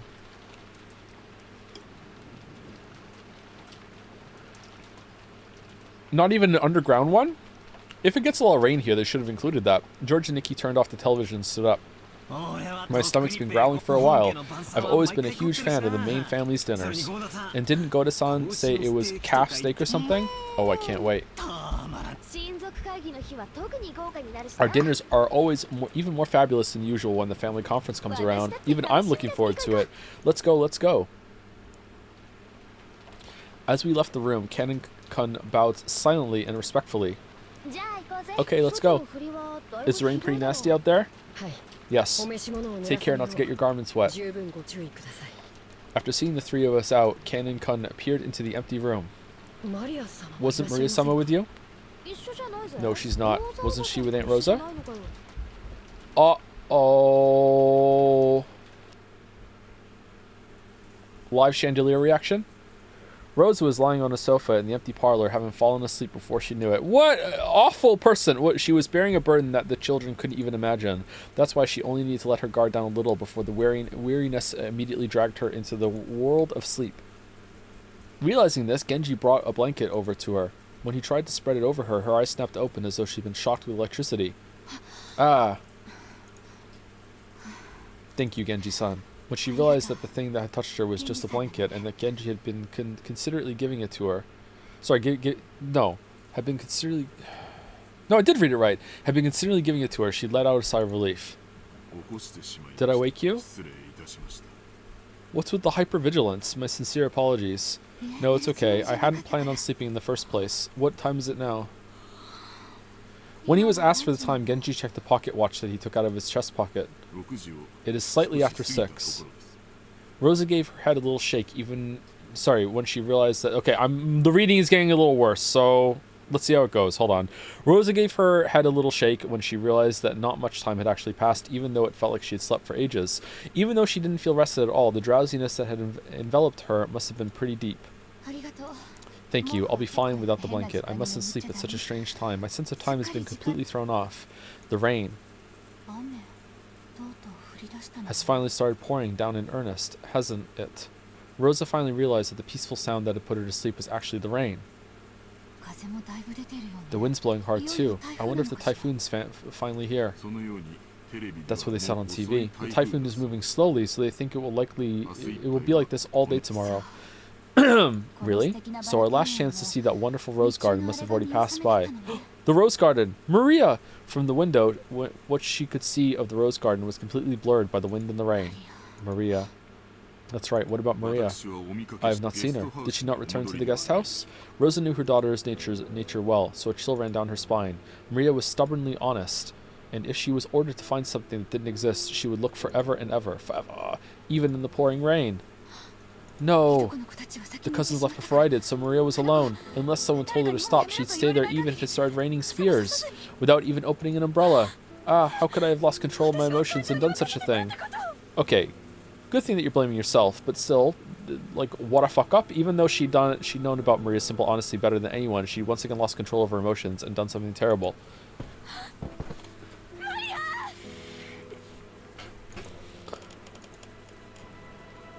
Rosa pushed Genji away and ran down the hall.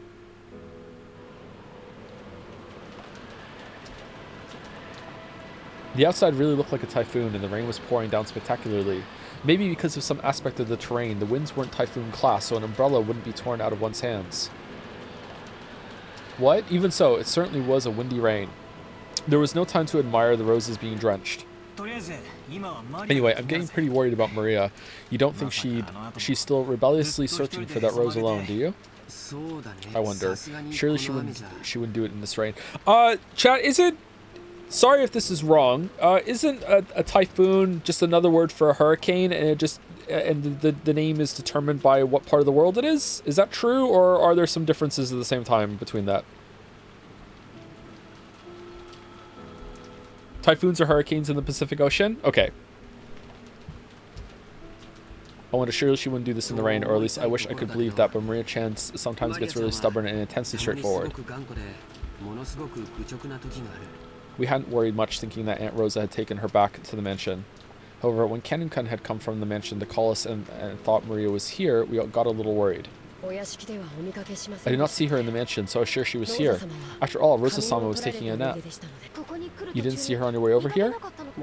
My apologies. I opened my umbrella and ran as fast as I could, so I did not pay much attention. If he had cut through the rose garden, taking the shortest line between the mansion and the guest house, then he would have just barely missed the place where Maria had been looking for her rose. And it was raining this hard, too. It certainly would have been possible for Kennen-kun to fail to notice her. Instead of arguing around here, it'd be faster to just check it out directly. Let's go. Aniki, why don't we race over there? Oh, do you think you could beat me now that you've been growing for 6 years? George, now is not the time for good-natured, sparring. Someone is missing.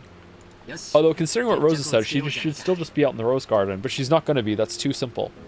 So why would she leave? If she would just continue to do it forever, why would she leave? The wind's not that strong. Did she see the rose and it blew away? Okay, let's settle this. Go. Oh god, Battler is the best one here. I know! What the hell happened? Honestly, if you just cut out some of the parts in the first part, not a bad protagonist. God damn it. George and Nikki and I flew out into the rain. Jessica and Canon followed us. In episode 2, Rosa's gonna be inexplicably good. Man, Rosa's the best aunt and uncle. What the fuck happened? And Maria, if you're there, answer me. Maria. It's Aunt Rosa. Hey, Aunt Rosa. When George and Nikki called back, Aunt Rosa jumped at him and grabbed onto him. Where's Maria? Isn't she with you? No, we didn't meet with Maria Chan after that. Maria... Vitorici! 6 years ago, Maria was 3 years old. Yep, that tracks. She was a cute and pure kid who just accepted whatever anyone said, but 6 years have passed since then. Yep.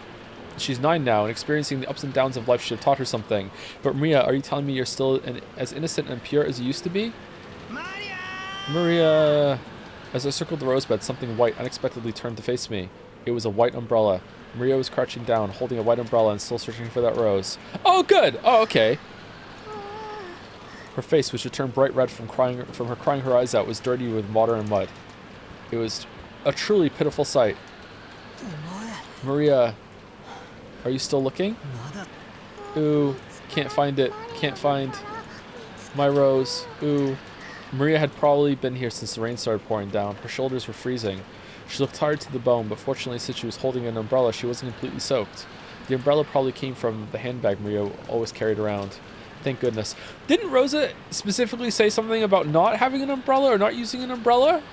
Or am I'm not saying that because how does she have an umbrella? I'm saying that because that shows that Rosa misjudged her daughter. And I like that detail. I think she did say something like that, didn't she? Seriously, thank goodness. Battler-kun, thank goodness you found her. Maria! I'm sorry, I'm so sorry. Aunt Rosa threw her umbrella aside and hugged Maria. But then she said, ooh, and Rosa's face darkened. It's not here. My rose isn't here. Ooh. I'll look for it with you later, okay? So just put it on hold for today, okay? Put it on hold for today. It looked like Maria still wasn't able to accept it, but she no longer had enough energy left to resist. Jessica and Canon caught up with us. I'll have a towel ready in the mansion immediately. Put it in the dryer first so it's nice and warm. Maria, were you here this whole time? I'm sorry for being such a bad mother. Aunt Rosa, why don't we head back to the mansion for the time being? If we stay here, Maria will catch a cold. You're right. Maria, let's go. If we don't get you cleaned up, Grandfather will be mad. Ooh, hungry. It's already time to eat. You did a good job holding up, Maria. Once the weather gets better, we'll all go searching together. We couldn't stay in the rain forever. We took Maria with us as we headed back to the mansion. Maria apparently wasn't as worn out as I thought. When she remembered we were having calf steak for dinner, she started chanting, I'm hungry, hungry, ooh, ooh, and returned to her usual spirited self. Aunt Rosa didn't chide Maria for saying ooh, ooh. Okay, what was the point of the scene then? I see, so she had an umbrella on her. Maria sure is good at packing the right stuff. I didn't bring an umbrella. Is she going to get sick now, or is this establishing that she'll just wander off later or something? Then well, she didn't wander off, so it's establishing that she will fixate on doing a task if told to? What, then how did you get the white umbrella you're holding? I borrowed it. Some caring person must have brought her an umbrella. Oh, shit! A normal kid will look for shelter once it started raining, but Maria was too stubborn to give up so easily. So maybe that caring person gave up on telling Maria to find shelter and then decided to at least give her an umbrella? I see, I'll have to thank that person. Who was it? Vitorici! Yeah, the name Maria Cheerful. I just got a little chill. Ooh, I just got a little chill. Oh, man. Was that the island's witch? Rosa took a deep breath and asked again, trying to do so in a way that wouldn't damage Maria's good mood. Really? That's wonderful. So who was it? Who brought you that umbrella? Who? Beatrice. Maria immediately realized that her mother didn't believe her and started crying out unhappily again. Nah, I just got it from my bag. I'm just fucking with you. So Rosa stopped pursuing the subject. It'd probably be faster to ask whoever lent Maria the umbrella during dinner rather than ask Maria herself.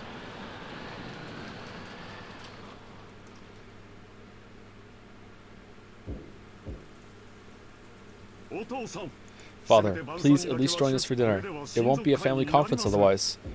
Along with the dull pounding on the door, the sound of Krause's entreaty could be heard. However, that voice seemed to be resigned to the fact that nothing it said would be heard. Kinzo-san, won't you at least come out for dinner? All your children have gathered here to see your face, haven't they? Silence, Nanjo, so the bishop won't work. One move too short. Apparently, Kinzo was completely focused on the final battle of his long-lasting chess match with Nanjo. Kinzo's brow was wrinkled as he continued to glare at the game board through his spectacles. Krause's voice didn't reach his ears. Kinzo-san, I'm hungry myself. Why don't we go down and eat? Go by yourself if that's what you want. Let me consider this next move for a little longer. We are going to finish it tonight. Otherwise, it's doubtful we'll finish before the world ends. Nanjo arose from his seat, hoping this would prompt Kinzo to do the same, but Kinzo's eyes never left the chessboard. He knew well that Kinzo always displayed a blind concentration when it came to chess. But he'd never seen Kinzo concentrate as hard as this. It was almost as though Kinzo was telling the truth, and there would never be another chance for them to continue their contest if they didn't finish tonight. It seemed that no matter how obstinately he called out to Kinzo, it wouldn't reach the latter's heart. Nanjo gave up and headed to the door that Krause was still banging on. The door to the study opened. Krause was taken aback, thinking that maybe Kinzo was actually coming out. However, Nanjo was the one who appeared, and Krause let out a sigh of relief.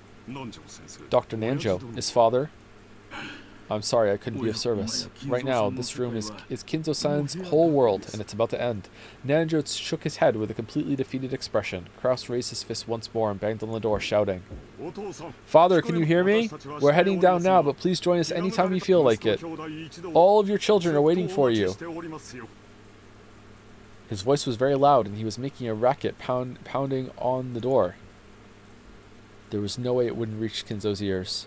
Well, it certainly was reaching him, but he ignored it anyway. However, unlike the time he'd been called down for lunch, he didn't fly into a rage. By now, Kinzo was calm at heart, almost as though he'd taken on a philosophical view and turned himself over to fate. Neither dinner nor the faces of my children interest me in the slightest. I will only leave here if Beatrice is resurrected, or if I am chosen as a sacrifice for the key. Genji, another Domino's pizza. The demon's roulette has already started spinning. What meaning does dinner have at this point? As though the painfully loud banging on the door completely failed to enter his hearing. Kinzo silently thought about his next chess move, still in his philosophical state. Just as always, Kinzo's figure couldn't be seen anywhere in the dining hall. Krause, wearing a bitter smile, returned with Nanjo. Father says he's still not feeling well. He truly regrets missing this once-a-year opportunity to sit together with his gathered family. Eva and Rudolph sniggered. Given Kinzo's personality, there was no way he'd show signs of regret, and none of his relatives showed any regret in his absence. Then why don't we start dinner? Goda, begin. Cheese? Certainly. Well then, if you will allow me. When Goda was told to start the family conference dinner, his biggest time to shine of the whole year, he nodded with a broad grin. I don't trust you, Cheese Man. May I ask who lent Maria an umbrella? When Rosa timidly cut through the silence of the dining hall, everyone noticed. An umbrella? What's this about? A short while back, Maria was in the rose garden when it started raining, and she apparently borrowed a white umbrella from someone. I want to thank them. Okay, there must be more servants than Goda, Canon, Shannon 2, Canon 3. There must be more than that on the island, right? Or is it? Maybe it's just them? I'm gonna guess there must be more. Maybe it's just them? It wasn't one of us. After you left, we moved to a different room and had a friendly chat that whole time. Haha, that's right. Even after that, the siblings had a real friendly chat. The word friendly fell awkwardly from Hideyoshi's lips, so even those who hadn't been present could tell the conversation hadn't been a pleasant one. No. At the very least, it couldn't have been me, Eva, Rudolph, Hideyoshi-san, or Kairi-san. Like, is this really it? Is there anyone on the island that we've seen that isn't here? Servant, other servant, Nanjo. I don't think so, but is there any more than these 4? So 5 servants? I'm going to guess yes, but it's possibly no. Maybe it said, I can't remember. At the very least, it couldn't have been me, Eva, Rudolph, Hideyoshi-san, or Kari-san. We were together the whole time, even after Natsui, Nisan, and Rosa-san left. The whole time until the meal started. It was probably Natsui. Nisan went up to the study with Genji-san to call father. At that time, the rest of us went straight to the dining hall, so it wasn't one of us. Couldn't have been a servant kind enough to lend an umbrella? So it was you, Goda-san? I have been in the kitchen the whole time preparing. My sincere apologies. And also, your story is distracting me from my important luncheon. Have some respect. This calf steak didn't make itself. Goda looked slightly disappointed about missing this chance to show off. At that time, Shannon and Kumasawa appeared, pushing a serving cart loaded with hors d'oeuvres. Hors d'oeuvres. Then what about Kumasawa-san or Shannon-chan? Yes, has something gone wrong?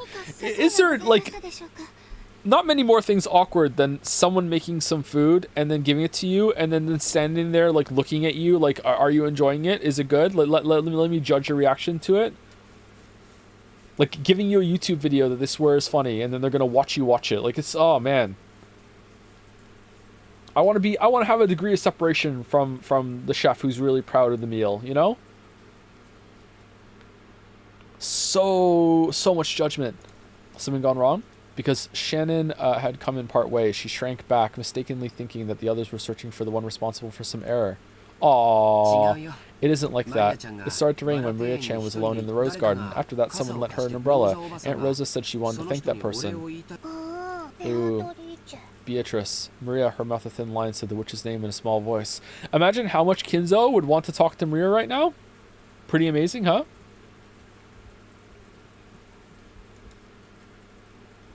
Aunt Rosa explained the situation one more time. As she did, Kumasawa-san cackled. With an E. Oh, it wasn't us. Shannon-san and I were preparing the rooms together, so we did not go outside. Like giving a streamer a good weeb game and hoping they love it? Yes. It can be awkward sometimes, actually. I'm sorry I wasn't able to be of assistance. I feel bad when someone really likes a game and they want me to play it and they hope that I really like it and then I don't. I really do feel bad. Preparing the rooms? What do you mean by that? Because of the rain. We thought it would be troublesome for all the guests to return to the guest house, so the servants were ordered to prepare their guest rooms inside the mansion. Oh.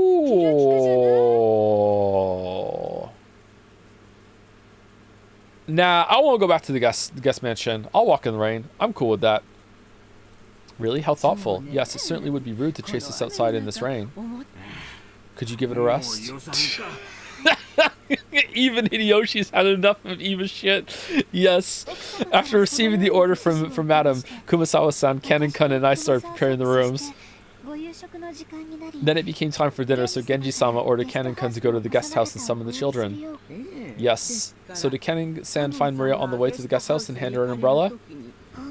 Ooh. Wrong! Wrong! The person who'd actually received the umbrella denied it.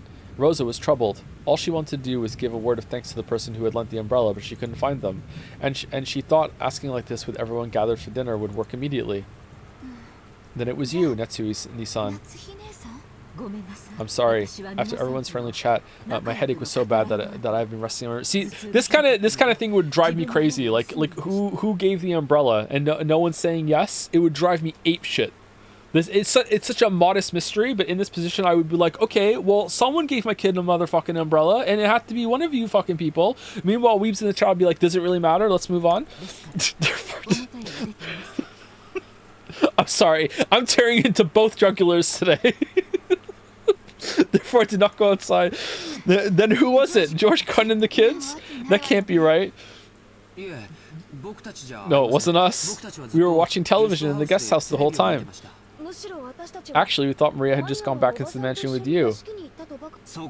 After you slapped the shit out of her, then Kanon-kun came, and he asked whether Maria was with us. That's when we realized she wasn't in the mansion. I mean, if it were me, I'd have grabbed her hand and pulled her under a roof before giving her an umbrella. Rosa was completely baffled. One by one, the relatives and servants denied that they had done it, even though it really wasn't something anyone would need to hide. So it's not a murder mystery. It's a who gave an umbrella to a kid mystery. Damn, subverting expectations once again. What amazing writing. So by process of elimination, the number of remaining candidates wasn't large. Of course, it wasn't me. No one asked Nanjo? Live Nanjo reaction? Oh yeah, Nanjo's here. Of course it wasn't me. Right after it began raining, I visited Kinzo-san's room and I was playing chess with him until just now. Which means that it also wasn't grandfather. Unless... Wait a sec. Isn't this starting to get a bit weird? Who's left? The music. Then who was it? Genji-san? Huh? Well, wait a second. Don't get me wrong. It's not like I'm searching for some culprit or anything. All I want to do is, as a mother, thank the person who gave Maria an umbrella in the middle of the rain. Oh, then come thank me! I'm Beatrice. I speak like Paimon. Cackle E. Giving an umbrella to a girl loitering in the rain with something to be praised, not hidden. Despite that, no one raised their hand. Why not? Everyone started whispering about how strange this was getting. Calm down, Rosa. Why don't we just ask the person who was lent the umbrella? That's what everyone had been thinking since the beginning. She's already told us! They were all scratching their heads at why she didn't just ask Maria, who had been given the umbrella. However, Rosa bit her lower lip. After all, she already knew how Maria would answer if asked. Of course! Rudolph here's got it right. Maria-chan, tell your uncle. Who lent you the umbrella? Vitorici! The dining hall was wrapped in silence for an instant, but it was soon interrupted by a burst of laughter. Oh, she's just fucking with us. I see. So Beatrice, the witch of the forest, felt pity and lent her an umbrella. What a lovely story. Rosa, there you have it. Rosa couldn't believe it. Even though she just wanted to say thanks for the umbrella, why did everything have to be so clouded in smoke? Cheap smokes. Just like Uncle Kraus said, Beatrice let me borrow it. Ooh. Borrow means you have to give it back. Haha. Isn't that wonderful? Can we see the umbrella? Is there like an engraving on it or something like that? We should all be jealous of such purity. What do you think, everyone? Kraus was laughing with a face that was clearly mocking, but Maria was overjoyed, apparently convinced that her claim was being believed. How did that work? Does that mean the witch really appeared and lent her an umbrella? Jessica asked me in a small voice that wouldn't carry over to Maria, who was sitting across from me. Has Maria ever been the type to make jokes? And also, don't doubt the witch's existence. She'll get really mad. If we'd heard that kind of story pop out of my old bastard's mouth, we would have just taken it as another joke. However, it was hard to explain it away like that when Maria said it. This was getting pretty unnerving. No way. She's always been frank and serious. I forgot I was streaming for a second there. Oh no! Oh no, I might have started singing some degen song to myself or whatever between lines. That's scary. Oh shit! She's always been frank and serious. She's the sort who'd believe any joke, even ones normal people could instantly tell were lies. I've never even heard of her cracking a joke. Aunt Rosa probably knew better than anyone. It appeared that because of this weird situation, she had no idea what was going on anymore. So, if Maria says she borrowed an umbrella from Beatrice, that must mean it really was Beatrice? We're talking about Maria here, so I can't think of it as some kind of metaphor or joke. What's that? It might be best to take what she says at face value. Then what's going on? Are you saying Genji-san or someone put on that fancy dress in the portrait and gave Maria the umbrella? That's what I was about to say, yeah!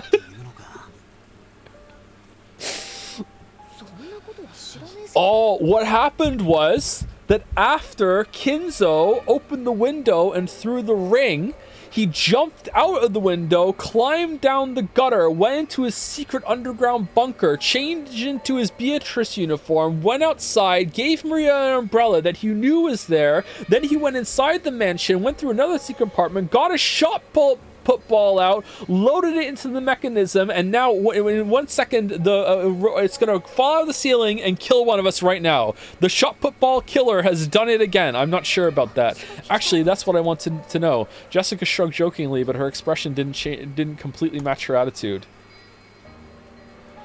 Once the hors d'oeuvres were set out and Goda showed off his vast store of knowledge, the meal began. If I do a joint reading session with Greg, you imagine how awkward it would be to be like halfway through a scene and be like, hold up, Greg, I need to do my shot put killer bullshit for a second. Give me a minute.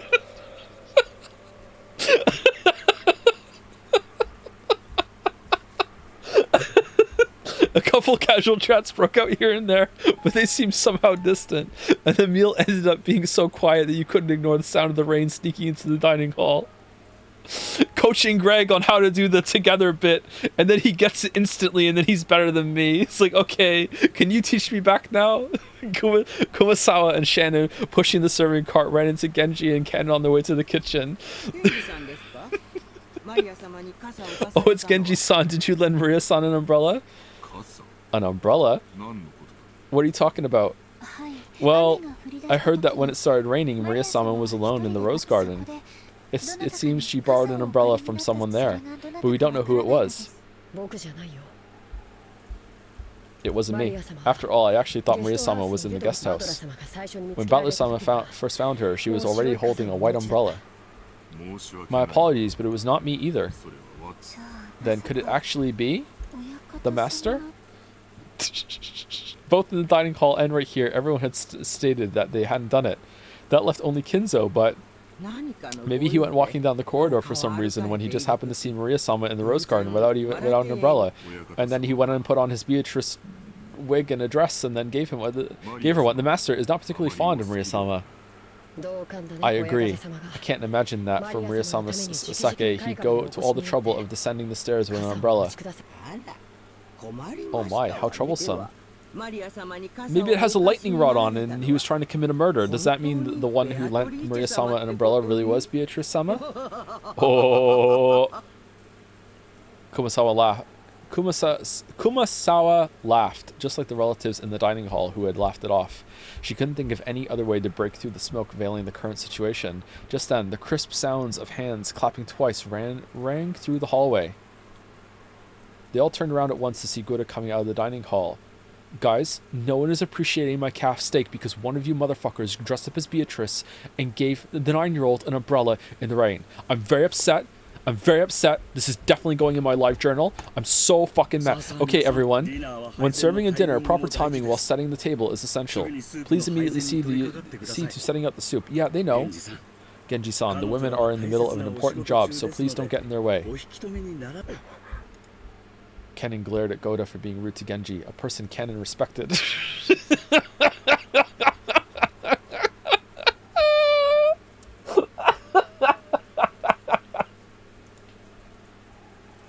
Genji, realizing this, patted Kennen once on the shoulder as a warning.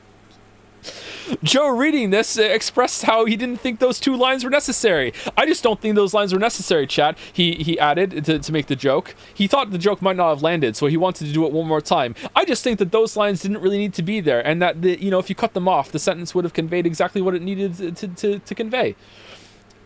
Kennen reluctantly turned away and returned his expression to normal. Obey Goda's instructions. Hurry and prepare the dinner table. Come now, there's no time. Don't dawdle. Hurry. Goda grabbed the serving cart from Shannon and steadily pushed it toward the kitchen. Then please allow us to return to the kitchen. After all, Goda-san's temper is very short. Oh. Please excuse me as well.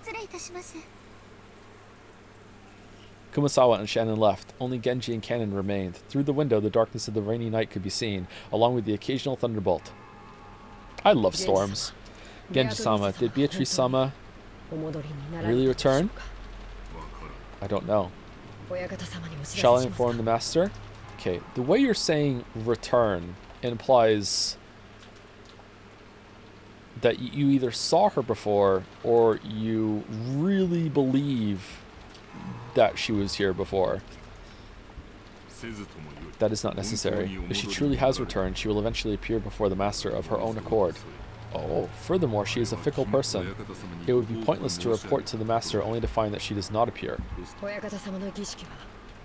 I wonder if this means the master's ceremony has already begun. Probably. However, that has nothing to do with furniture like us. We must continue to return the favor we received from the master until our final moments.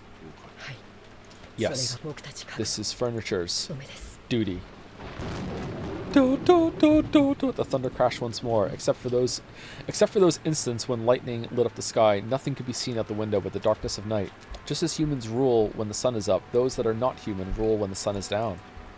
Oh no. The darkness of night that now surrounded Rakenjima was ruled by another master, not the Ushiromiya family.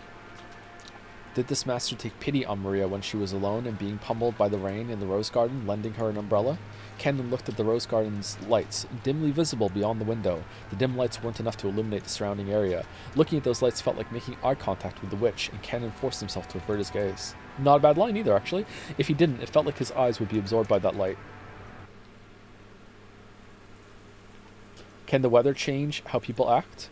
You often hear stories about how things like atmospheric pressure can influence people's moods and physical health, and birds. For some time now, everyone had been struggling to clear the gloomy atmosphere, but any conversation was quickly cut off, and in the end, the dining hall was simply filled by the sound of the rain. Dessert was some kind of chocolate cake accompanied by pear sherbet. Sherbet?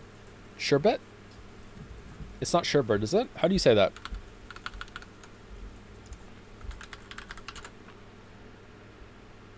Sherbet?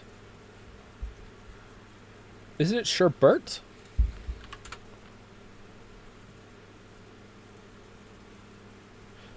Okay, sherbet is another word for it. Some people say sherbet, some people say sherbet. Is it still pronounced sherbet all the time?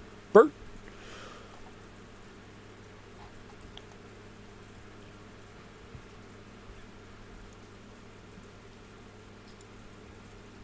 Okay.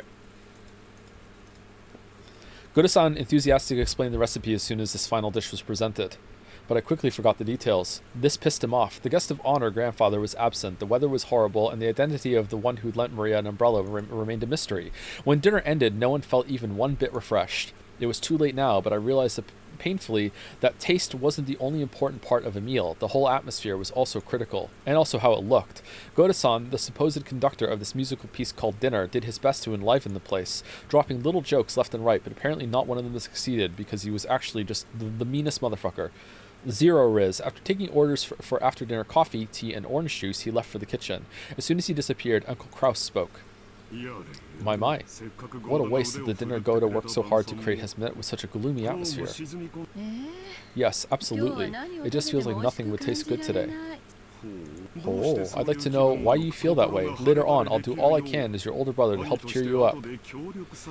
Aunt Eva grimaced slightly. I'd already heard she wasn't on good terms with Uncle Kraus, but it was pretty clear now. When I looked around and noticed my father and Aunt Rosa were also grimacing, apparently there was something besides the weather troubling all of them. Both Aunt Eva and my dad aren't looking too happy. You love to see it? Really? I don't think so. I asked Aunt Natsui, who was sitting on my right, but she seemed to be in a bad mood as well. She snapped back as if to say she was absolutely not interested. Well, our adult conversation got a little complicated. It isn't something kids like you need to worry about, Battler-kun. Ha ha ha ha ha. Isn't that right, Natsui-san, Kiri-san? Uncle Hideyoshi laughed as he spoke, but without his usual brightness, so I could vaguely imagine just how complicated their adult conversation had become. On top of that, even Aunt Natsui and Kari-san, the people he had directed his comment to, ignored him as though they hadn't heard anything. You know what? I think it's kind of fucked up. I know why, because it's just sexist. It's fucked up. Hideyoshi was like an equal member of that conversation earlier, where she had to get fucked off and banished out of the room in her own house, and Kari was just told to just like be quiet. Like, goddamn, man.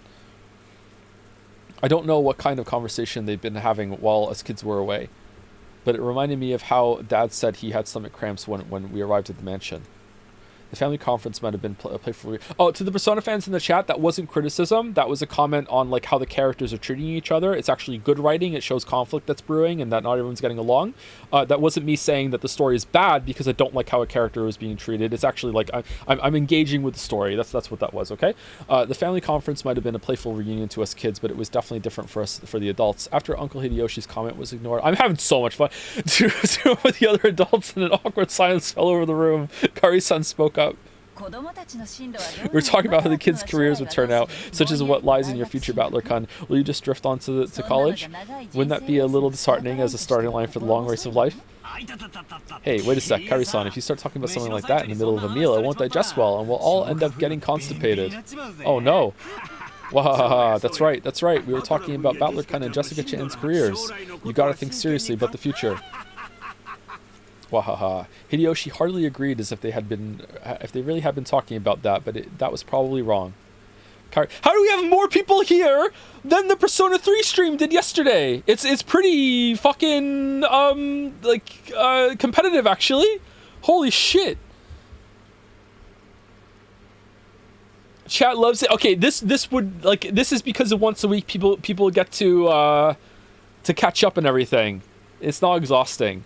Maybe we should be playing 3 games simultaneously, and we should have like a VN on the weekend and then 2 days a week on the other one, just so people have time to catch up. I don't know. Maybe. Kairi-san had been obviously trying to change the subject. However, if Kairi-san had determined that this was the best course of action for now, then she was probably right.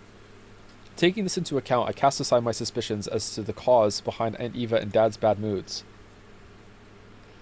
At long last, it's Saturday. People are off work. But it's a like somewhat obscure, like 5 times Bible length VN with no gameplay, and I'm not even interacting with chat. Like, come on, like, oh, it's got the Saturday buff. It has so many other debuffs though. It's peak Umineko. At long last, the serving cart returned, filled with coffee and tea. Kumasawa-san and Shannon-chan served it to everyone. Guda-san then explained that this concluded tonight's meal. If only the mood had been a bit more cheery, it might have been the best dinner in my life. Damn, it was a shame this best of dinners couldn't have been had under the best conditions. Just the fucking same line twice. George Oni-chan, is dinner over now? Over? Yes. Where's Tatara? I want to go to Tatara with this dinner.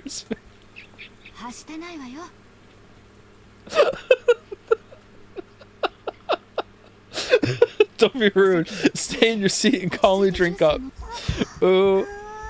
Maria looked like she was really excited by the occasionally crashing thunder. Maybe she wanted to quickly finish eating and run over to the window. She had been fidgeting for a while, waiting for the meal to end. Some people are afraid of thunder, while others find it interesting, and Maria was apparently one of the latter sort. Therefore, when she heard from George and Nikki that dinner was over, a huge smile broke across her face. I never used to be afraid of thunder and lightning, and in a way, I'm still not, for my own sake. But since having kids, I gotta say, there's some protective father instinct cuts in. Or takes over. Whenever there's a storm, I'm just so terrified the lightning bolt is going to come in and hit my kid next to the window or something. I don't know. It's a really big change because I really love storms. When it used to storm, I used to go out on a walk because it was storming, because I like storms so much. But now my brain goes, okay, keep the kids from a window. What if the house gets hit by a lightning bolt? How are you going to stop the fire? Make sure you're ready to get everyone out of the house. You know, just so many protective instincts just kick in now. She then rose from her seat, took out her handbag, which she'd set under her seat, never having left it even when she was eating, and began fishing around inside of it. No one seemed particularly concerned by this behavior. Is she going to get the umbrella out? What's that? Where did you get it? George was the first to notice it. As he spoke, Battler noticed it too. Oh shit! They saw that Maria was now holding a beautiful Western-style envelope. On the front of the envelope, the Ushiromiya family crest, the one-winged eagle, was done in gold leaf. Furthermore, the fact that it was sealed with dark red wax made it clear that this wasn't something Maria could have brought as a prank. Maria-chan, what is that? It seemed that Natsui had also noticed the strangeness of the envelope Maria was holding. Her voice sounded too serious for someone admonishing a small child, so the relatives around us finally noticed too. What happened, Natsui Nisan? What is that? Maria, where did you pick that up? That envelope has... Kinzo-san. When Nanjo muttered that, even us kids could understand why everyone seemed to be frozen solid.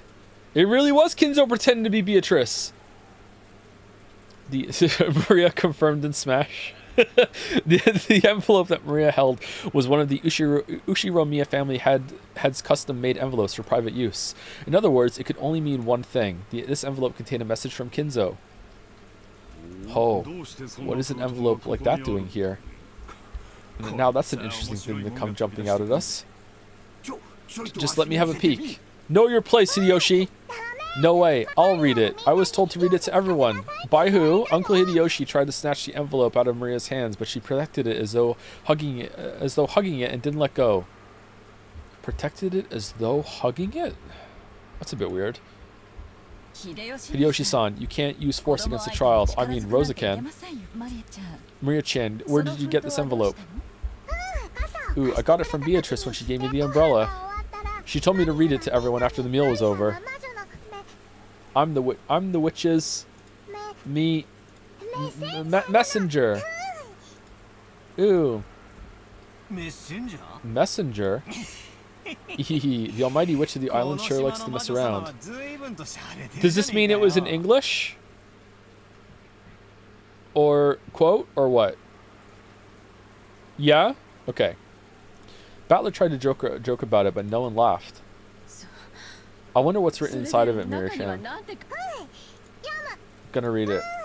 Okay, gotta say, I don't think we're approaching a cliff or anything like that, but I gotta say, this has exceeded my expectations for a second stream so far. I was really expecting, after that good scene in the parlor, that it was gonna be like another 6 scenes of bullshit, and then another good scene, and then 6 scenes of bullshit, and then another good scene, and so far, all the scenes have been pretty good. I'm sure there will be more bullshit scenes coming, but I was really expecting to have to pay for that good scene of plot. So I'm pretty happy right now, actually. Maria casually opened the envelope. It was sealed only with wax, so she just had to remove the sealing wax to open it. That sealing wax fell onto the desk. Hideyoshi hastily picked it up and stared fixedly at it. He then set it in the center of the table where Natsui, Kairi, and Nanjo stared at it. Can wax be hard to break? I don't think I've ever had to break a wax seal. Imprinted in the sealing wax was the one-winged eagle, which was the Ushiromiya family crest and also Kinzo's personal crest. Could a child do it easily? This is the family head's personal crest. I know it from the letters I have received from Kinzo-san before. Without a doubt, this is his wax seal. But aren't there several things in this mansion bearing that crest? For example, if there was some kind of stamp for wax seals, couldn't someone other than Kinzo-san have used it? No, Kinzo-san would always use a ring on his finger, his proof of the Ushiromiya family headship, when he sealed the wax. Oh, Beatrice got the ring! This shape and complex design is definitely Kinzo-san's seal. Or, after he climbed down the gutter, he went into the forest, got the ring back, and he just threw it out to throw off the scent of the reader because he just knows he's in a story because he's pretending he's in a Danganronpa game. Oh, this is not necessarily so. Anyone in the family must have received a letter from father at least once. We can't eliminate the possibility that someone used that wax as a model to create a fake seal and pass themselves off as father. It's true, yep. They reverse engineered it. I agree with the Nikki. No matter how much the seal resembles Dad's, we can't prove that it's the real thing, so it doesn't prove this envelope came from him. And this handwriting that looks like our father's handwriting. Someone could have studied my father's handwriting and just did that. Just practice and forged his signature at the end. I absolutely agree. I cannot approve of arbitrarily deciding that this letter came from father based on solely on the wax seal. And now that our dad is standing in the hallway door and he's telling us, I actually did write that and do that seal. That could be someone in an elaborate father costume. We can't conclude that it was actually Kinzo that's talking to us right now and telling us that he wrote this letter. Dr. Nanjo, couldn't you be a bit more couldn't you use a bit more discretion with your vague words? Damn, you are just the worst. I apologize. It was not my place to speak. One after another, all the siblings from Cross on downwards rejected Nando's. What? Rejected Nando's statement, saying that the envelope Maria held wasn't necessarily from Kinzo. They were afraid. They feared from the bottom of their hearts that Kinzo's intentions were written in there, and that it might be some announcement regarding the inheritance that would be decidedly unfavorable to them. Maria, the person who gave you that envelope is the same person who lent you that umbrella, right? I don't know what "oo" means. Is it true? Ooh, yes. Ooh. So in other words, the witch, Beatrice, gave Maria-chan that envelope along with the umbrella? Ooh. Maria nodded forcefully. I agree with my husband. It's a dubious letter handed over by some suspicious person. It isn't even worth reading. There's nothing wrong with just reading it, right? Battler said to Jessica in a small voice, trying to act tough, but Natsui heard him clearly and glared at him with threatening eyes. And then, Beatrice told you to read it after the meal was over, right, Maria? Did Beatrice have a beard? Beardatrice? It's okay, everyone. This envelope didn't come from grandfather, but from Beatrice. Regardless of who actually wrote it, why can't we just hear what's inside before we decide? That's right. Even if father didn't necessarily write it, I'd still like to know what's written inside. Maria-chan, I'm sorry I tried to take it from you by force earlier. I apologize, so will you read it out aloud in front of everyone? Maria, read it. Ooh. As all the relatives stared fiercely at Maria, she spread the letter open with a rustle. Do you think it really did come from Dad? Shut up! She's gonna read it! Impossible. Whenever Father has announced something to us in the past, he would always send Genji if he didn't do it directly, correct? I cannot believe that he would use such a joke-like approach. That's right. Maria, a messenger? That definitely doesn't suit Father's tastes. Rosa, could this be Maria-chan trying to surprise us by putting on some kind of show? Maria isn't really a kid who'd be capable of something so thoughtful. Gonna read it. Ooh. I'm going back to my own world. The words came out of Maria's mouth, but for some reason her voice seemed different than usual. Uh-oh. Everyone's silent. Welcome to Rockinjima, members of the Ushiromiya family. God fucking that. I am Beatrice, the alchemist for this family, employed by Kinzo-sama himself. Ha, that's crazy. Shut up! Yeah, quiet, yeah. I have served him for many years in accordance with our contract, but on this day, Kinzo-sama has announced the final suspension of that contract. Therefore, I ask that you acknowledge my resignation from the position of family alchemist from this day forth. How foolish, what nonsense. Shut up! I can't stand to listen to it. And now, there is one part of the contract that must be explained to all present. I, Beatrice, lent Kinzo-sama a vast quantity of gold under certain terms. One of these terms specifies that all the gold is to be returned to me upon the termination of the contract. Furthermore, I am to receive everything of the Ushiromiya family as interest. Ridiculous. It's been ridiculous from the very beginning. So it's basically one of those things, right? Doesn't it sound just like one of those contracts with the devil? The contract has expired, so they've come to collect interest. Shut up! Let her read it! Is she trying to grab some retirement money for her old age or something? What a cheeky witch. Battler-kun, now isn't the time to joke around. Battler made a face as if to ask, if I can't make fun of this, what can I make fun of? Some of the adults' faces were pale, while others looked dazed. After hearing this, you may feel as though Kinzo-sama has been savagely ruthless. However, Kinzo-sama did append a special clause to the contract so that you would have a chance to preserve your wealth and honor. If and only if that special clause is fulfilled, I will lose my rights to the gold and the interest for all eternity. Because without risk, there can be no magic. A special clause? What is it? It's your older brother. Special clause, Beatrice retains the right to collect the gold and accumulated interest upon the termination of the contract. However, if someone is able to discover the hidden gold of this contract, Beatrice must abandon these rights for all time. The collection of the interest will proceed shortly, but if any one of you fulfills the terms of the special clause, I shall return everything, including the portion that has already been collected. Furthermore, as the first step of this collection of Kinzo-sama's debt, I have taken possession of the Ushiromiya family head's ring, which signifies the passage of the Ushiromiya family headship from one individual to another. I ask that you confirm this for yourselves by examining the imprint on the wax seal. Are they trying to claim that's the meaning behind this seal? That father would relinquish his ring is unthinkable. Kraus stared at the sealing wax as if to burn a hole through it. Eva and Rudolph were doing the same over his shoulder. Come to think of it, when we were playing chess, I did have a strange feeling that something was missing from Kinzo-san's finger. Dr. Nanjo! Don't say something so careless just because of a vague memory! We can't prove its authenticity here. Only by asking Father directly can we determine whether he really handed over his ring and whether this letter tells the truth. He's dead! That's right. It's just as Kiri-san says. Do you really think Kinzo-san will tell you? After all, that person's thoughts sometimes surpass the bounds of common sense. No matter what happens, it's still nonsense. In the first place, the illusion of gold itself is one of Father's tricks. I've already heard enough talk of that gold from the rest of you. But this is the witch speaking, right? About how the inheritance and all of the assets will be handed over to the one who finds the gold, right? So maybe Beatrice-sama is Father's legal advisor or in charge of his funds. We can't possibly trust some strange person who entrusts such a suspicious paper to a child. And Nikki, we need you to be frank with us. Is it possible Dad's assets are being managed by someone you don't know?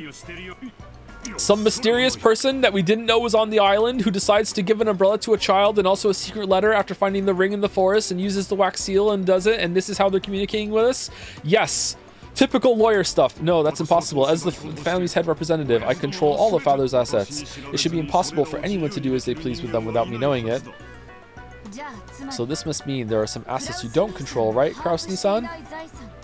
How foolish. Such assets could not possibly exist. So you have been embezzling. Oh, but there is such a thing. An asset of father's that you don't control. There's no way such a thing could exist.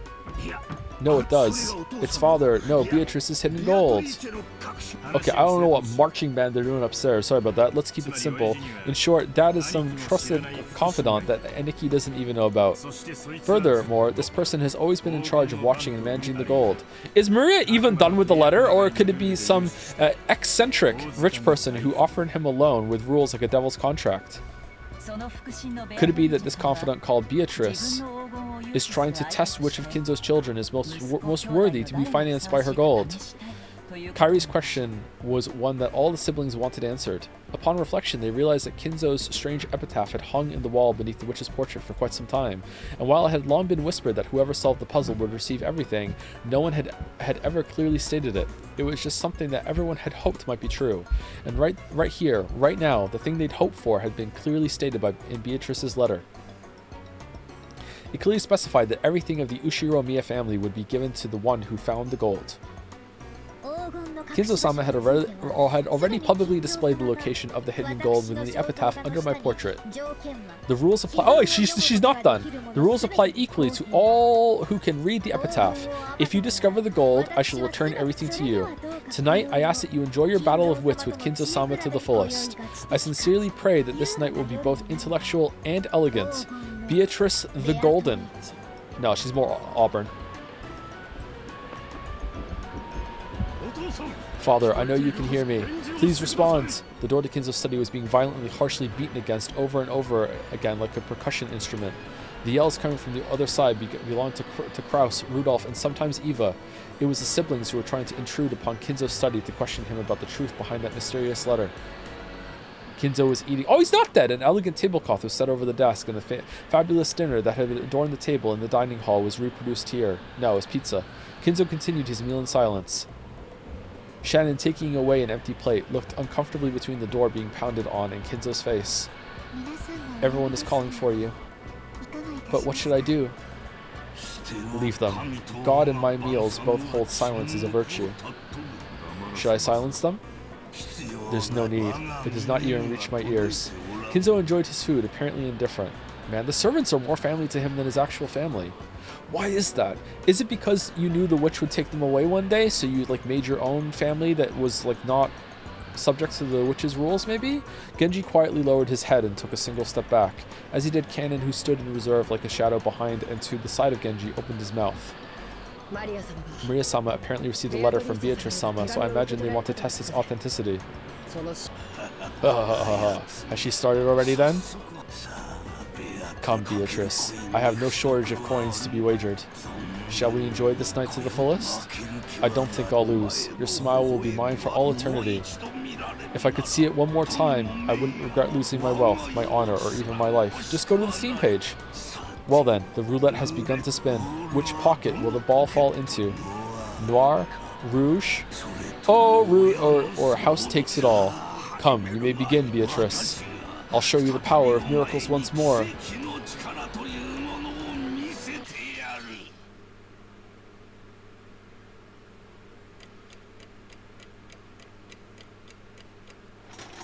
Alright, that was a good scene.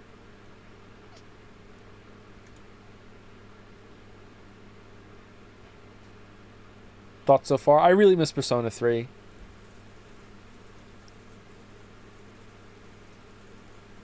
This story is making me think too much. I have too many questions, and it's giving me answers. I'd rather just shrug and say who cares and just go into Tartarus. I want to go to Tatar! The strange letter that the witch had entrusted to Maria wiped all memories of dinner from our minds. Maria was repeatedly barraged with questions by Aunt Rosa and the other parents, and became increasingly ill-tempered when they refused to believe her. If we kids tried to butt in, they'd probably ignore us. Our parents were all stirred up, firing back and forth about the gold and the distribution of the assets, and completely forgetting that we were even there. I'd already guessed they'd been talking like this in the shadows, but I hadn't thought they'd be so blunt. It gave all of us kids a considerable shock, like an electric shock. From what we could overhear, all the parents wanted more money as soon as possible, back and forth about grandfather's inheritance, back and forth about the distribution of the gold if it was found, about advance payments in cash. It was so despicable I could hardly bear to watch, even though one of them was my father. And speaking of cash, thank you to Fentyrus for the resub. Tacos Dabira for the new sub. Welcome, welcome. Thank you, Toxin14, also for the resub. Mama, I didn't mean to make you cry. Thank you, Lieb13 for the resub. Dark Sleeve also for the resub. Hack McMac for the resub. Goda's time in the spotlight completely overshadowed by a child's umbrella, Lamayo. I know, right? Thank you, La Magica. Oh, nice. I was promised crying cat girls. Where are they hiding? Oh, that'll be later. That'll be later. Thank you for the resub. Thank you, Mean Bean Egg for the new sub. Welcome, welcome. Thank you, Cameron D6 for the resub. One day evolve into a Cameron D20. Thank you, Jig Chew for the resub. A giant chug jug from Jackie Ohio. And Yuri was taken for gifting a sub to Biturichu. Thank you very much. Okay. We have 20 minutes until break, and I need to pee, so I really want my break. If I feel up to it when we get to break, I will continue for another hour, and we'll go to 5, but it's probably going to be not this scene, but the scene after we will end, I think. I think we'll do that, okay? I feel like I have some reading stamina. I'm not making as many mistakes as I was a bit earlier, but we'll see. If I start to wilt, then we'll stop. About advance payments, okay, there we go. It looked like Jessica felt the same way. We left our seats without being asked to and went to hang out somewhere well away from our parents. You know what? We just got to a scene break, and there's no way we're getting to the end of the scene in 20 minutes. So let's take our break a little early, and then we'll just go for 2 more scenes. I think that's what we should do. Anyway, so let's just take it a little early right now, so we don't have to interrupt in the middle of a scene. So I'll be right back. Like 4 or 5 minutes. I'm gonna go pee and get some water.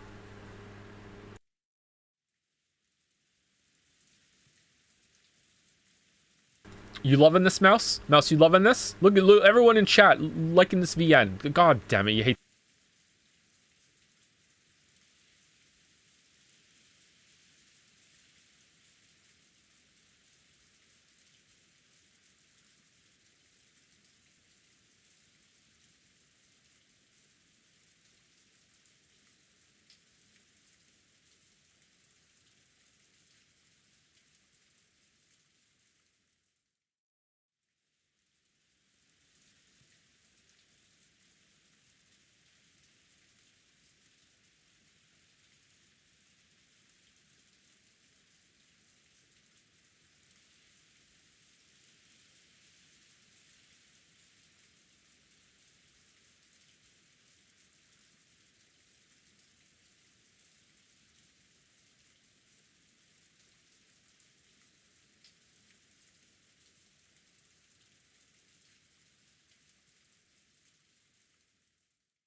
Alright, I'm back.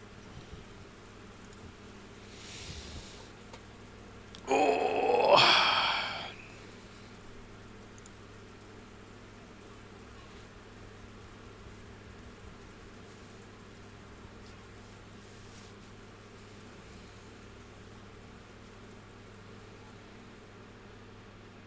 Damn, man. Almost a 100% enjoying it on the poll. I guess that makes sense, because if you're not enjoying it, you would have left. But still, you don't really see polls that big. Unless you're comparing the Navigator characters in the Persona games. Okay, continue. We left our seats without being asked to and went to hang out somewhere well away from our parents.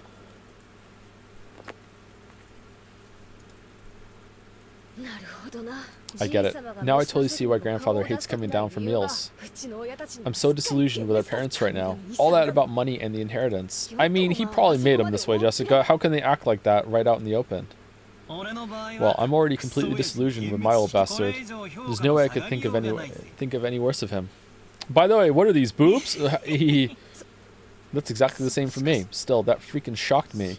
Shocked me to the core. Jessica looked down at the floor, irritated. She was always talking about how bad her parents were, but maybe she hadn't really felt that way deep inside. The depths of Jessica's shock made that clear. You're all minors being supported by parents, so you might not understand, but getting money is neither simple nor a pretty thing. I won't try to force you to understand right now, but since you're still kids... But even so, I want you to realize that your parents are just doing their best in their own way. Aw, George!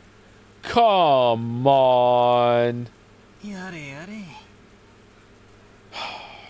Oh great, George and Nikki's gotten all mature.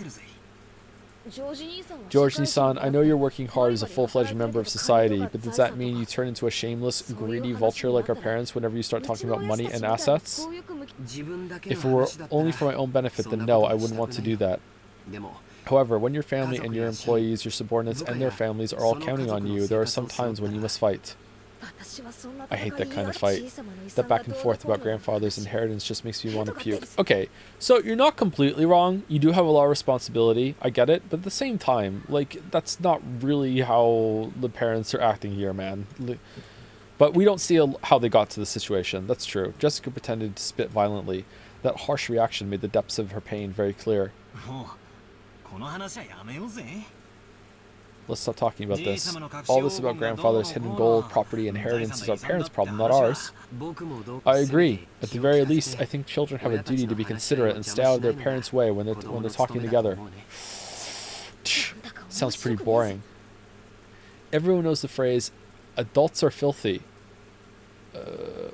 I don't, but we had now seen that for ourselves, and that really did give us a considerable shock. George and Nikki was now pretty much an adult, and I'd already been disillusioned with my dad, so the shock wasn't that big for us. George was now filthy, but Jessica seemed to be taking it hard. Apparently she received a bigger blow than I thought. She always talks badly about her parents, but it looks like she hadn't changed at all on the inside. Even now, she's still a pure-hearted, delicate person who can't doubt others. I'm sure she respected her parents as much as anyone else does. And then her parents started raging about going, money, money, inheritance, my money. Therefore, right in front of all the other parents and the children, it's no surprise she received a shock from hearing that. Jessica-chan, please don't start hating your mother and father. I won't ask you to understand them, but at least don't hate them. I get it, just leave me alone for a bit. 6 years ago, I would have kept taunting Jessica even after she got all dejected, but I guess I really have grown over the last 6 years. I realize it'd be better to leave Jessica alone right now. Jessica suddenly looked away, sulkily, and left the parlor. She probably wanted to be alone for a while. I could do nothing but wordlessly watch her back as she left. Come to think of it, I wonder where Maria-chan went. Oh, she's missing again! She's probably pouting in front of the portrait. Maria truly looked up to witches. Literally, she's so short, and she'd expected that coming in direct contact with Beatrice and receive... And she'd expected that coming in direct contact with Beatrice and receiving the letter as proof... Okay, would surprise everyone and make them happy. Okay, that's why it didn't make sense. It's fine. However, the adults had doubted its authenticity, thoroughly bombarding Maria with questions and refusing to accept her story. Even for me, it wasn't hard to imagine how much that must have hurt Maria. We couldn't speak to Maria or Jessica. In the end, George and Nikki and I just abandoned ourselves to the sound of the falling rain in the dark night. I wonder what's happening with that typhoon. Maybe there's something about it on the news. George and Nikki started walking over to the corner of the parlor where the television was. He hadn't called me over, and I really couldn't have cared less where the typhoon was on the sea now. So without going over to the television, I loitered around the window. Loitered. The wind hasn't picked up that much here, but I wonder if it's horrible over the sea. I did hear about a severe storm warning on the weather report. Ah, Kari-san. I take it those big talks between the adults are going smoothly, yeah? She seemed to catch the sarcasm. Kari-san shrugged. I wonder if that stomach ache of the discussion will continue all night. It's not going to be fun. Well then, please enjoy playing vultures to grandfather's property as much as you'd like. I feel sick. I'll agree with you on that. If I could just slip away like you, I'd do it. Unfortunately, I can't. Even if I'm not allowed to speak. So you just like Rudolph? You don't feel like you belong here. You really do. Everyone else does. You feel like the odd one out. Again, you feel like more of like you belong more with Battler, George, and Jessica, to be honest. Like, maybe you're just someone that's in between or something. I don't know. We spouses have it pretty rough too. Kari-san took a deep breath, smiling bitterly. That's right. They probably wouldn't let Kari-san speak since she only married into the family. Still, as Dad's partner, she's had no choice but to stay by his side and support him. She's probably had to bear the full brunt of this mental pressure much more than me. I wasn't going to apologize, but realizing that I'd spoken too harshly, I cut the sarcasm for the time being. So how does it look? Are they still stuck on the topic of the mysterious witch Vitorici? More or less. Those four siblings are always piling up secret agreements when they come together to discuss the division of grandfather's inheritance. They're saying that some unknown fifth person has appeared and is trying to make things even more complicated, and there's no way that'll make for a peaceful conversation. Just when you think they're snarling at each other, they'll set up a common front. Natsuhi Nisan's not the only one getting headaches. On the one hand, they all want a larger portion than the other siblings, so they're all rivals. But on the other hand, they don't want 1 yen to be snatched up by anyone other than the siblings, so they're all allies. I hadn't been told the details, but the siblings were apparently discussing how to protect their shares under various situations, setting up ceasefire agreements and rules to prevent anyone from getting an unfair advantage, even preparing to resort to legal action if absolutely necessary. Oh no, not legal action. That they would go this far to preserve their shares was so beyond disgusting that you just had to acknowledge their resilience. I mean, George would like it though. I'm surprised George isn't in there. Tap George in. So basically, Beatrice is like an assassin sent by grandfather. He probably wanted to scare the hell out of his children for talking about the inheritance without him. Ehehe. Who is this Beatrice, I wonder? If everything she claims is true, then she's a mystery figure that no one knew about until today, and she also knows about grandfather's hidden gold. Do you know about the witch story? Probably. On top of that, she was even entrusted with the head's ring. She must truly have been trusted by him. Well, obviously, I don't think she's a witch riding around on a broom. I do, but there's no doubt she's a mysterious person who's earned the right to be called a witch. If only Maria-chan would go into more detail about that. Everyone's been smothering her, even though she's just a little girl. They really scared her, and some things they might have asked now can't be asked. I wonder if those people have ever even read The North Wind and the Sun.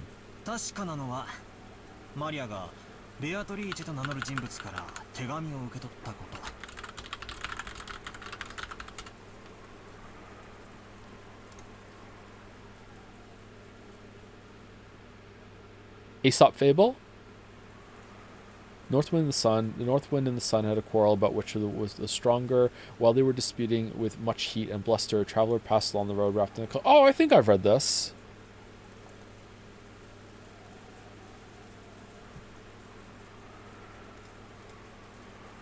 What we do know is that Maria received a letter from a person who took the name Beatrice. She sure is shy for a mystery person, entrusting Maria with a letter and hiding away even now when she could have just appeared and talked to us directly. Ha ha.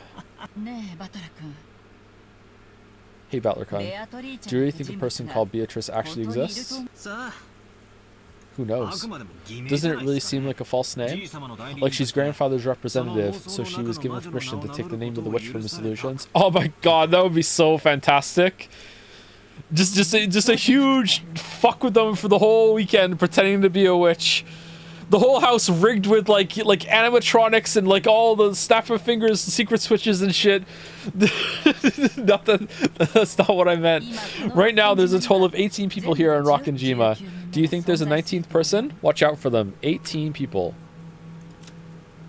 1, 2, 3, 4, 5, 6, 7, 8, 9, 10, 11, 12, 13, 14, 15, 16, 17, 18. Okay, so there's only 18, so that's it. Everyone here is on the page. Okay. Interesting. Are there really a full 18 people on this island right now? Wondering about that, I began counting on my fingers, and it really did come out to that many. Shit. Do I think that a 19th person exists? Big Danganronpa vibes right now. Oh man, this took some big cues from Danganronpa. What exactly do you mean? Say the line, chat! Just what I said. The person who lent Maria that umbrella supposedly wasn't one of us 18.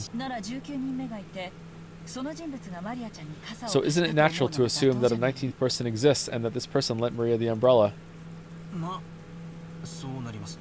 Well, yeah, it sure looks that way. Do you guys want the music up a little bit?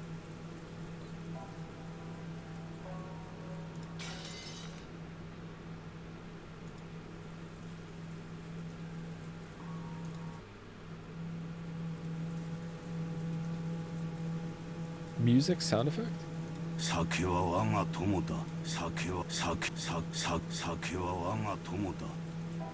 Let's put it by 1 and see if we want to put it higher, okay? It went up by 1. At the very least, she must have been on the island when it started raining, and ever since that time, the weather has grown progressively worse, so taking a boat out would be pretty much impossible. In that case, that person must still be on the island, hiding from the rain somewhere. Who drives the boat?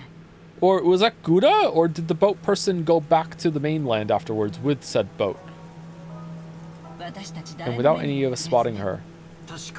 True, we've all been randomly prowling all over the mansion and the guest house, but no one has bumped into a 19th person.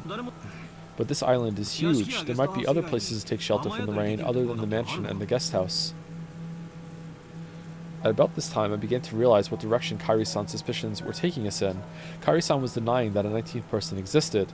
Beatrice was one of us 18. In other words, she thought someone we knew well was tricking us with a wig. If Beatrice is who she claims, she would surely be the most honored of guests, the most honored of confidence trusted by Grandfather.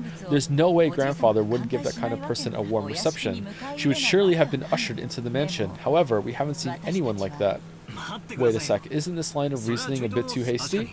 Sure, no one spotted this person, but that doesn't mean that you can deny the possibility that a 19th person exists, right?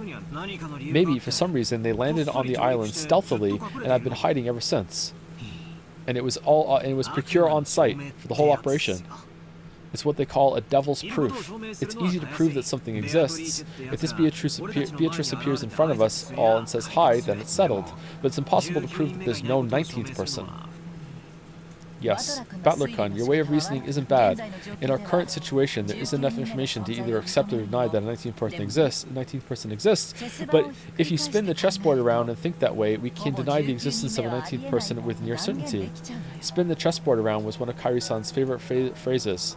Mine was, what are these boobs? I've been influenced by those words and used them myself from time to time. Yeah, you two really get along. That's nice. When you get stuck by trying to find a move in chess or shogi, then by spinning the board around and looking at everything from your opponent's standpoint, you can often see a strategy that'll give you the upper hand. It means turning things around and putting yourself in your opponent's shoes. You see?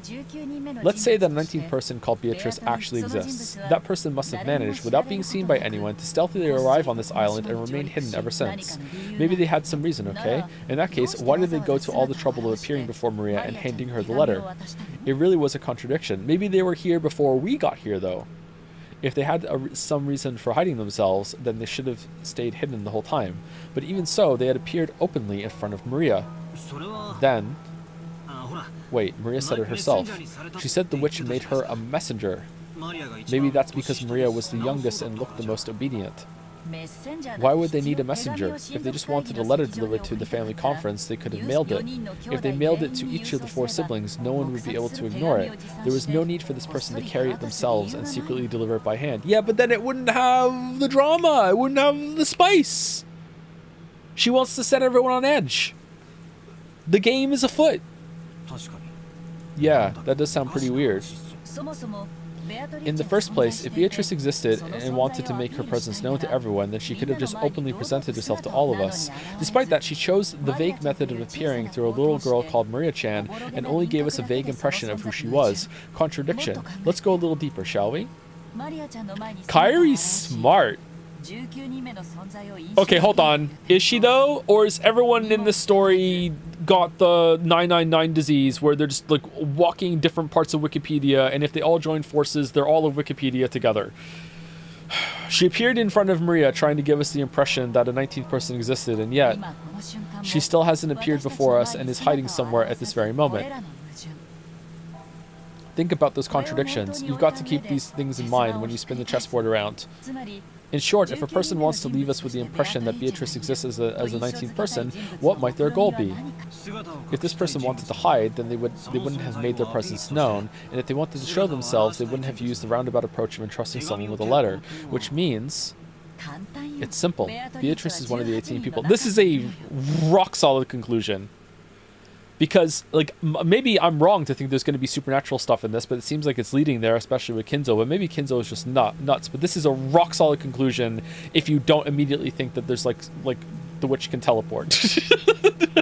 Or something, you know what I mean? Like, maybe she can't. I don't know. This is very reasonable. All right, it's simple. Beatrice is one of the 18 people. That's why they want to create the illusion that there are more than 18 people. The 19th person was revealed so spectacularly. If someone were to profit from this, it wouldn't be some 19th person in hiding, it'd be one of the original 18 people. Of course, this reasoning is full of holes. Of course, even the opposite could be completely true. You know what? If you put a wig on, if you turn over even a few of the premises, it'll simply fall apart. But I'm almost completely certain it's correct. This is starting to feel pretty creepy. Someone lent Maria the umbrella and handed her the letter. Supposedly, none of the 18 did this, and yet Beatrice was hidden among those 18. Was this person planning, hiding their true form and pretending to be Beatrice? I suspect it might have been Maria-chan play acting, but the contents of the message were extremely complicated, and it's hard to imagine Maria-chan writing that herself. However, I can't deny the possibility that Maria-chan is working together with someone. But wait a sec, Maria's a 9-year-old kid, right? What could she possibly be planning, and with whom? And what about her straightforward, overly honest, obedient nature? Yes, I understand what kind of person Maria-chan is. Maybe Rosa went in, put the wig on, went back out, said, you know, Mommy wants to play a game with you, actually. Here's an umbrella. Say I'm Beatrice. Here's a letter. And then went to sleep. And then took shot put ball out. Yes, I also understand what kind of person Maria-chan is, but that's exactly why I think it's possible. That girl's a dreamer who can't help but look up to and blindly accept the existence of witches. So if a person appeared in front of her and claimed to be the witch Beatrice, Maria-chan would happily swallow it up, I think.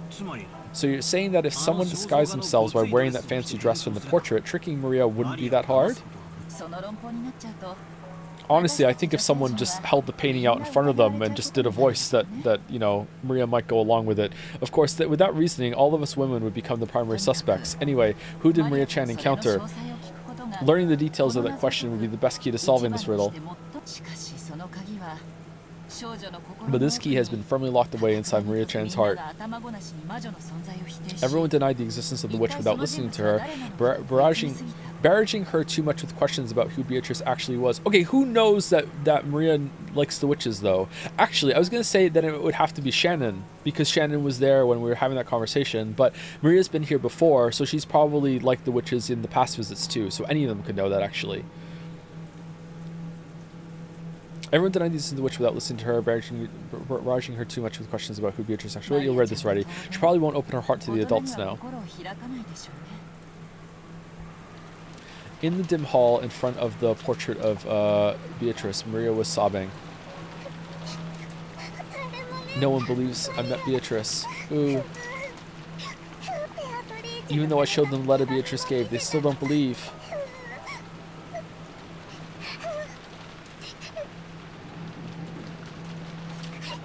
Kick.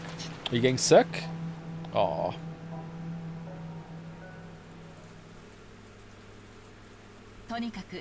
Anyway, Maria-chan's holding the key. The key? The key to whether Beatrice is one of the 18 people or a 19th person. Maria's stubborn, right?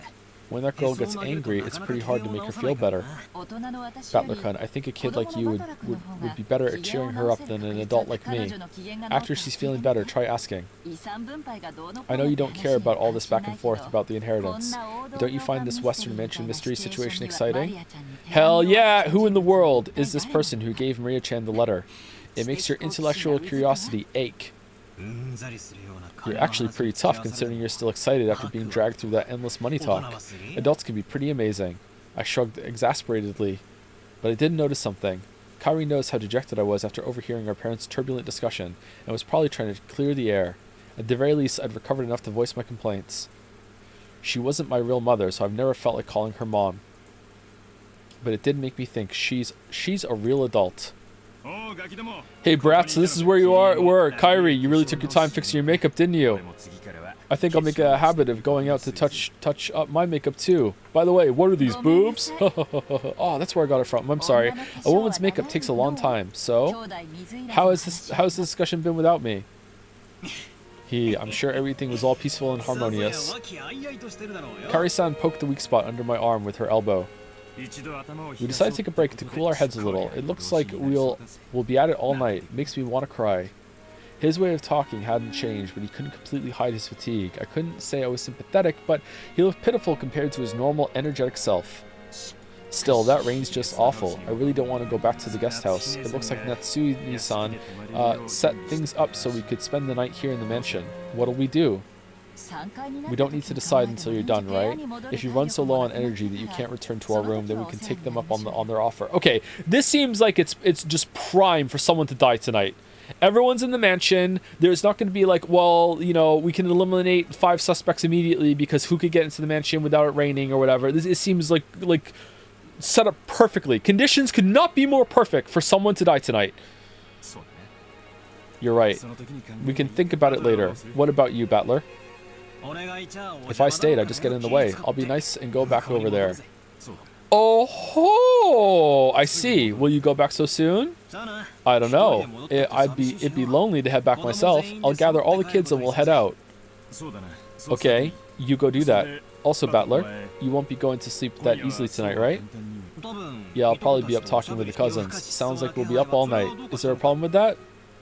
I see. If you're still awake when the adults' discussion is over, I want to have a little talk as a family. A what? That doesn't sound like you. Apparently Kairi-san was thinking the same thing. What are you talking about? She asked him in a small voice. It looked like Kairi-san didn't have a clue what that meant either. I also want to talk to you about it, Kairi. I'll tell you later, so don't ask how. And then he died. Please. I don't know anyone who neglects the concept of family as much as this old bastard. And now he's saying we're going to have a talk as a family? Both Kairi-san and I couldn't help but get wide-eyed. Look, don't look so terrified. I'm the one who should be terrified. After all, at that point he swallowed his words for an instant, even though putting on airs of importance wasn't much like my dad. You're freaking me out, Dad. Everyone in our family's gathered here now, right? Don't make a big deal out of it and spit it out. Tonight, I will probably be killed. There was a huge crash of thunder. Right before Rudolph died, he told me, I think I might die. It must have been really close. I hope he's fucking with us. Dad's expression, brightly illuminated by the lightning, was burned into my eyes. Dad's face, which always looked so sure of itself, and which always wore a taunting expression, was strangely frail in a way I couldn't really explain. It was so worn out that he looked like a different person. What? What are you talking about? That doesn't sound like you. Giggle. I agree. What happened? You look so timid all of a sudden. It's not like you. I'm gonna go fix my makeup too. Don't follow me. Dad turned away weakly. After that, only Kairi and I were left, still wide-eyed. What did he say? Tonight he'll be killed? You don't think that mysterious letter scared him, do you? He's been watching too many serial murder movies.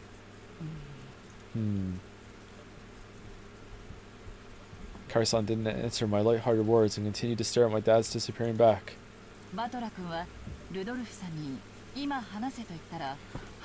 Battler-kun, when you told Rudolph-san to spill the beans right away, he left without telling us anything, and then muffled from the other room. Who are you? Wait, what are these boobs? Get stabbed to death. Oh no! And then later on, 4 hours later. Wait, hold on. Think back to when the murder happened, Kyrie. What? We heard him say, "What are these boobs? The killer must have been a woman." Oh my god, you're right. That really narrows it down. The breakthrough we needed, even though he said he had something to say to both of us, he didn't answer you. Why? Spin the chessboard around. What do you see? Sorry, that was dumb. Well, what he said he wanted to talk, but then couldn't. That's a contradiction. What can you see, son, by looking from Dad's perspective? Giggle. Yes, I can see something. He wants to talk about something. However, he doesn't have the courage to bring it up. He actually means chase after me, talk to me, and ask me about it yourself. By saying don't follow me, he actually means the opposite. He actually means follow me and force me to answer. Seriously, what a spoiled brat. I thought we had to go cheer Maria up. Wow, can you really call that reasoning? That's ridiculous. Yeah. Can great private and police detectives seduce the emotions and feelings between men and women? They can't, right? Figuring out the feelings of the opposite sex is even more advanced art than exposing the tricks in different crime cases. What is your profession?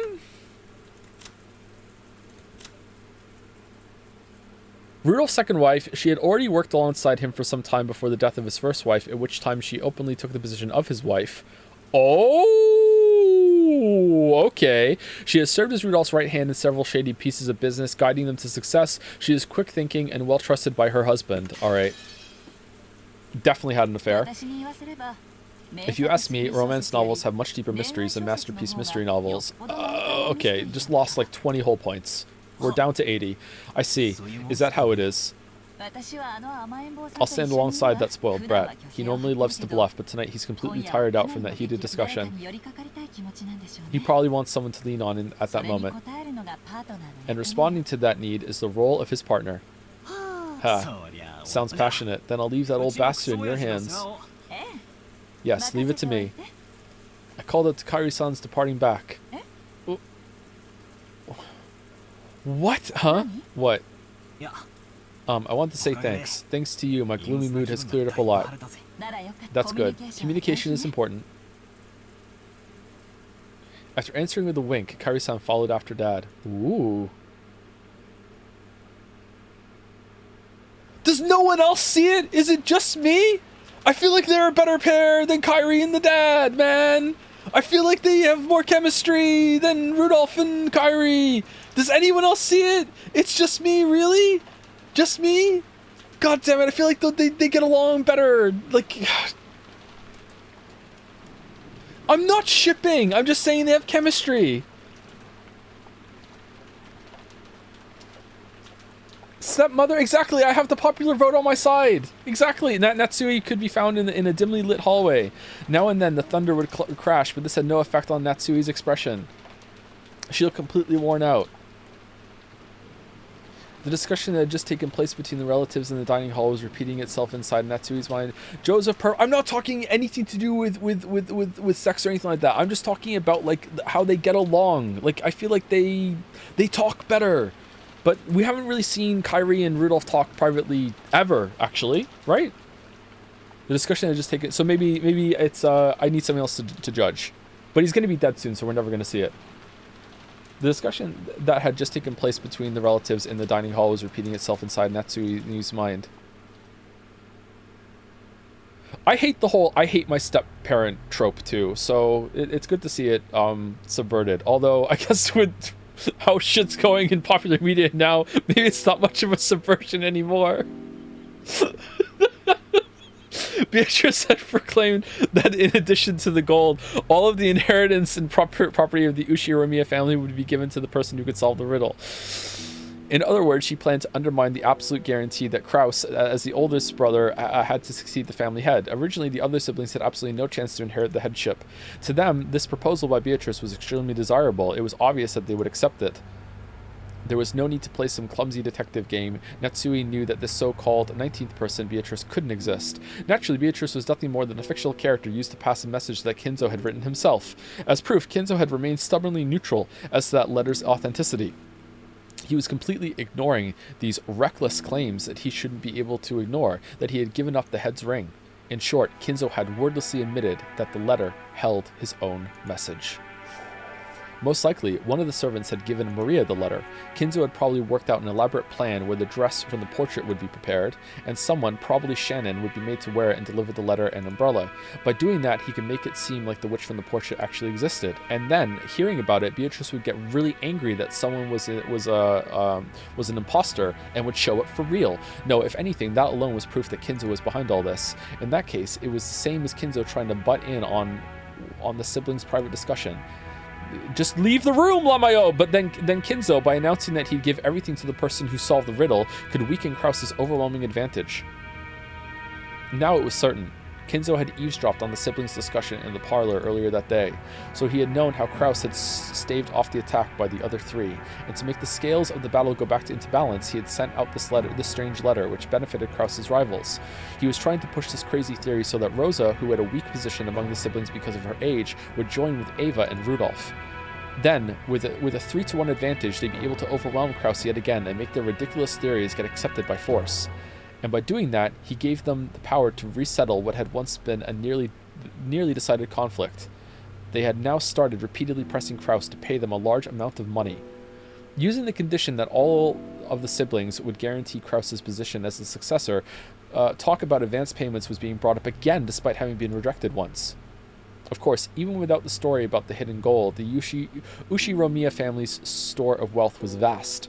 That store of wealth alone was more than enough. And it said the witch was going to take it all, right, as interest, or at least some of it. I can't remember if it was explicitly all. Maybe it was all. Even if the hidden gold was buried forever along with Kinzo's death, there would be more than enough to satisfy. Therefore, even if they weren't that interested in the gold itself, Kinzo had managed to instill the lifelong fear that, on the off chance that someone found the gold, that person would be granted the headship. And this kind of Achilles heel would definitely be taken advantage of by someone sooner or later. The only person with this fatal weakness was the successor, Krause. The other siblings had found, no, they had been told by Kinzo about something that only Krause could lose, and they had thoroughly taken advantage of that.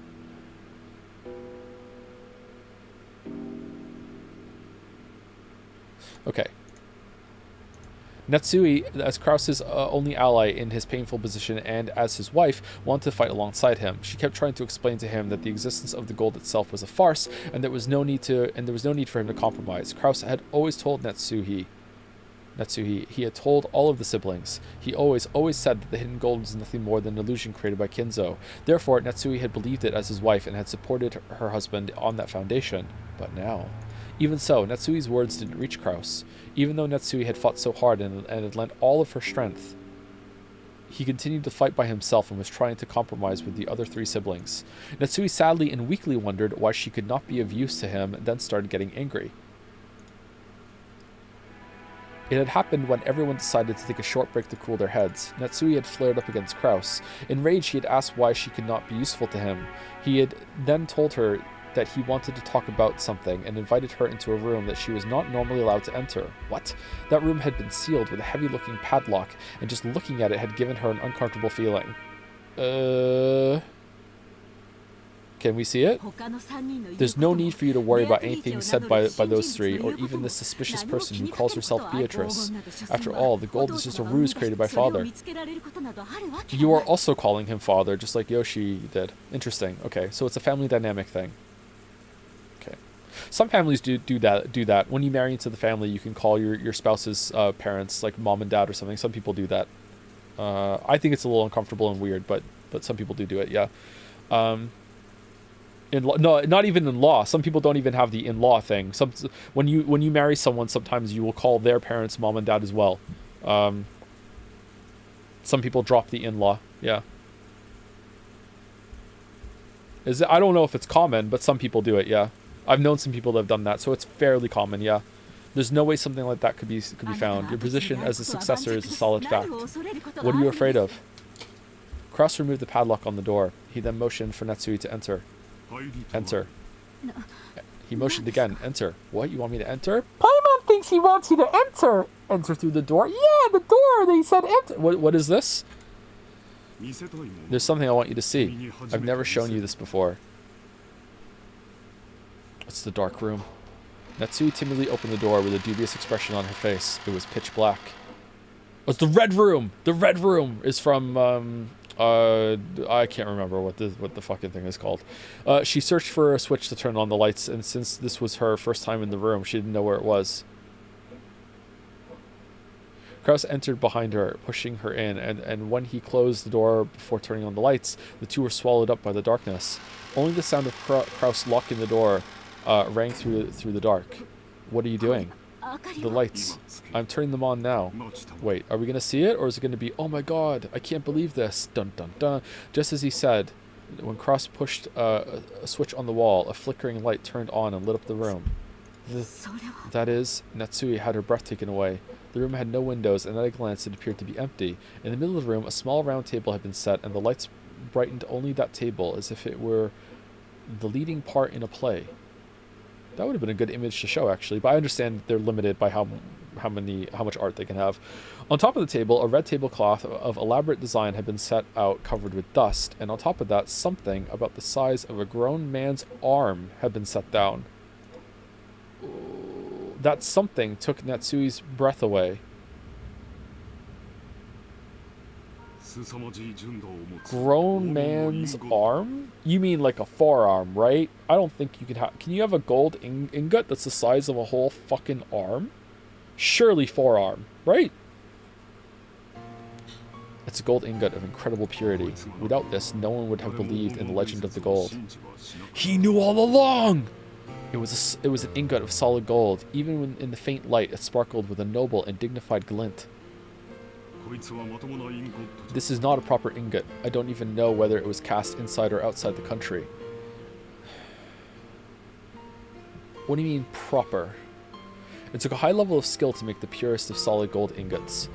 I love this word. It's so fun to say. You kind of taste the word in your mouth when you say it. I think I've said that before about that word, actually. In order to verify that purity, it was standard to have the original foundry and the name of the bank that guaranteed it imprinted on the gold. However, this ingot did not have that kind of seal. Alright, that's fine. This mysterious... Oh, sorry, it's not fine. That's what he meant with proper. This mysterious gold bar had come from an unknown foundry. Look here. There's nothing to be afraid of. It's just a bar of gold. Natsui, following Kraus's words, timidly approached the ingot. Right here. Kraus pointed at the surface of the ingot.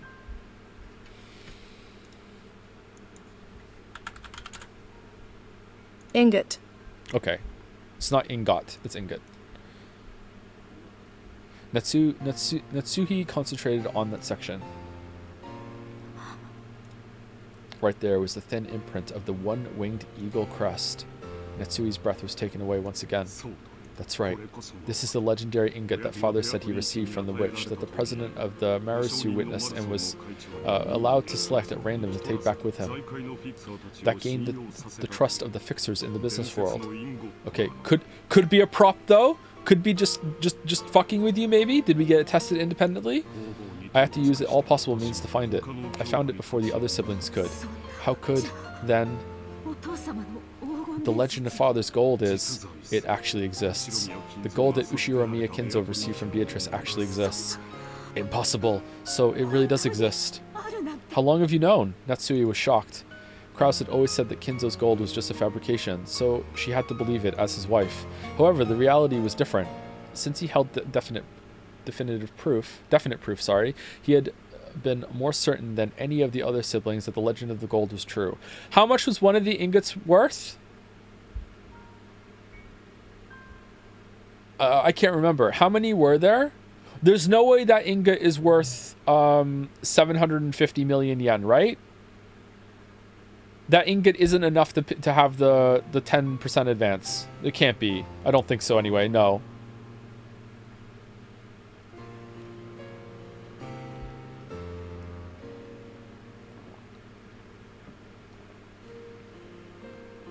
Maybe it is actually. I don't know. How many ingots would you need to make 10 tons?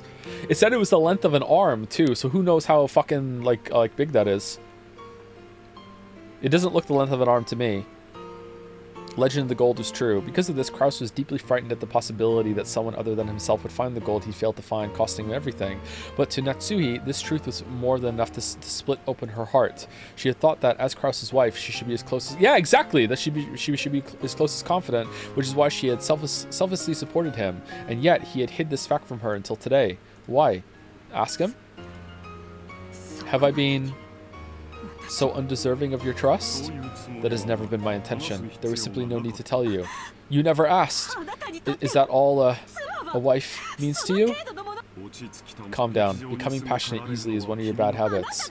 You're the one who's making me like that, aren't you? I've been supporting you as a wife ever since I married into this family. For your sake, I threw away the family I was born into, and I've been offering up my heart and my body to serve you. And in return, this is what I get? How could you... Kraus grimaced, looking annoyed. His expression effectively communicated how much he disliked this part. This fucking...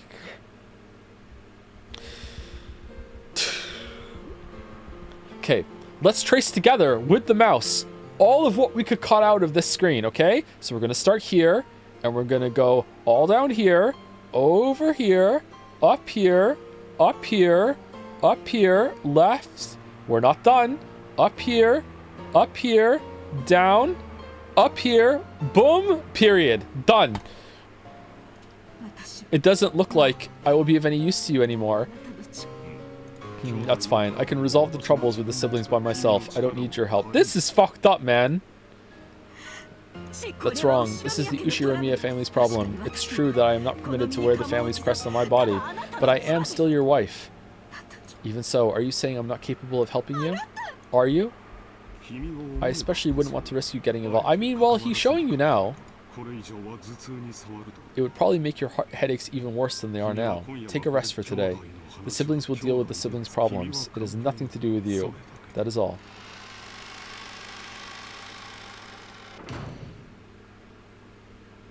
Natsui fucking sucks. You think so? I think she's one of the best characters so far. I really understand where she's coming from. I probably feel for Natsui more than any other character in the story right now, actually. A dull headache tormented Natsui. No matter what medicine she took, no matter what scent she burned, it wouldn't heal.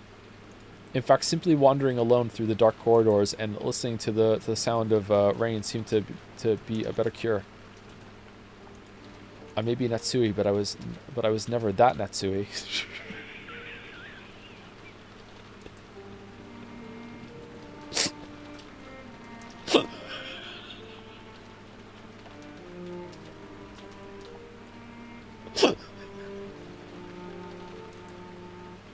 Sorry, I may be Natsui, but I was never Ushiramiya Natsui.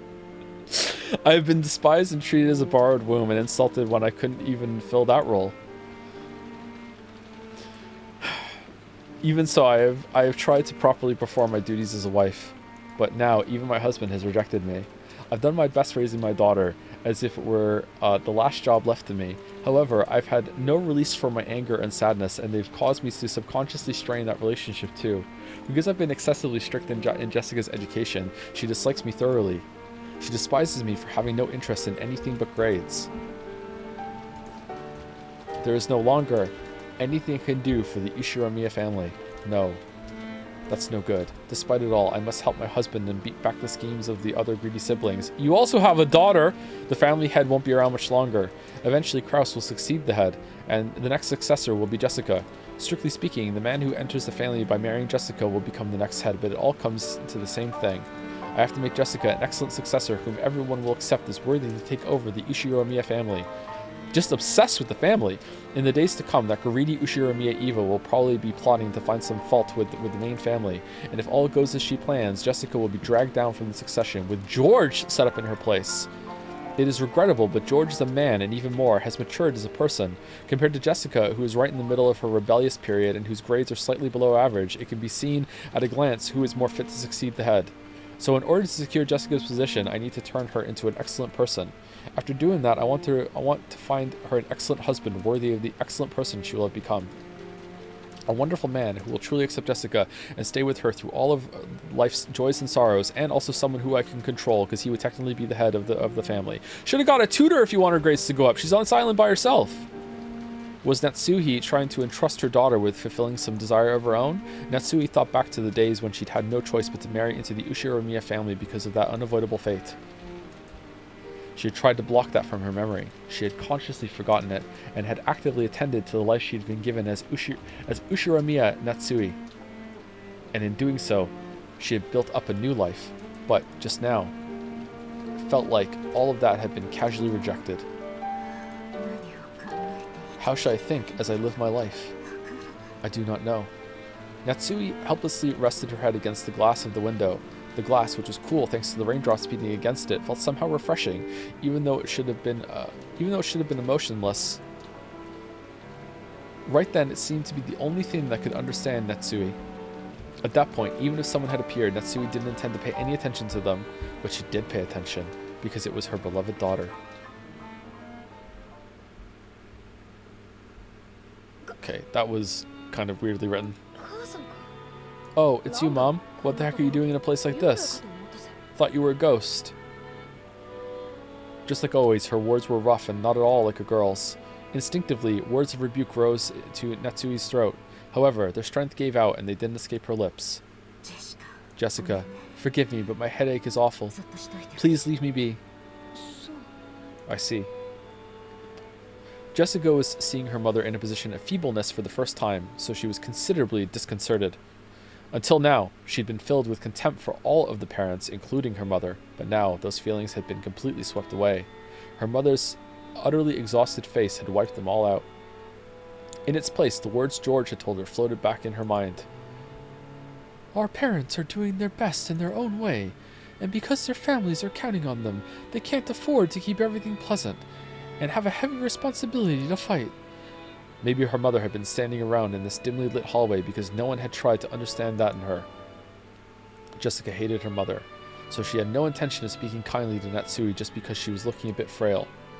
Why'd you hate your mother so much? She's always criticizing you? So when she attempted to speak kindly to her mother anyway, she had to clench her fists and gather up the words from deep in her heart. It sounds like you've really got your hands full with that meeting thing. It has nothing to do with you. Please go somewhere else. Is your headache bad? Should I go get some medicine? You don't have to trouble yourself. Please leave me alone. Natsui wasn't being cold. She just wanted her daughter to go far away so she wouldn't have to bump against Natsui's own short temper. But there was no chance that Jessica would realize this. Oh, okay. Jessica hung her head, looking sad. Seeing that expression, Natsui recognized the kindness that Jessica was trying to muster. She gave her head a small shake to drive away her own unkind feelings. Then I'll leave.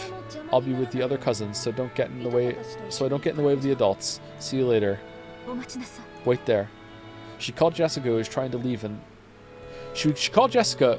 leave, and look lonely, to a stop. What?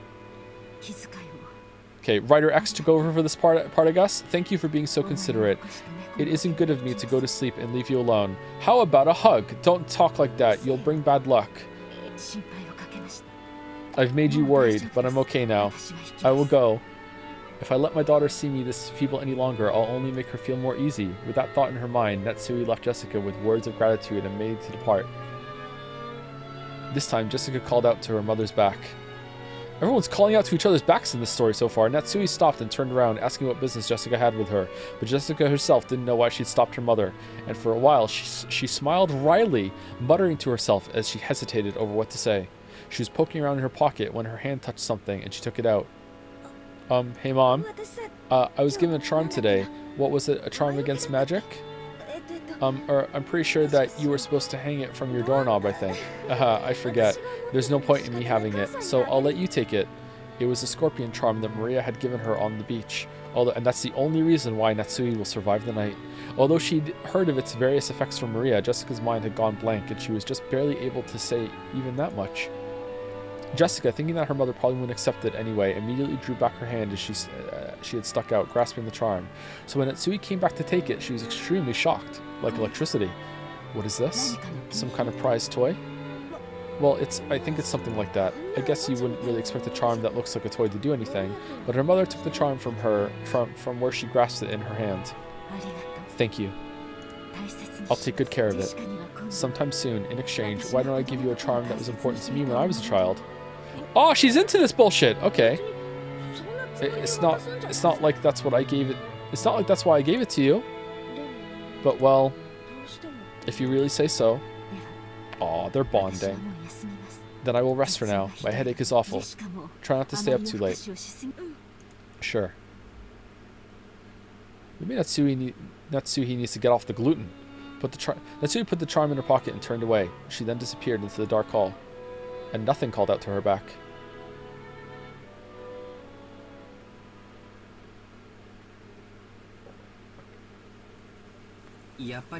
It seems the weather will be like this all day tomorrow after all.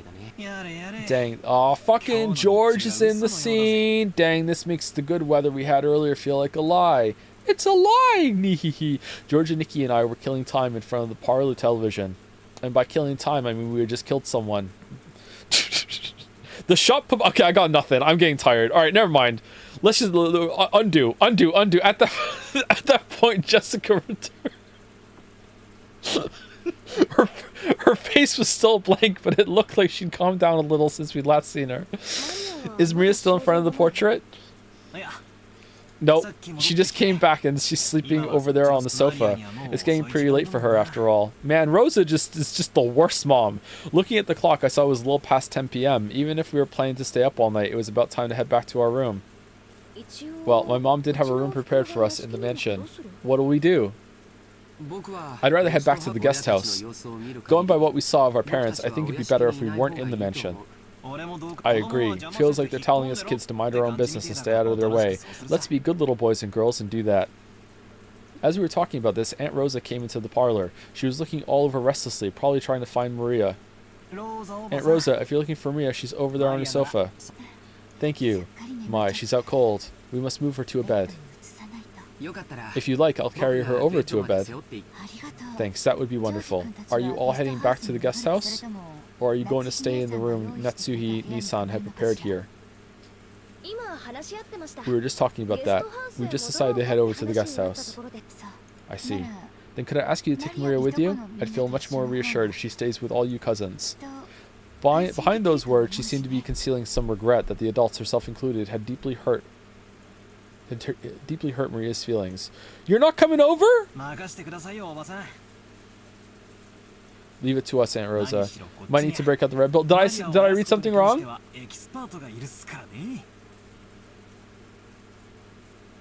Sorry if I misread something.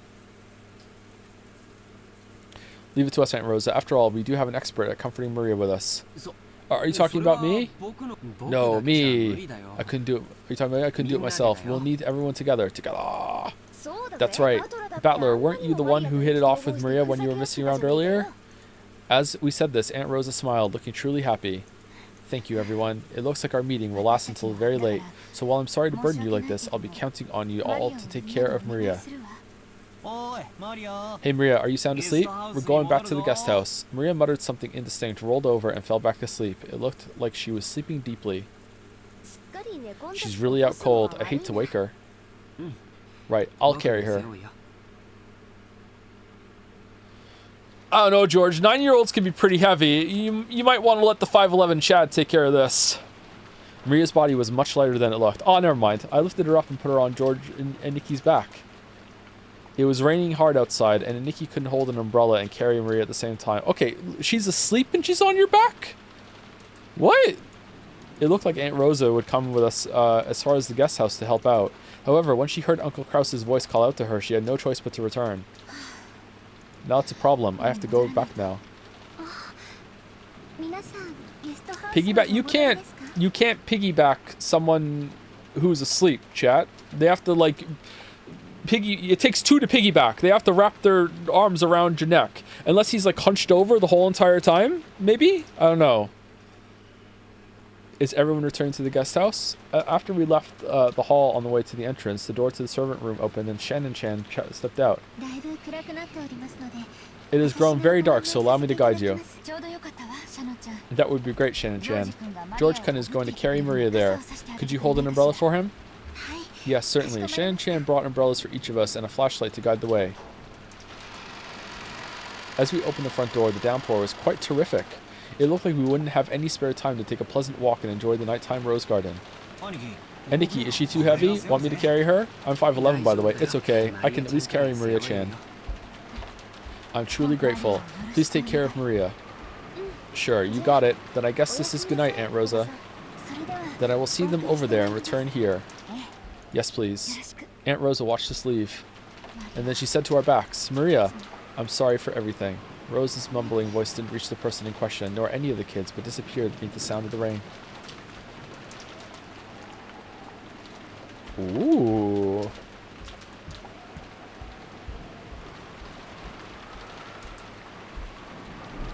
After cutting through the rainy rose garden, we arrived at the guest house.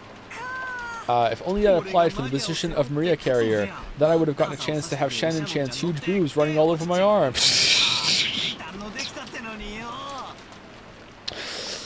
Oh, that's not why I did it. It's a misunderstanding. I thought that if I didn't walk like this, George-sama would get all wet. Come on, quit babbling and go in. After being urged on by Jessica, we folded up our umbrellas and went into the guest house. Has anyone gotten their clothes wet? I can bring some towels if you want.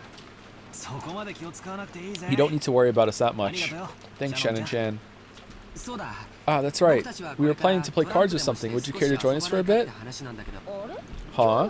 Who had the night shift on today's schedule? I believe we had a special schedule during the family conference. Also, I think a few alterations have been made, so I will go and check. Night shift? Wait, if you have to go all the way back to the dimension to find out, don't force yourself. Oh, that's alright. I can find out from the servant room in the guest house. Please excuse me for a short while. Suspicious? Shannon Chan gave a quick bow and went into the guest house servant room. The rest of us headed for the cousin's room and decided to put Maria to bed for the time being. Maria was sleeping very deeply, and there was absolutely no sign of her eyes opening. For now, we'd get some soft drinks out of the room's refrigerator and drink those while playing cards or something. Coke Zero?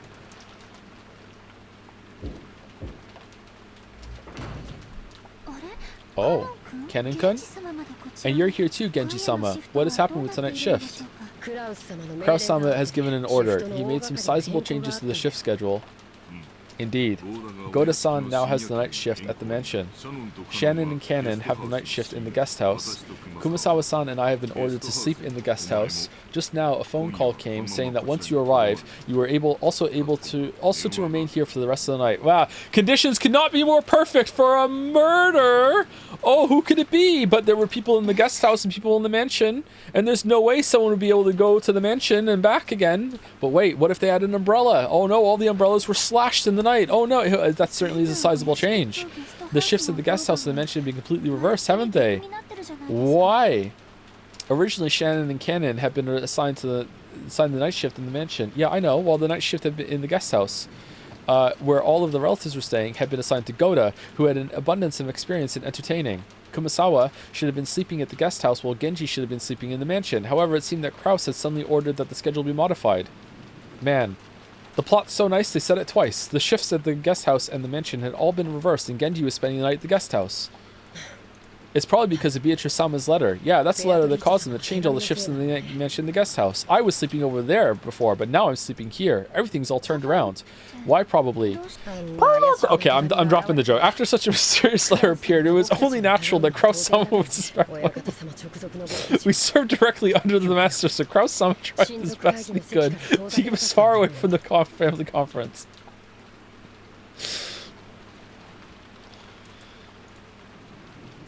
And Sai slaps the table. You're still dry, Waffler. You must have met with the Golden Witch Beatrice. Oh, Waffler, Battler, and Waffles together. Nice.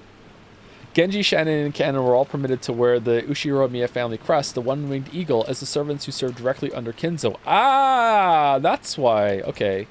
Of course, since they were working for the Ushiromiya family, they had to obey anyone's orders, but their only boss was Kinzo. Alright, that seems kind of weird, that they get to do that, but someone who's literally married to one of them can't?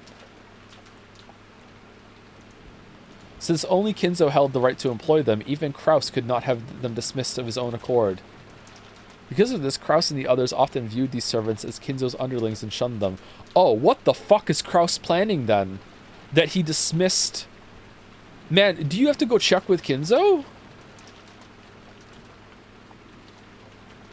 Well, he didn't get them dismissed. He's just moved them to... Like, I guess that's within his power. Huh. In fact, Kinzo seldom let anyone other than them enter his study. This sudden shift change was probably a clear expression of the sense of mistrust that had caused. Considering the time Kinzo had left to live, this would definitely be the last family conference before the problem of the inheritance came up. On top of that, the mysterious... I don't know, he's looking pretty good to me. On top of that, the mysterious letter that claimed to be from Beatrice had also dropped out of the blue. Kraus definitely wanted to keep Kinzo's loyal subjects away from the table. Okay, yeah, alright. Here's me thinking that I was smart picking up on something, but no, the story's going to tell me. Okay, away from the table is such a delicate and important discussion. Alright. If you excuse me, I will go rest. If anything happens, call me immediately. Our guest tonight is a special case after all. Yes, certainly, Genji-sama.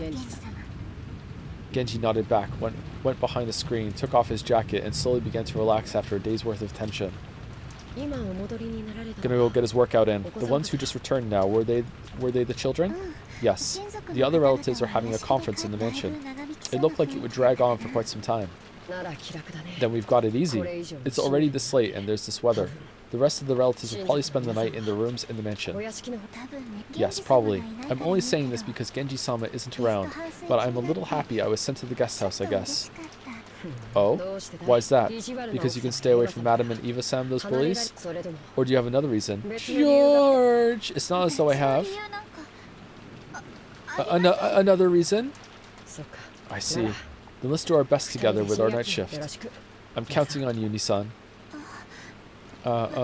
Just now I was asked to go to the children's room and play with them. Shannon hung her head apologetically, gazing at Kennen uncertainly. Kennen didn't try to meet her eyes and spoke curtly as he sighed. It looked like he didn't plan on indulging his sister. You can't. You were assigned to the night shift. Besides which, it isn't necessary for furniture like us to respond to an invitation to play. You understand, right? Yes, I do understand. Well, what if they need a table to play cards on? Shannon's shoulders drooped slightly. She had already expected that Cannon, a stickler for rules, would say something like that, but she still seemed a little discouraged. As Cannon flipped through a logbook, he spoke without facing Shannon. That means the children will be waiting for you. You'll have to apologize and tell them you have the night shift and won't be able to stay with them. Go ahead, go and come back. Why don't you come play too, Cannon? Huh, yes. I'll go apologize and come back. Shannon hurriedly stood from her seat before her brother's mood could change and flew out of the servant room after giving a quick bow. What if they insisted? Spooky safe. As he watched her go, Cannon took a single deep breath. Genji's voice came from beyond the screen. Cannon, I will be here so you can go too, Genji-sama. Shannon was the only one called. It's not as though I was invited.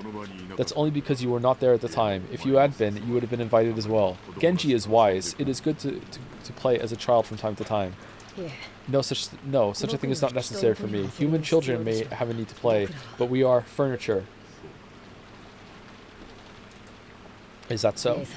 Nissan is also furniture. Even if she pretends to be a person, it will only hurt her later. I understand that, so I try not to get too close to people, that's all. Genji did not say anything after that. After a while, he stood up and used a pot of hot water to make powdered cocoa, serving some to Cannon as well.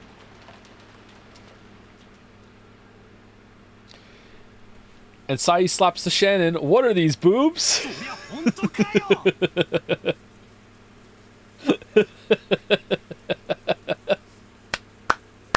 That's a good joke.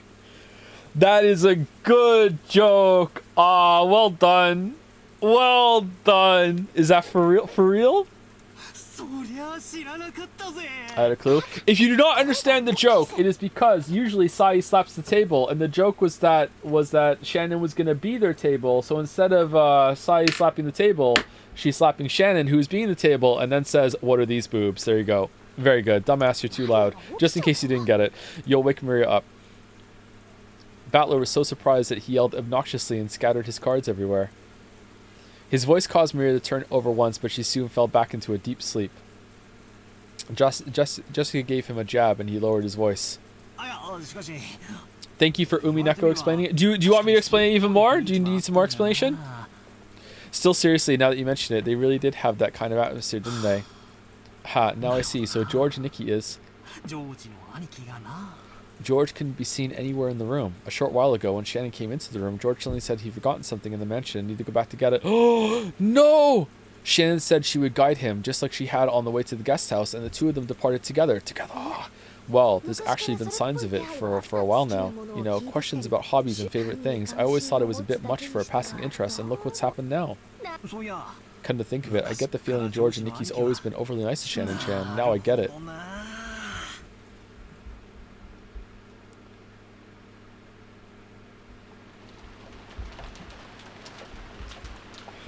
Is Mouse here?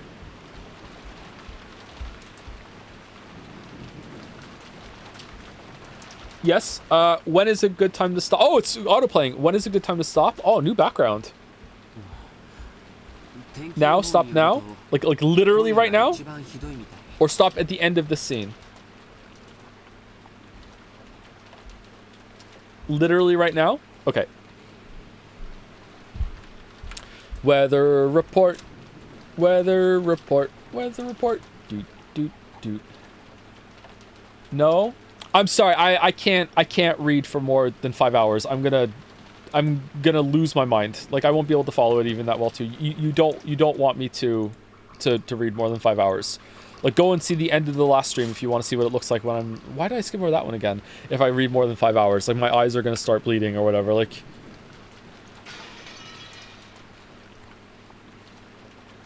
is what I would say if it wasn't one trip. Oh no, I'm kidding. All right.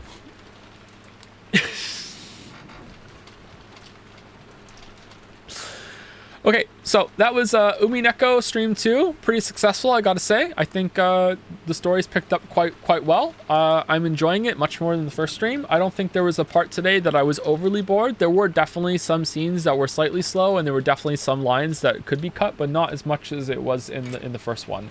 I'm curious how much of the first stream is actually going to be properly important, and if they could have, I don't know, started on the boat trip to the island or something. If they didn't need to start in the airport, I don't know, they could have combined some of those scenes. Like, is Battler being afraid of being on a vehicle really that important? I don't know, we'll see. Skip Persona next week for more of this. I don't know if I'm ready to make that call just yet, but we'll see. Okay, maybe we'll have 2 a week instead of 1 a week, but if we are having 2 a week, I think I will split it up, but we'll see how it goes. Okay, but before I go, thank you to... Who's the last person I said thank you to? Definitely Mean Bean Egg. Cameron 6? Yeah, D6. Jingchu, yes. Yuri was taken. Thank you to Moist Us Apparatus. Hopefully I'm saying that right. For the new sub, welcome. That was about an hour ago. Sorry, we weren't saying thank you to Bits and Subs for most of the stream today because we just wanted to keep reading. Thank you for the new sub. Welcome. Thank you, Fuzzy80 for the new sub as well. Welcome. Is there a raid, by the way? Do we have a raid queued? Because if not, I'm going to end the stream at the end of subs. We don't have to raid every single time, but if there is someone that we could raid. If Greg is live, that would be great. Thank you, Jahions, for the resub. I just hit the microphone, sorry. Do you think Rachel Amber is somewhere on this island? I've heard she's a social chameleon, and they probably thought she was a part of the family. She could pull off being a witch, for sure. For sure. Krakonis the Dude just continued the sub from a gift. Thank you very much. Thank you, NX Nix then Rodriguez? Or is it Nathan? It's an X. Nathan Rodriguez, I think. I think I'm saying that name wrong. Is it spelt differently than usual? Is that why it's tripping me up a little bit? Not sure. Welcome. Thank you for the new sub. Thank you, Avarisi, for gifting a sub to Umineko Lover. Yeah, loves Umineko. Thank you, Avarisi. Thank you, Jackie Ohio, for the bits. This 100 bit cheer that I spent 100 bits on costs 100 bits. Avarisi cheered 100 bits.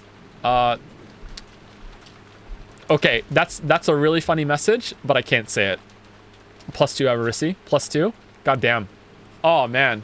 Thank you, Pincerata, for the bits. We need guest star Greg Chun to voice Battler because he is perfect for making pervy jokes actually land. That's very true. That's very true. Limited edition. Thank you, Pincerata, for another 200 bits. Glad you're enjoying the story so far. I generally think episode 1 has the least cliff, so I think you'll be hooked for the time being. Oh, does it get worse after this? Oh, no. I hope not. I hope not. Thank you, Con5654, for the gift subs. Thank you very much for the 5 gift subs, Con.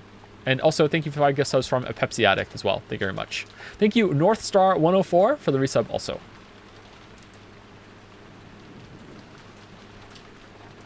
Why would they say that? Porno mag. Paste it? You want me to paste Avarici's joke in chat? Okay, hold on. Let me say it. All right, here you go. This was Avarici's message. You cannot cheer your own channel. All right, so I copy and pasted it. All right. There you go.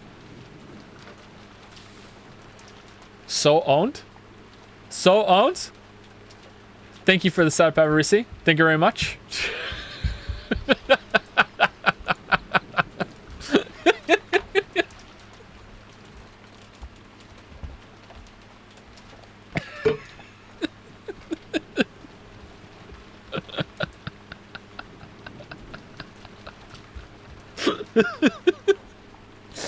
All right.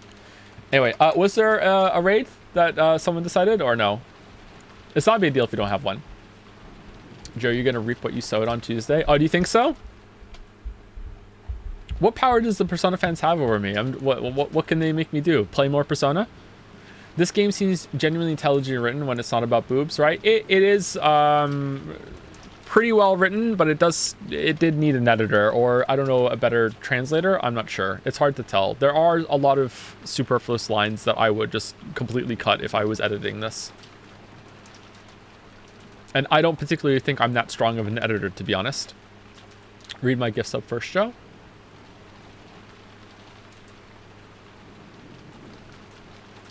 Oh, it just came in.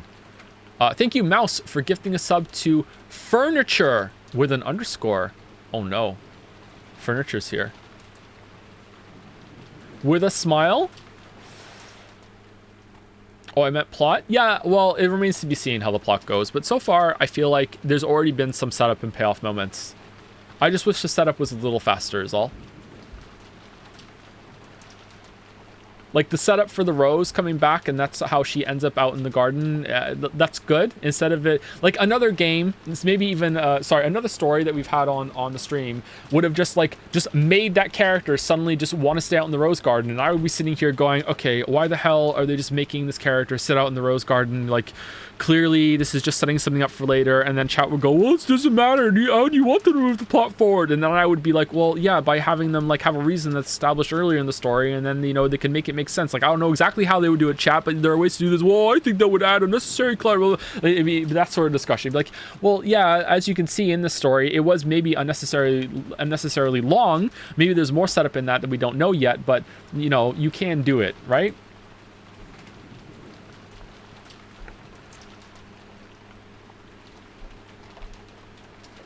Raid Shenpai? She's great. Okay, we can raid Shenpai. I don't know who Shenpai is, but if you think it's fine. I trust chat to give me raid suggestions until the day that it doesn't work out properly and we accidentally raid someone that doesn't like being raided, and then I might have to like close the raid store forever. So please do not abuse the power of raiding, okay? Apparently a lot of people like Shenpai, so we'll raid Shenpai and hope that it's okay. All right? Here we go. Raid Shenpai. Is that the right person? Show up with some joms, please. Can you resolve the bet, please? What's the bet? Oh, apparently it's resolved. It's a 1. Thank you, a toasty waffle for the new sub as well. Thank you very much, a toasty waffle. Get out of here, waffles boy. This is a pancake's house. Creature report. What was it? 1 or 2? Oh. Okay. All right. Well, that's blocked my raid message now. Okay, here we are. All right.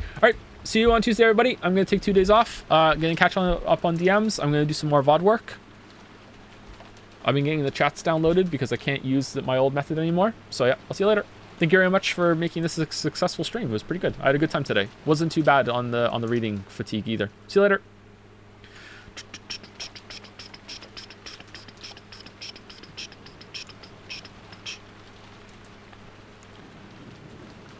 And as always, for anyone who stuck around and was a part of the ride, I'll see you again as well. Have a good weekend.